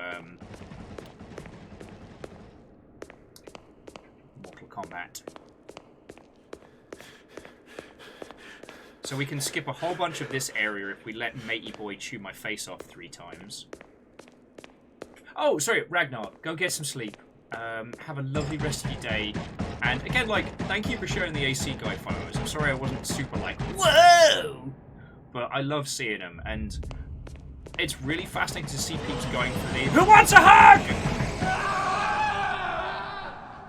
It's really fascinating seeing people going for the like emulation of size and scale. I mean, you know what, friends? Just as an interim between getting our face eaten by Monster Spider, so like check out this Mother Hubbard, which I think I've decided is actually going to be a gift because I'm really proud of it now. But check out this Mother Hubbard. So this is the last one that I put together. And I'm really proud of how the paint job and stuff came out. Like, look at that. You know? I'm real proud of this one. Like, this is the kind of nonsense I'm going for. The idea that, you know, some super OP villain paid for, like, the flashiest Super Gundam and got, like, the most redonkulous paint job with it. Like, this thing is fresh off the assembly line and ready to do war crimes, you know?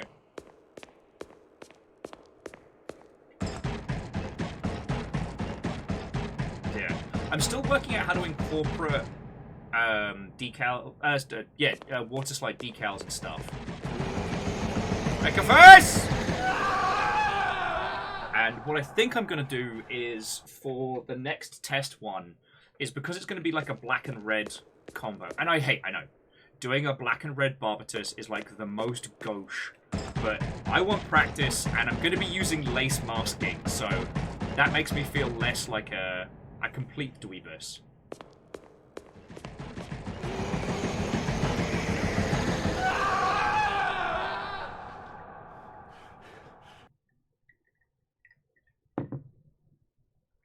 Excuse me?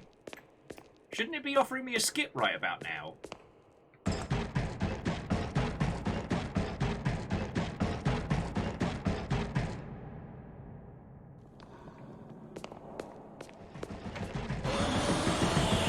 Who wants a hug?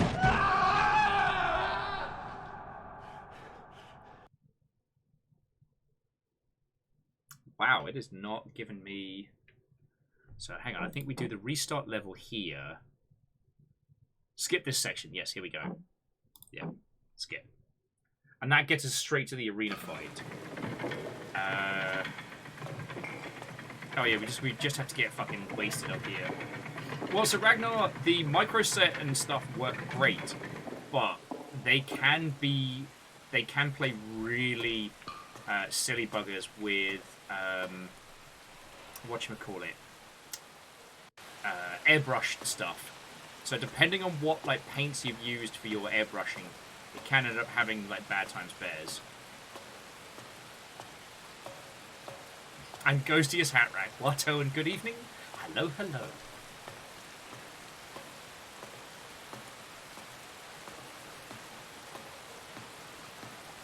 Oh yeah, well, so Scotty, the water slide decals you get with Gundams and stuff are a lot bigger, so it's not quite as infuriating, you know what I mean?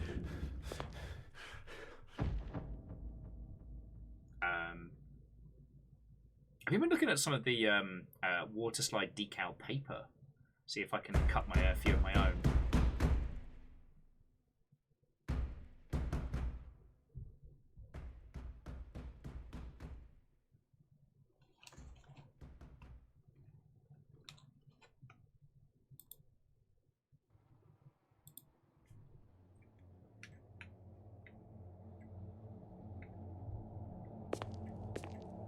Well, so Scotty, like, it's fucking great. I use a combination of some acrylic and lacquer stuff and some water-based. If your base coat is good enough, like water airbrush paint works wonders, and you don't have to use like special chemicals to cut it if you're doing like lighter stuff. But that tends to be better for like flatter types. It's real good for the foam marble effect that I do want to try at some point. But yeah, I'm still in the process of unfecking the airbrushes after I... Look, the instruction said does not need to be cut. Like, ready to airbrush does not need to be diluted. Which was, checked notes, a fucking lie. Absolutely needs to be diluted. Ah, Scotty, those good old-fashioned Citadel miniature fumes.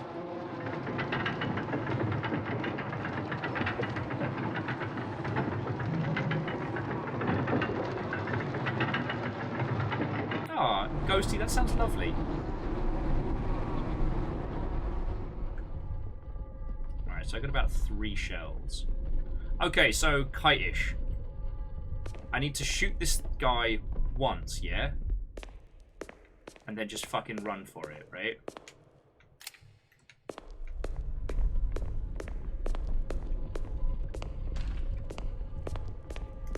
Oh shit, you know what these skeletons are?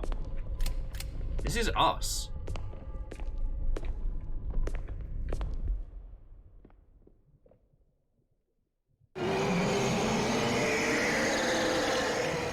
Test your might.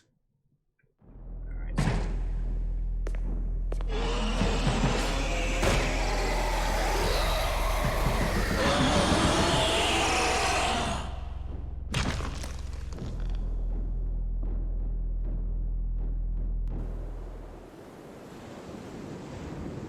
Oh shit! Justice, if you could not. What the fuck?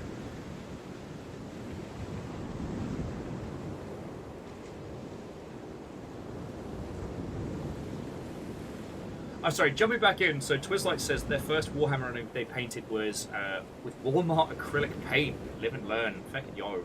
We talked about this the other day, but like the first Space Marines I got was technically the Terminators that came with Space Hulk. The ones that kind of had the movie up and down arms. But that was back when the core bulk of Space Marines were the little like hold their hands like 2-piece plastic sets. God. Made a few interesting mistakes with those. I was a Blood Angels player back in the day. Well, actually, you know what? I shouldn't say Blood Angels player. I was a collector. I played very little.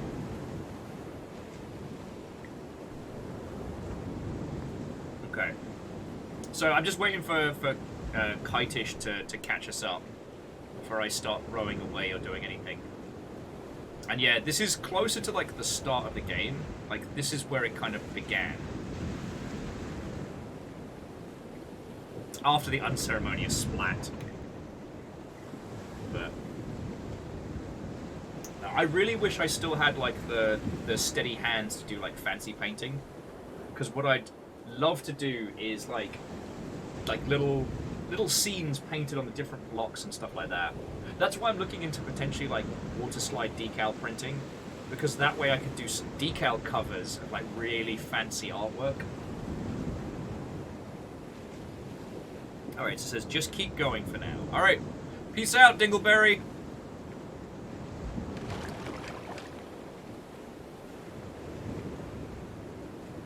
Try not to eat anybody. Yeah, all I can do right now is just oar and row. All I can do is oar.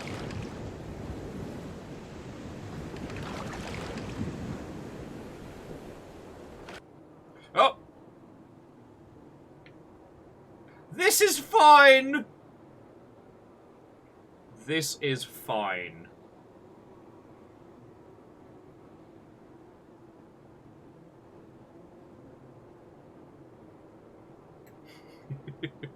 Honestly, there's a part of me that's slightly relieved that we didn't end up getting the Warhammer Skull sponsorship. Not because I don't want to, but because I would have to once again confront trying to paint fucking eyes on fucking Space Marines. Like, these days, anytime I look at a model and I'm like, is that a human face? Nah. Everyone's wearing helmets forever, the end.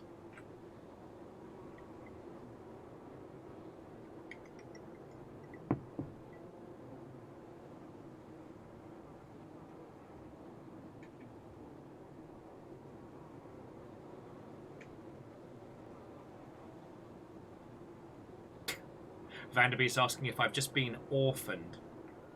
Alright, so Kitish, like, what are we doing now? There's a door in front. Let's go say hello, I guess. I'll just wait before Kitish is like, whatever you do, don't open that door.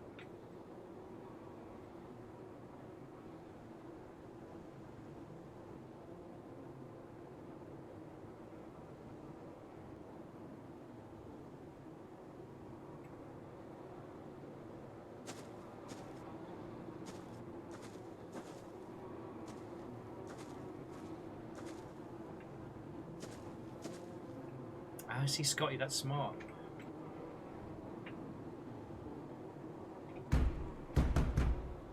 Open the door! I know you're there!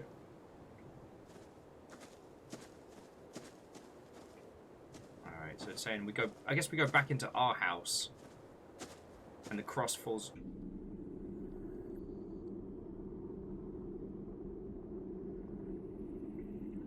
I barely have control. Oh, my control! Fuck it!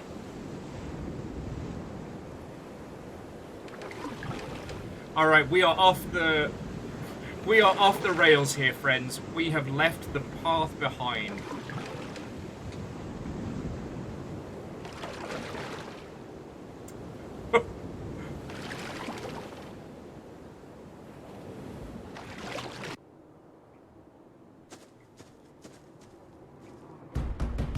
Where is he? Open up!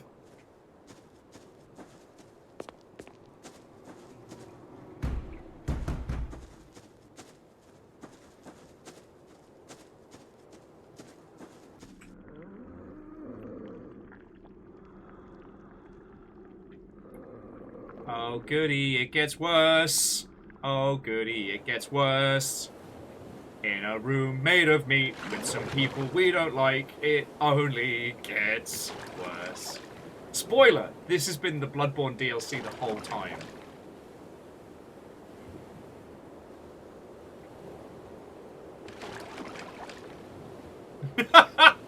Oh, gear graphic, we just got into the new content. Kitish has been guiding us into the new stuff. Wood, it's just tree meat.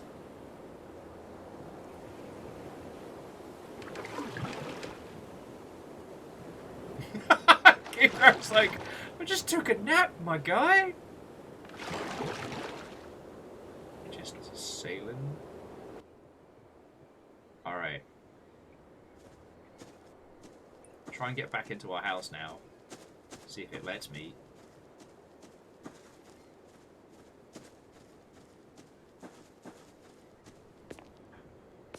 Nah.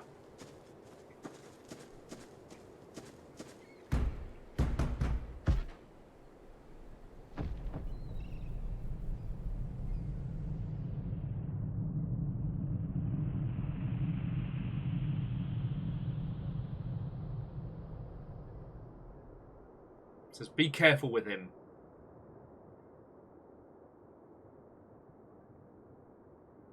He'll be alright.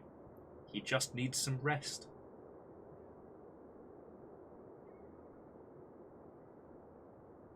The keeper is out of his mind. He drinks all day and wanders around the island.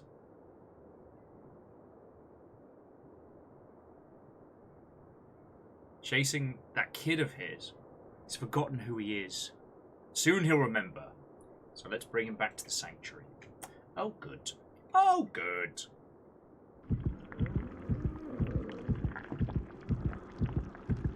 Oh. Meat house, meat house, meat house.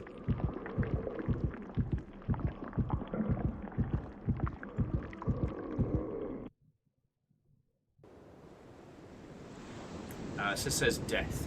Sometimes there's only one way to escape.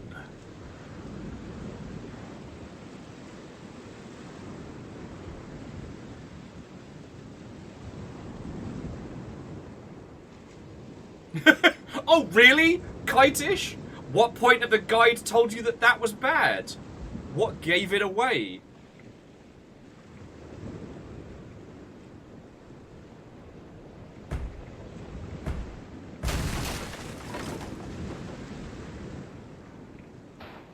I'm the thing that just...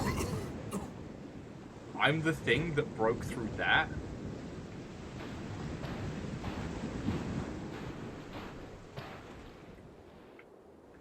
I don't have any items. Can't run.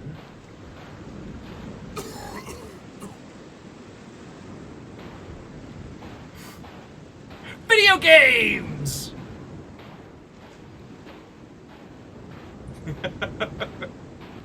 Gear graphic, I'll take that as one of the highest compliments I've received all day.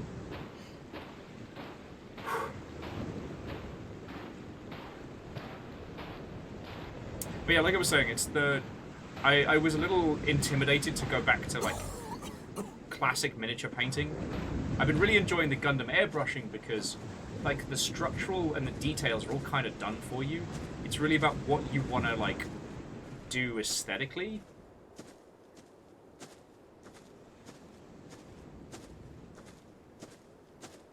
And I've been able to, like, really kind of experiment with it.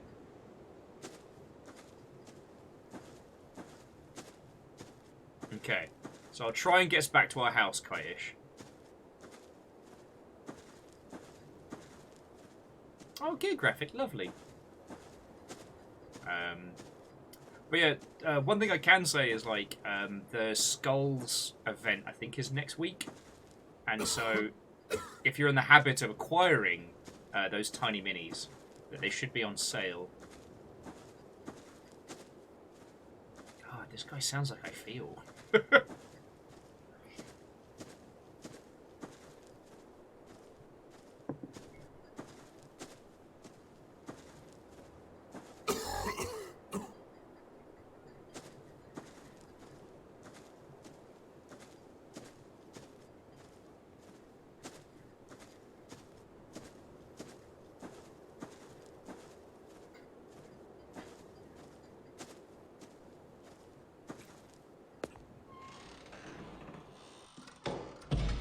Okay, so we're back home. So in theory, there we go. That fell off. Put it back up. All right.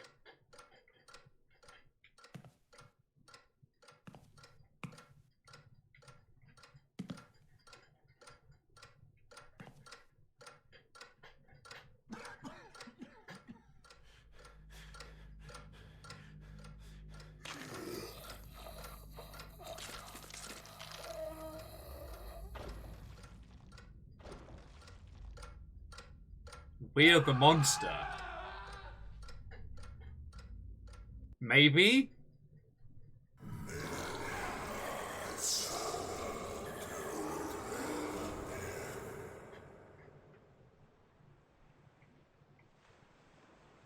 Oh, fuck.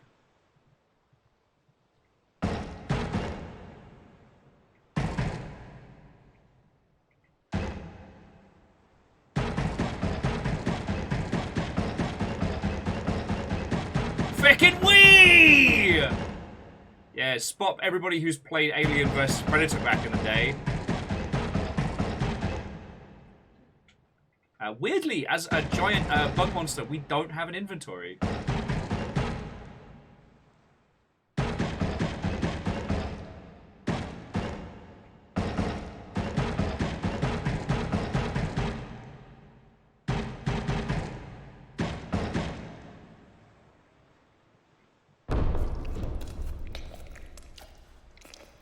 Oh.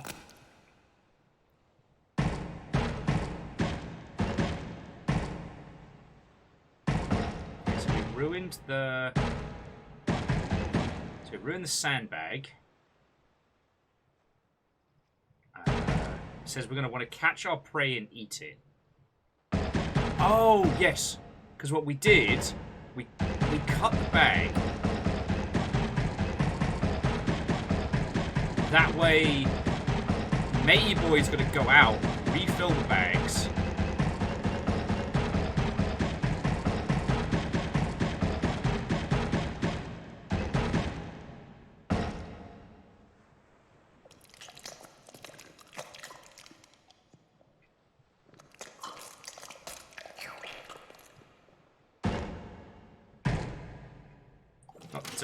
Not feeling the soup anymore, let me tell you.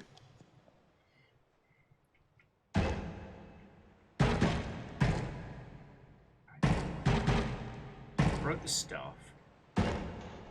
Then we head back out.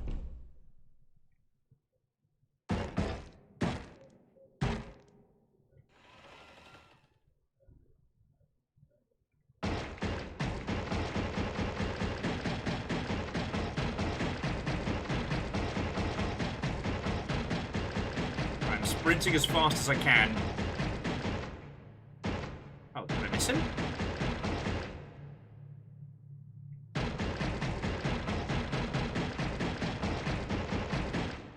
Notice how we simultaneously have the monster overlay and our lantern? There we go.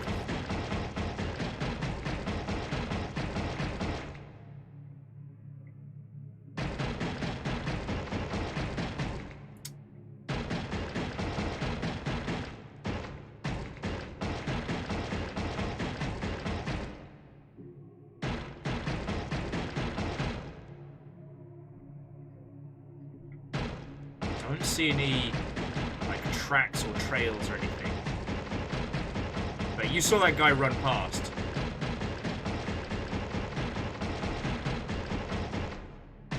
Just to see where he fucking went after that.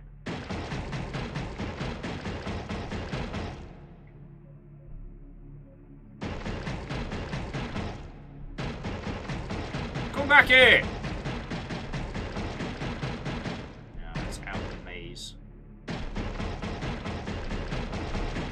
But yeah, no, this is very interesting because, like,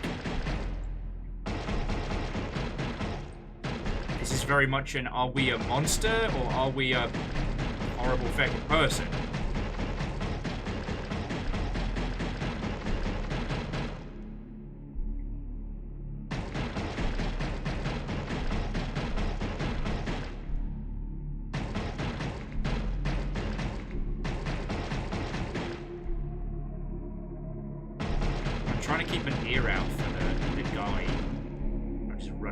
Constantly, but it's difficult.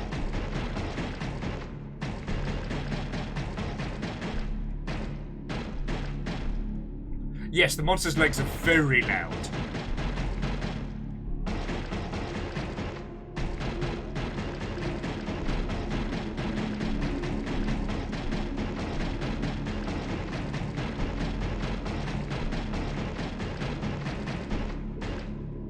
Alright, so he hasn't made it out yet. Alright.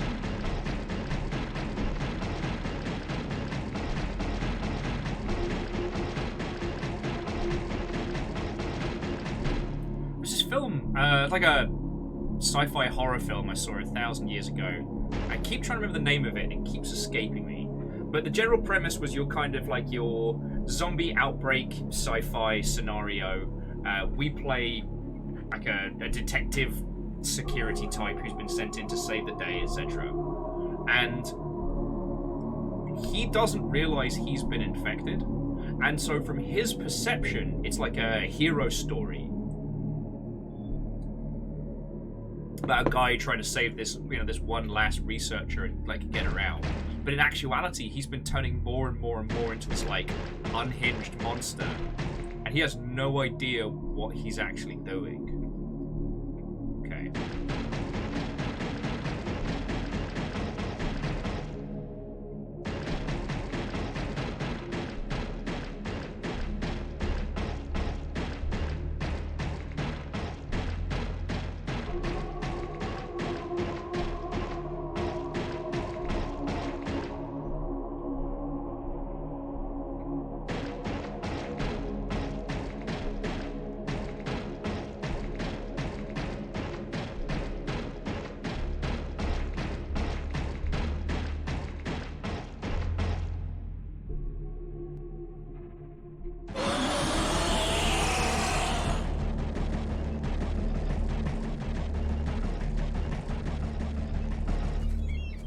Did I get him?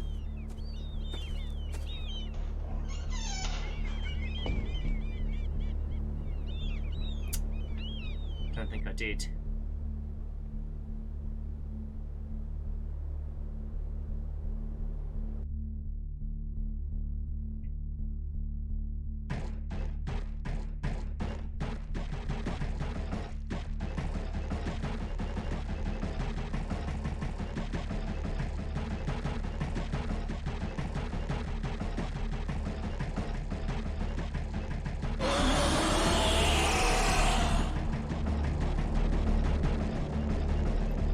Way to run, fucko!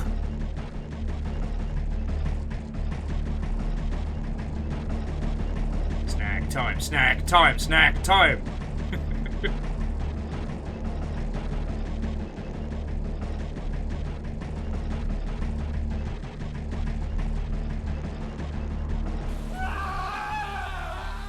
And they took Joseph's coat and killed a kid of the goats and dipped the coat in blood.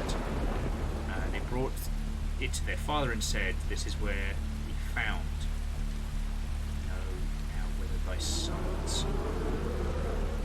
Nonsense? What is going on?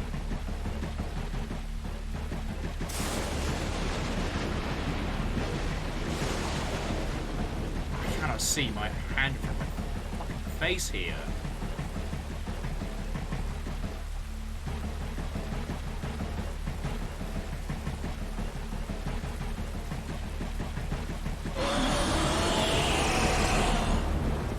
Come on, snack time.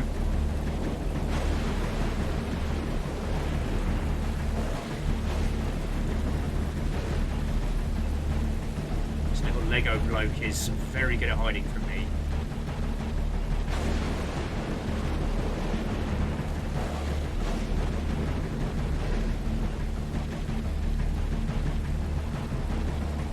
Dude's giving me real, like, Roblox running energy, you know what I mean?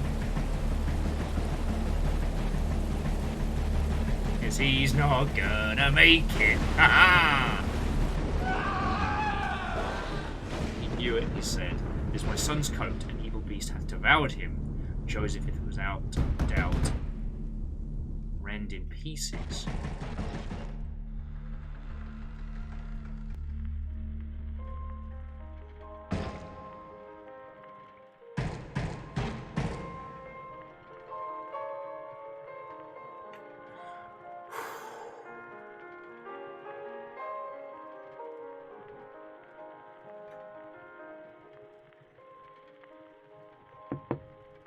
Guess we head up towards the music, right?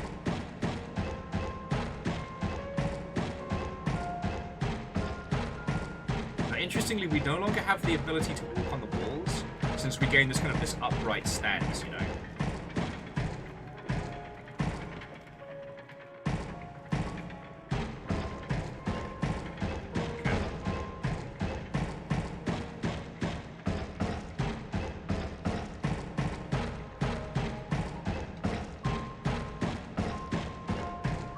Friends, if it seems like I'm very quiet, I do not know where this is going. So yeah, we're playing all of the monster encounters.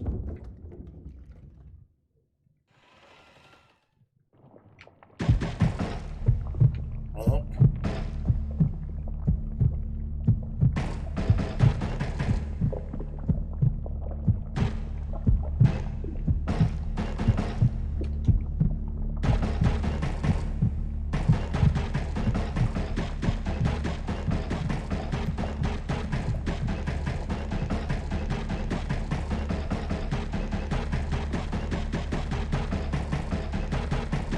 What the fuck are we even going on right now?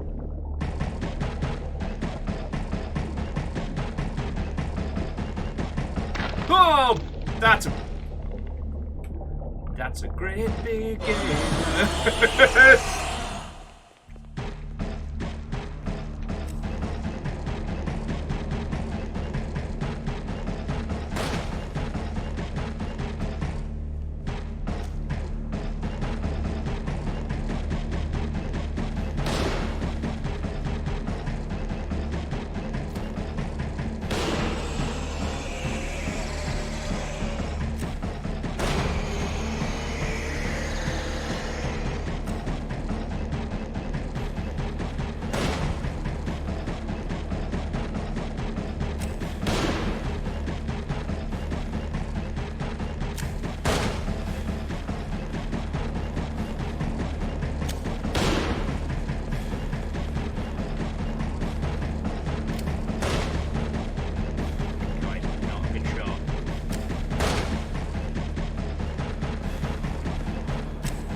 It's incredibly unsettling.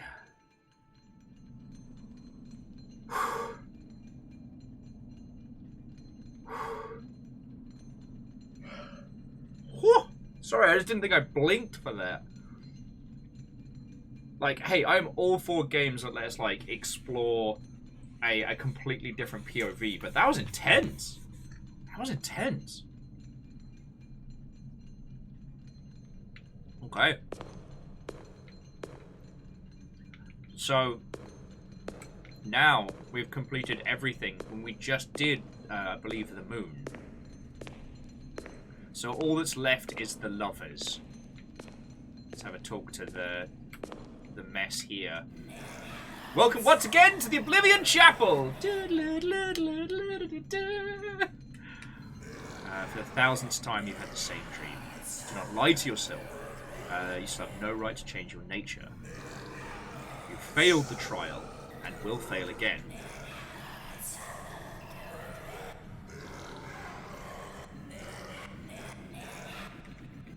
In pursuit of yourself, remember who you are and what happened to your son. Repentance is coming. Alright, the shed's still closed, so... Alright, out we pop.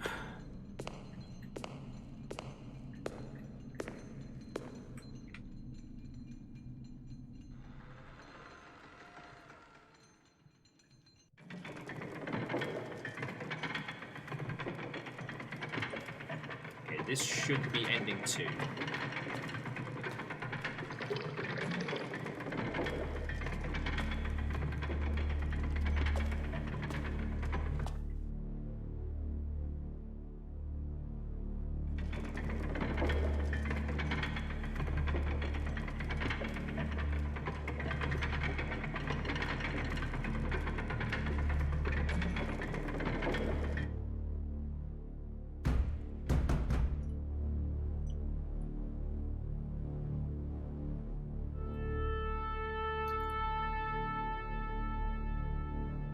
God, this is strange.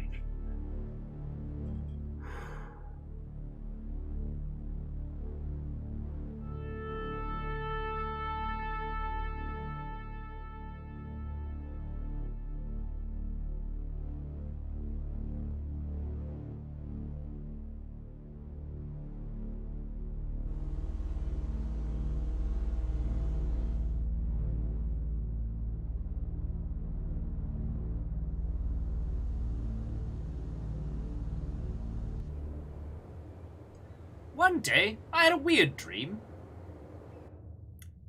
In it, you and I are sitting at a table, and everything seems normal, but something is not right. In this dream, I see myself through your eyes, and I'm telling you something, but you are distracted and do not listen. Has someone come? Nobody could. And when I turn around, you notice that I've disappeared. You get up to go into the room. God, sorry, that was very, very quick. You get up to go into the room. As you walk, you try to remember what I told you, and it's complicated. What was I telling you about? Was it something important?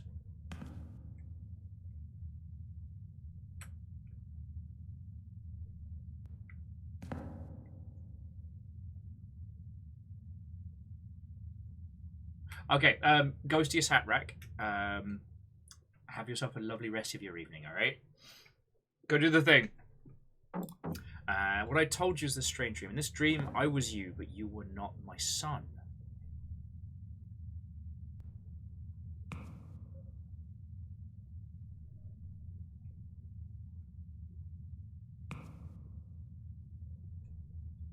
Now you enter the room, but I am not there. And there is an open book in the corner.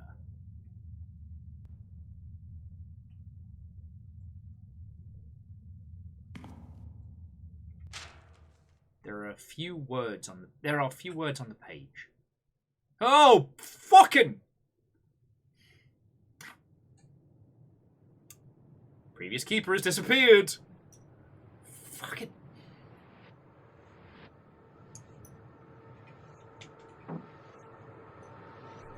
Okay. All right. So let's go check the Chivos and see where we're at. All right. So we managed to get justice. If you could not, you still held to the urge. We got death. Sometimes there's only one way to get away from darkness. And the moon! You thought you'd lost the way. So we've got 1, 2, 3, 4, 5, 6 left. Alright. I gotta take on the pee break. Because I've been chugging water and that last one made me jump. But, yeah, let's keep fucking going. Kaitush, how much do we have left? Because, like, on the level select now, we've still got, a day the Terror got out of the deep. So we've got this whole day now where I guess we play as the monster. Like, we play the monster encounters. Whew.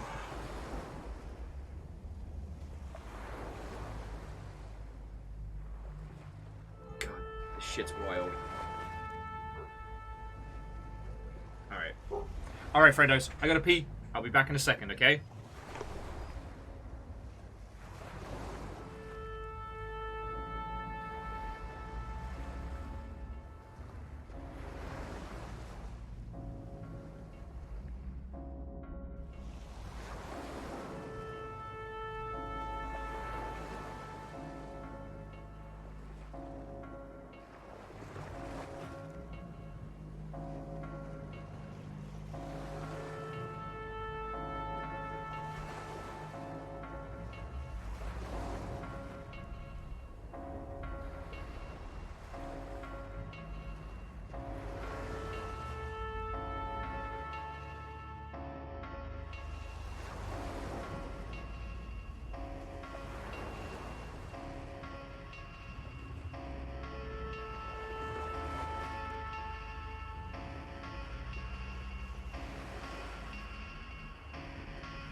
Oh. Let's try that with one more.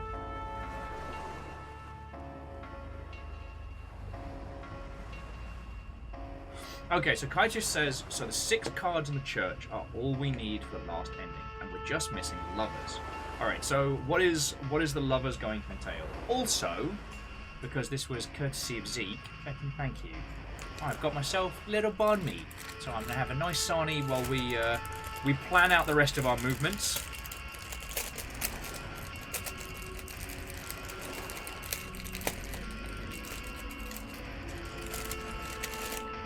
Oh no! Oh no, I've made a mess. Oh no.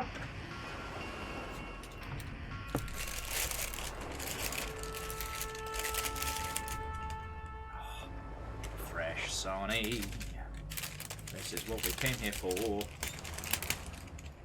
Guinea pigs, you can't even digest this. It's bread. Getting heckled by my animals.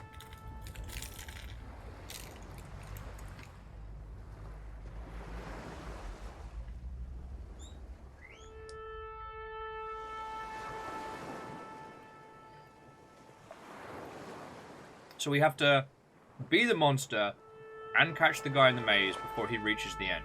Okay.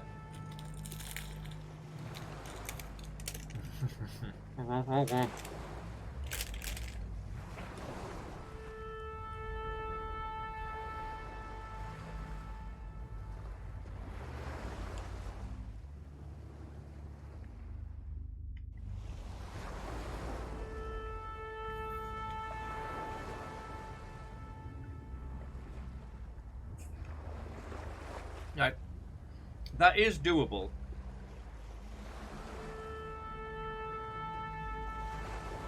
But yeah, the maze is a bit of a mess. So what I might do is, like, if we lose track of him, I'll just reset.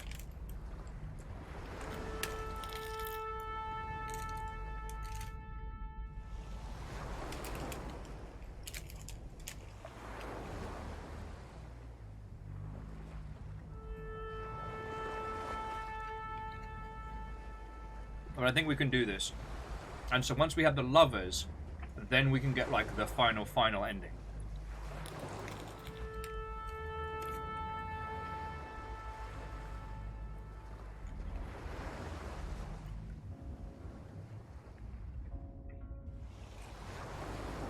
And I take it the other Chivos are just things like,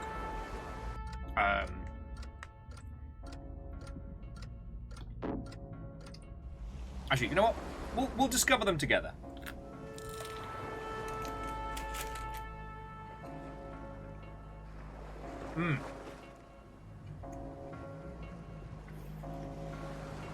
Final Phoenix, I wholeheartedly agree. Because this has been the title screen since we started, so it's not like it's been unlockables. So I think this isn't... I think this is prophetic.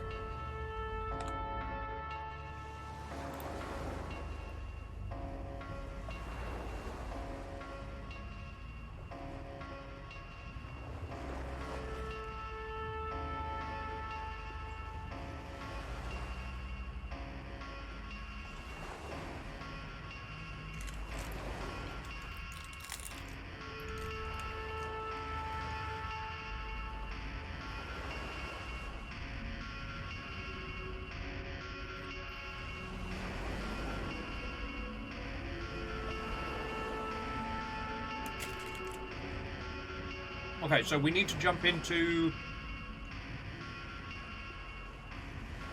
Excuse me. So we need to jump into the final day and get to the maze.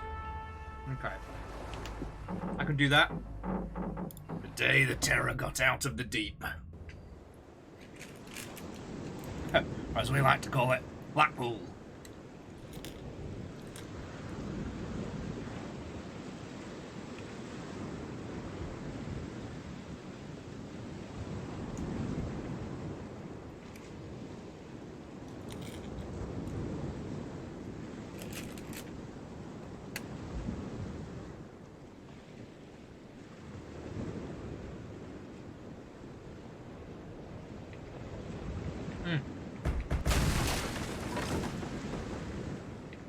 Hadouken!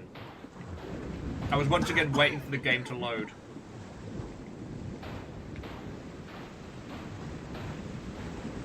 See if I can eat my Sani one-handed. Walk us through this area.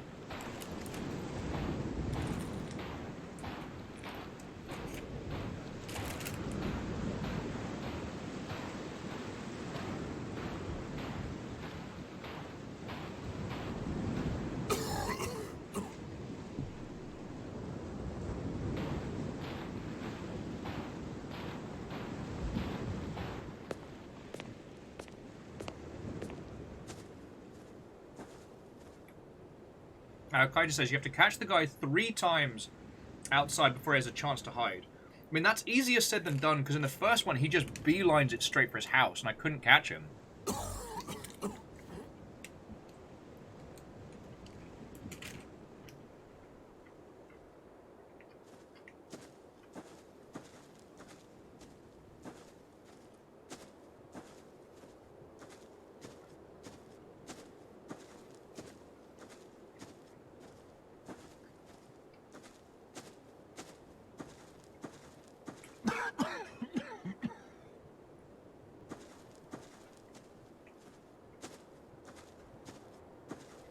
I was using the dash as the monster.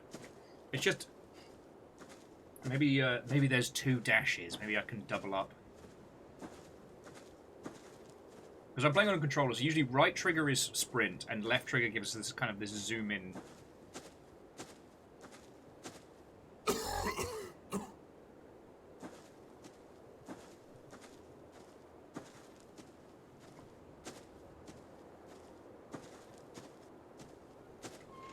But yeah, the whole father-son theme here is kind of fascinating.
The thing that keeps getting me is, especially when we're not sprinting, the monster fee sounds sound like the start of Mortal Kombat, like dun dun dun dun dun dun dun dun, and I can't unhear it.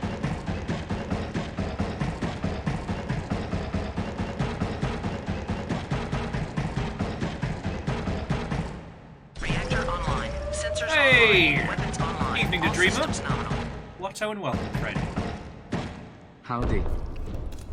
We're breaking stuff. How are you?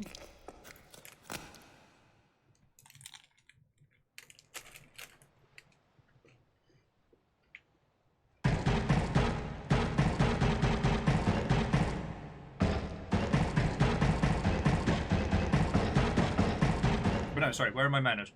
The Dreamer. Thank you for 55 months. Sorry if I look a little spacey. 1, I have banh mi, as Zeke treated us to some good food. 2, I was up very late last night talking to a friend because they needed some support, and I could do that. And 3, we're trying to... Oh. Hasn't killed my appetite, though.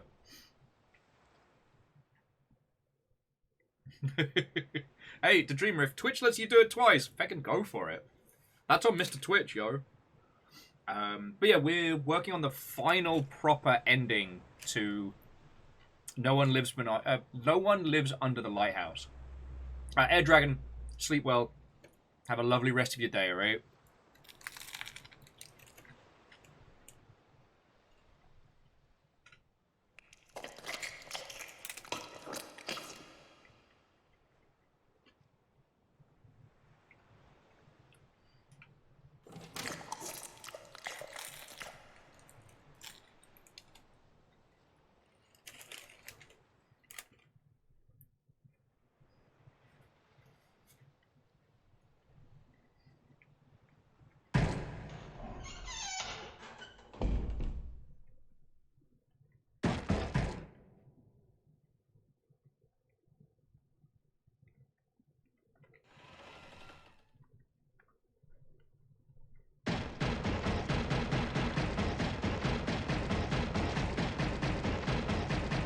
And Krypton Watto and welcome as well.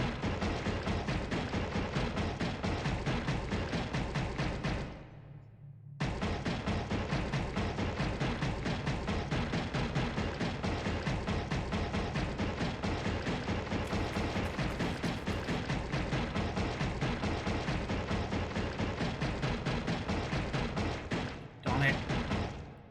So I'll restart that bit. I saw him, I just didn't see where he went after that. I was on his tail.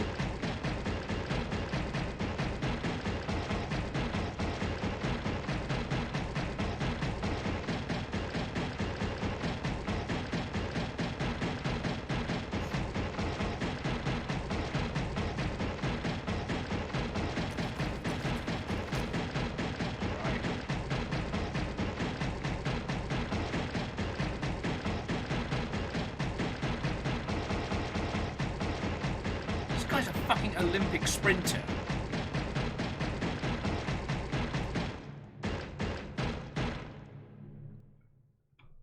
Okay, this is shenanigans.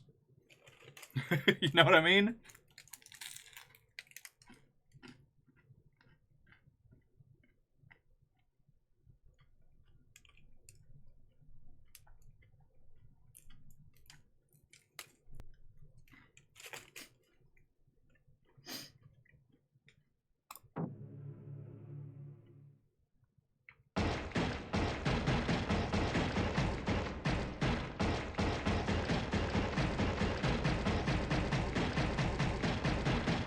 You know, it is super dark down here. It's just go this way.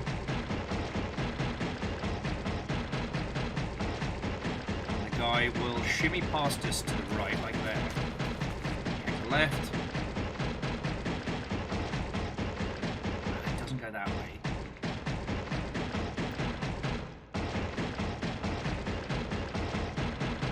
And see, and that leads us back around. So, yeah. I don't know if this is one of the places where we've got to catch him. Or if we even can. Because, like, you're seeing the same thing I am. I am on his ass. Lol. I am faster than he is. And yet, he turns that corner and he's just gone.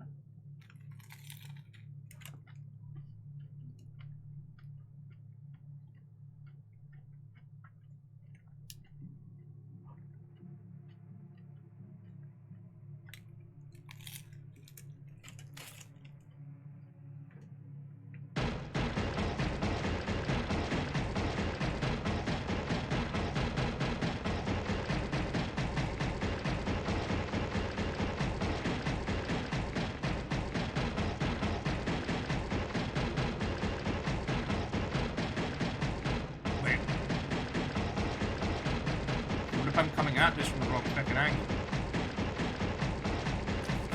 Yeah.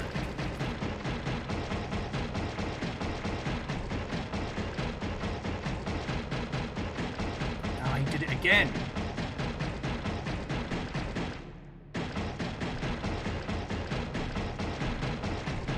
Okay. Let's just progress this.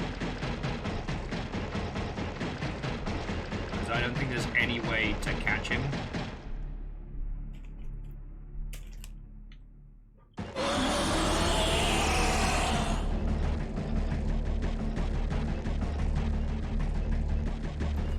Yeah, that's the one I want to get him on.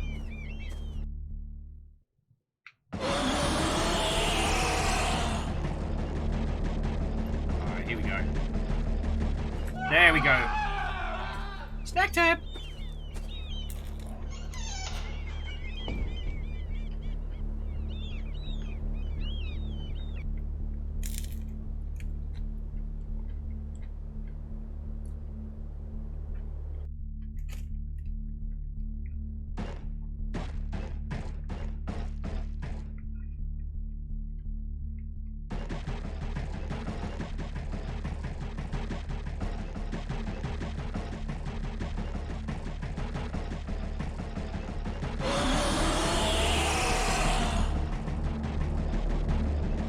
That was the only time we didn't get it.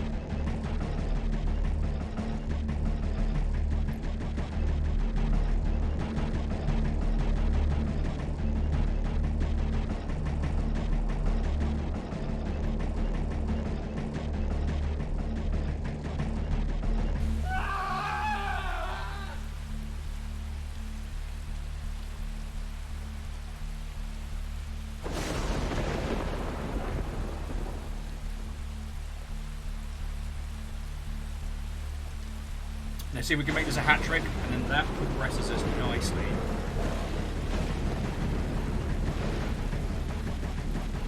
Let's see if we can find my way out to the fucking island.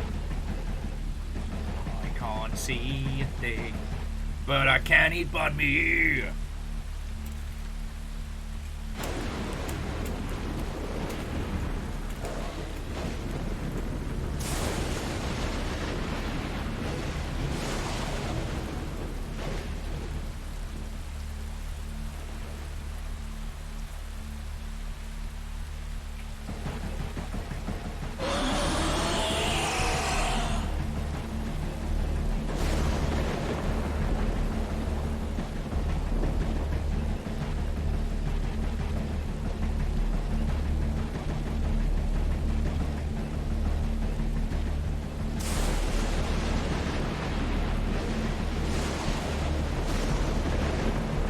Joke's on him, he's going to do things like turn corners and plan stuff. I don't gotta do nothing. I'm Big Spider. I'm Big Spider, make you a snack. You my dinner. A delicious light dinner.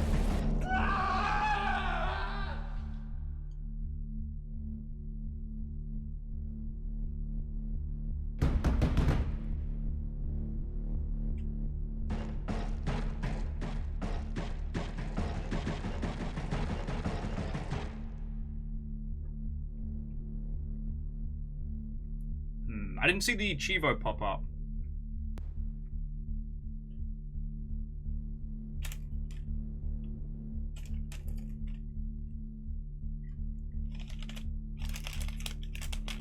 Okay, Vanderbeest, you joke, but if you told me they were going to do a Choo Choo Charles sequel where the train is played by another human, that is terrifying and I want it. You know what I mean? Oh, it's not for babies.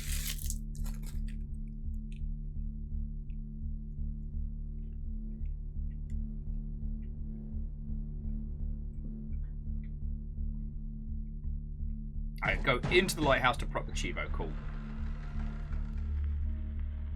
There we go. The lovers. When it called to you, you answered.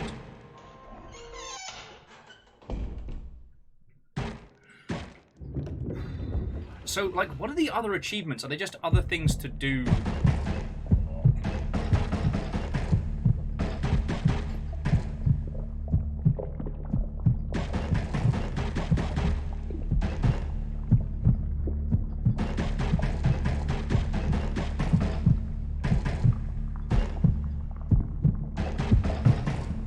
Well, just other things to do in this particular area.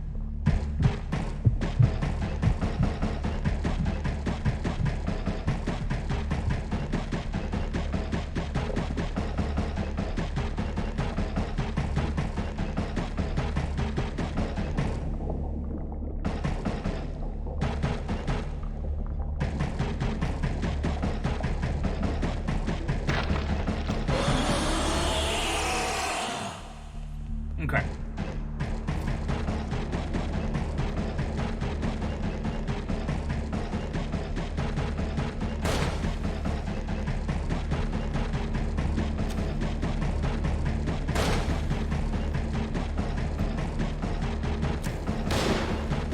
He's not a good shot.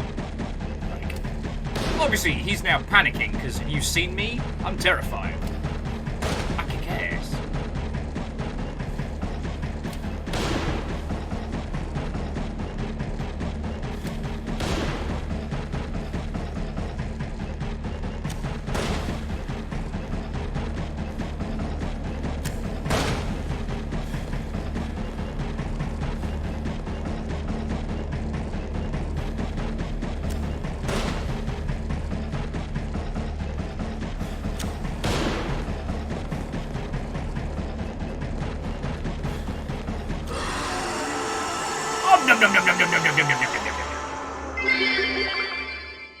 Home after 2-hour commute back and forth with no AC. Ugh. Oh, look, Will's a giant spider. Yeah. Sometimes you can't defeat the giant spider, become them.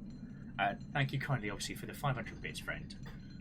Sorry for the no AC. It's been far too warm of late, and that should be illegal. Okay. So, the big floaty thing is gone. We have hit all of the different stories. The door is banging. So the lovers, the fool, the emperor, the wheel of fate, the moon. Let's see what's underneath the lighthouse, friends.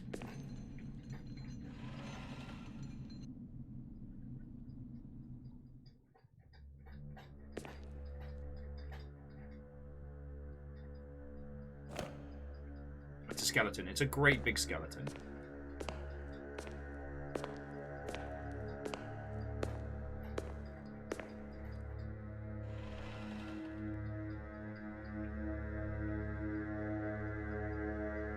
That's a lot of drink. That's a lot of drink.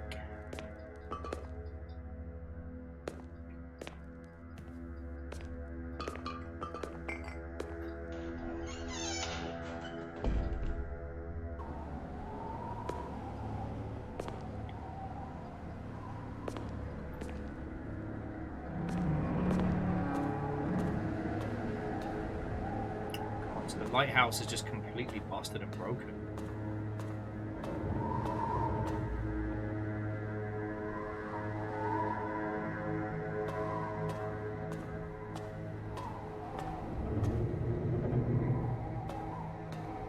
Oh, that's missing. This seems safe.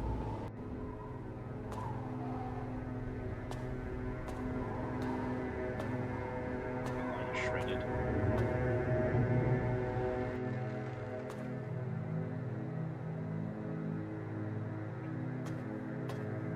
This seems fine.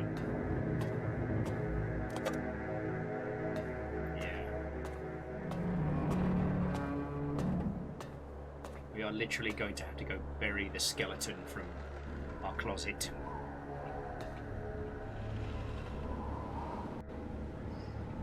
Oh, sorry, and Ghost Reaper, I hope I said hello when you came in. What I might do, friends, is change the invisible party hat to just a butter.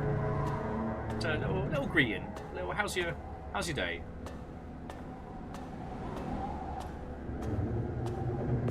Also entirely possible, like this is a post Half-Life 2 scene.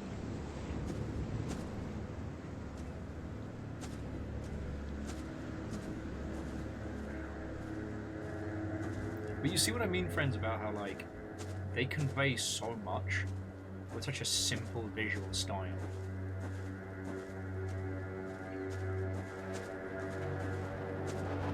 This place is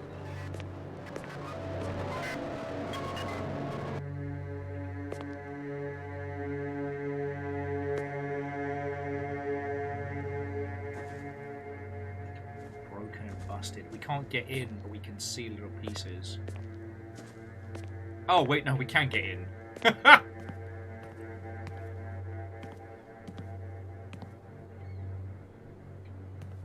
chest, well covered in medallions, doesn't need them. There's us, just a old-looking man. Don't like that.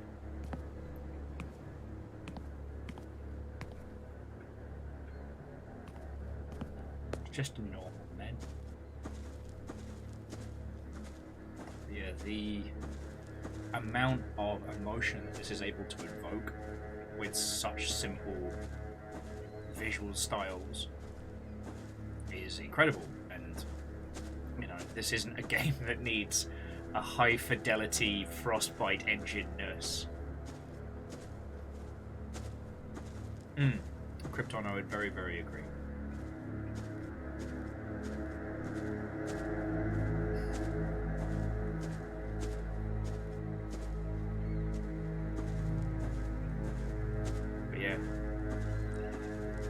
There is no shed, there is no... There are some goals down that way. Go poke it up.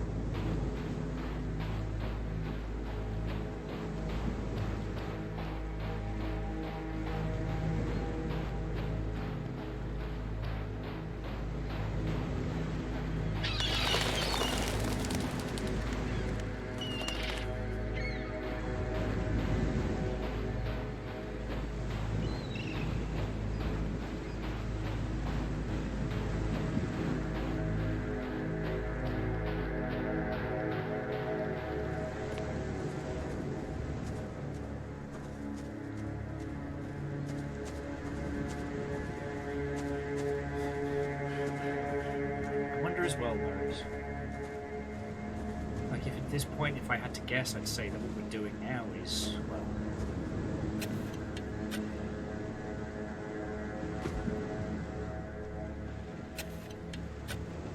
So, judgment. Now you've accepted the burden. No. No jump scare, just... And Lyris, I do agree, it really does feel like we are burying our son. Whatever happened on this island, we became obsessed with, and we've done nothing but drink on this island of disrepair. Whether or not the horror elements we've seen is just one person attempting to process their grief and getting further and further into themselves, or whether there really was a fucked up cult of spider people.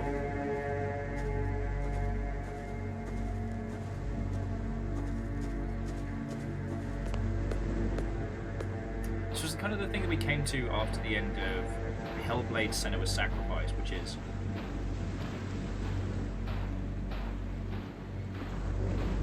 the perception of it almost doesn't matter to the character. Whether it's, you know, our character's alcohol-riddled psychoses, or whether it's what literally happened, it doesn't matter. The place they've reached at the end of it is just as emotionally valid to them, you know?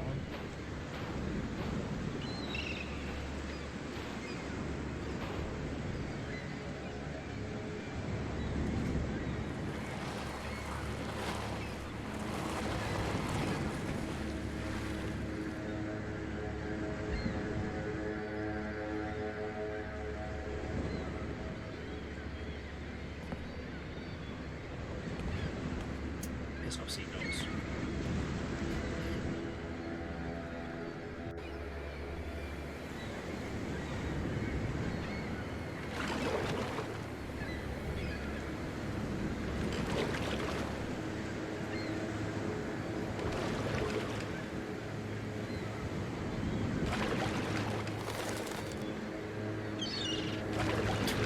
They get sunk by a seagull.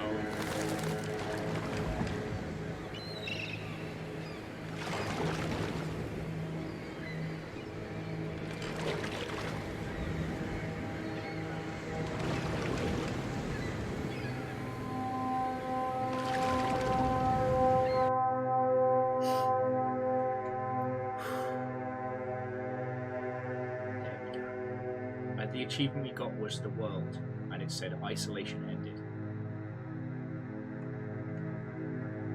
So yeah, I think you were right. Whatever it is they went through, whatever it was that took their son from them, this was them finally accepting it.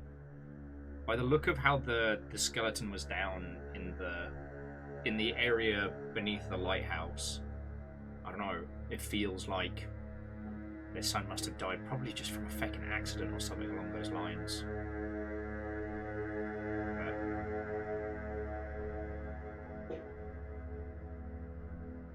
I mean, Angel, clearly, you're not wrong. We did blast one of the seagulls earlier, so it would be fine. But... Fucking y'all.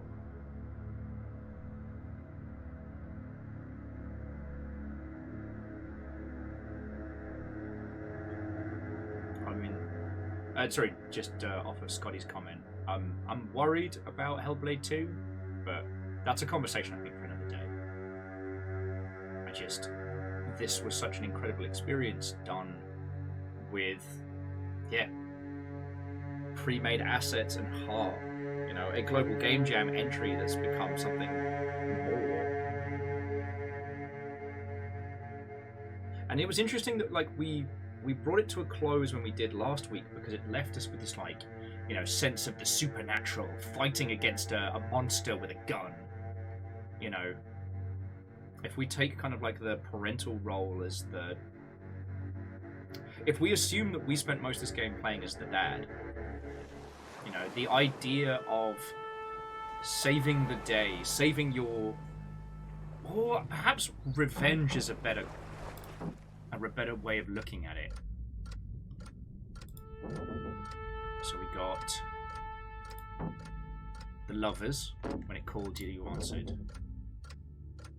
We've got the devil,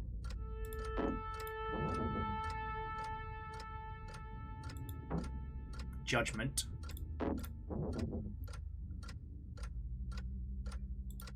and finally the world. Isolation ends. So Kitish, what are the last two? Do they add anything story-wise to this? Should we? I mean, they're not like finish the game 15 fucking times or something, are they? Because I'd be down to chip away at the last two before we call it.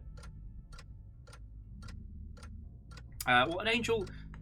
The last one seems to be something that we can interact with, much like the other cards. So, but yeah. The idea that, you know, driven mad by grief, this person just locked themselves in the lighthouse, just drank themselves blind, and created... Oh, the devil's because you ate the boy without taking a hit. But no, I think the idea of someone creating a monster that wasn't there, you know, creating something that they could blame, is quite... I don't know, quite poignant, very powerful.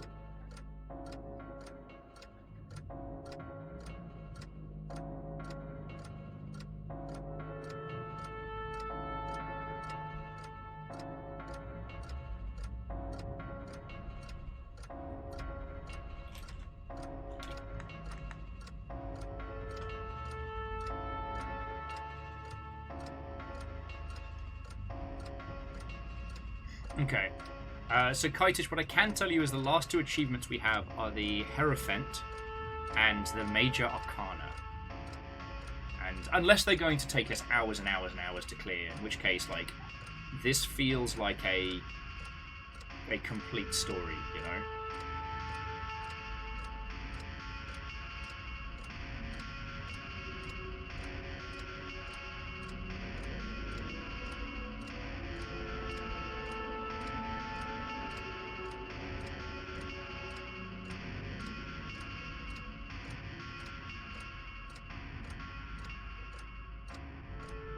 Alright, so Major Arcana is just 100% of all Chivos. Okay. So what is the Hierophant? You knew that faith would guide and protect you.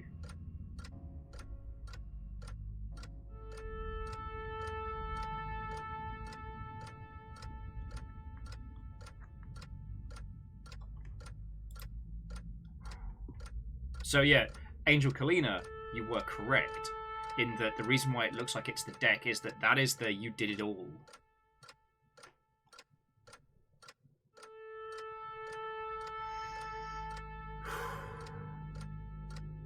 I tell you, friends, when we are done with this, we are going to raid someone. I don't know who, but whoever it is, I'm picking the lightest, whimsiest game I can find.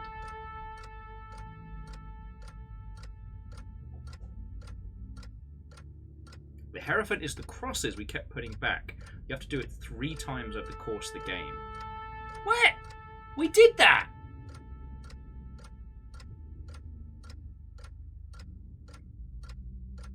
Boo. Okay.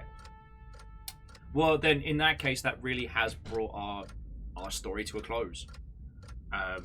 Friends, now it is true that no one lives under the lighthouse.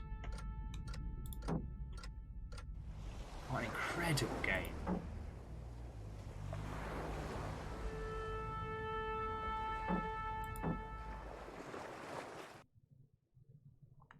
An incredible game.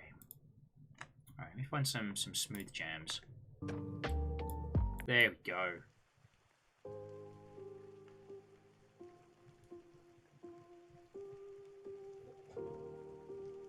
Yeah, and Scotty, I made sure that I put it up on the last day as well, so...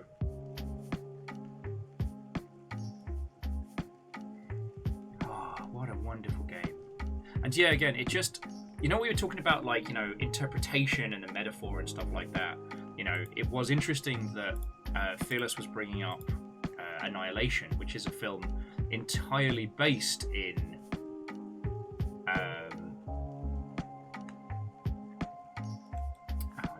There's loads of people to choose from.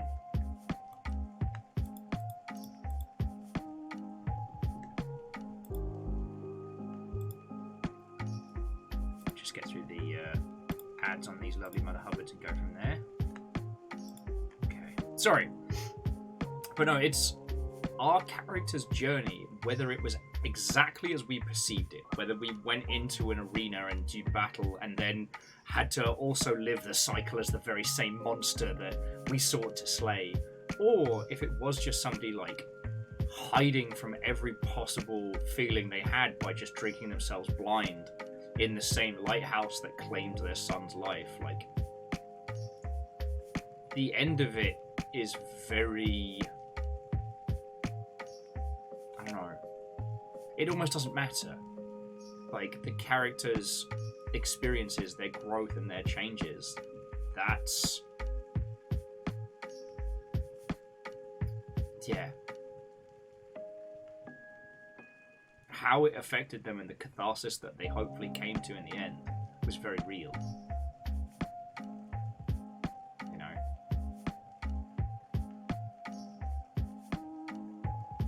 Oh yeah, no, Verdant Flow, go.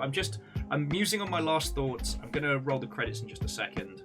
And then you will have a choice between Subnautica, Later Alligator, or I will throw Valorant in there.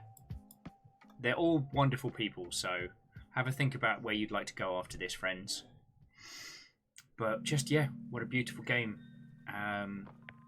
Often games about grief and loss and things like that are incredibly, let's be honest, on the nose. You know, very rarely do the characters get to have a kind catharsis. And quite often conflict is used very on the nose, but this, at least from my interpretation of it, you know, the dad created an evil that he could fight, and then he suddenly began to see himself as that very evil.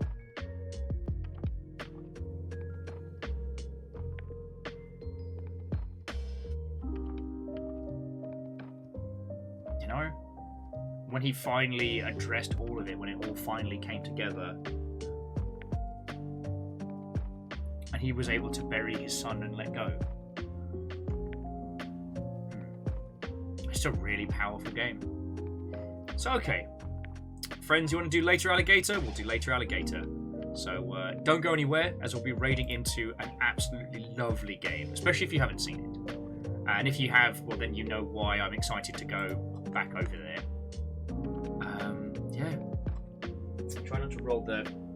Oh, hello, big girl. Yeah, you may have to say my my thank yous and my apologies to whoever we raid into, because I'm gonna have to get the big girl out of trundle. But what I wanted to say was, my friends, thank you. I am incredibly lucky that you all will come with me on these strange fucking journeys, right? But also, I'm super grateful that you'll keep us alive enough that I can do this. It's lovely, and I really appreciate it. You know, I got to have a real fucking fancy sandwich this evening. That was thanks to Zeke. I get to keep my little family alive. That's thanks to you lot. So yeah. The other thing to have a ponder about is the method by which we are torturing my dumbass on Saturday. There are many choices. Many choices in how you can feck with me. It will certainly be an experience. You know, I'll pop it up on the Discord and we can decide from there later. But yeah. To the point at hand, I want to say thank you to the following people, because you're literally helping to bail us out of a shite situation. We're very grateful, alright? So, thank you. Zeke, that was an inordinate amount of cash, and it's probably going to end up going mostly to getting the baby boy his next. How many ways can we feck with thee? I know 53. Fucking terrors.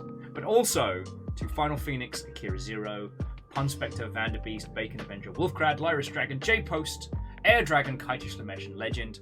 Thank you all so much. And Bacon for the after. I did not expect anything from anybody today, because you all blew the doors off yesterday, and well, I'm continuously wrong in real time. To the entire mod team, you are fucking legends, and I couldn't do this without yous. to Aperios Unlimited, Fire Straker, Lyris Dragon, ET3 Stooge, Crux of the Dreamer, monstrous long sprees from all of you, and thank you. And to the Real Hunter, thank you for bringing in a teeny tiny raid. Even a raid of 1, still a raid. I'm very appreciative of it, alright? Lyris, thank you for the sneaky bits. Right! So I'm going to pass you over to Furret Turret, who you may recognise, or at least remember, from the Running of the Slugcats. In fact, it was Furret who was playing as the Gourmand, so you'll tangentially know him. Also, like I said, they're playing Later Alligator, one of the just most wonderful, funny games. So, yeah. Now, if you'll excuse me, friends, I'm going to get the dag for a stroll and, I don't know, stare into the distance for a bit and think about the nature of emotions and feelings and how our perceptions of things, whether true or false, can ultimately help us with catharsis and healing and actually addressing the truth of the matter. You know, nice light topics like that. Alright, love to you all. Have an incredible rest of your evening, and I'll see you tomorrow for piracy? Piracy. Okay. Good night, friends.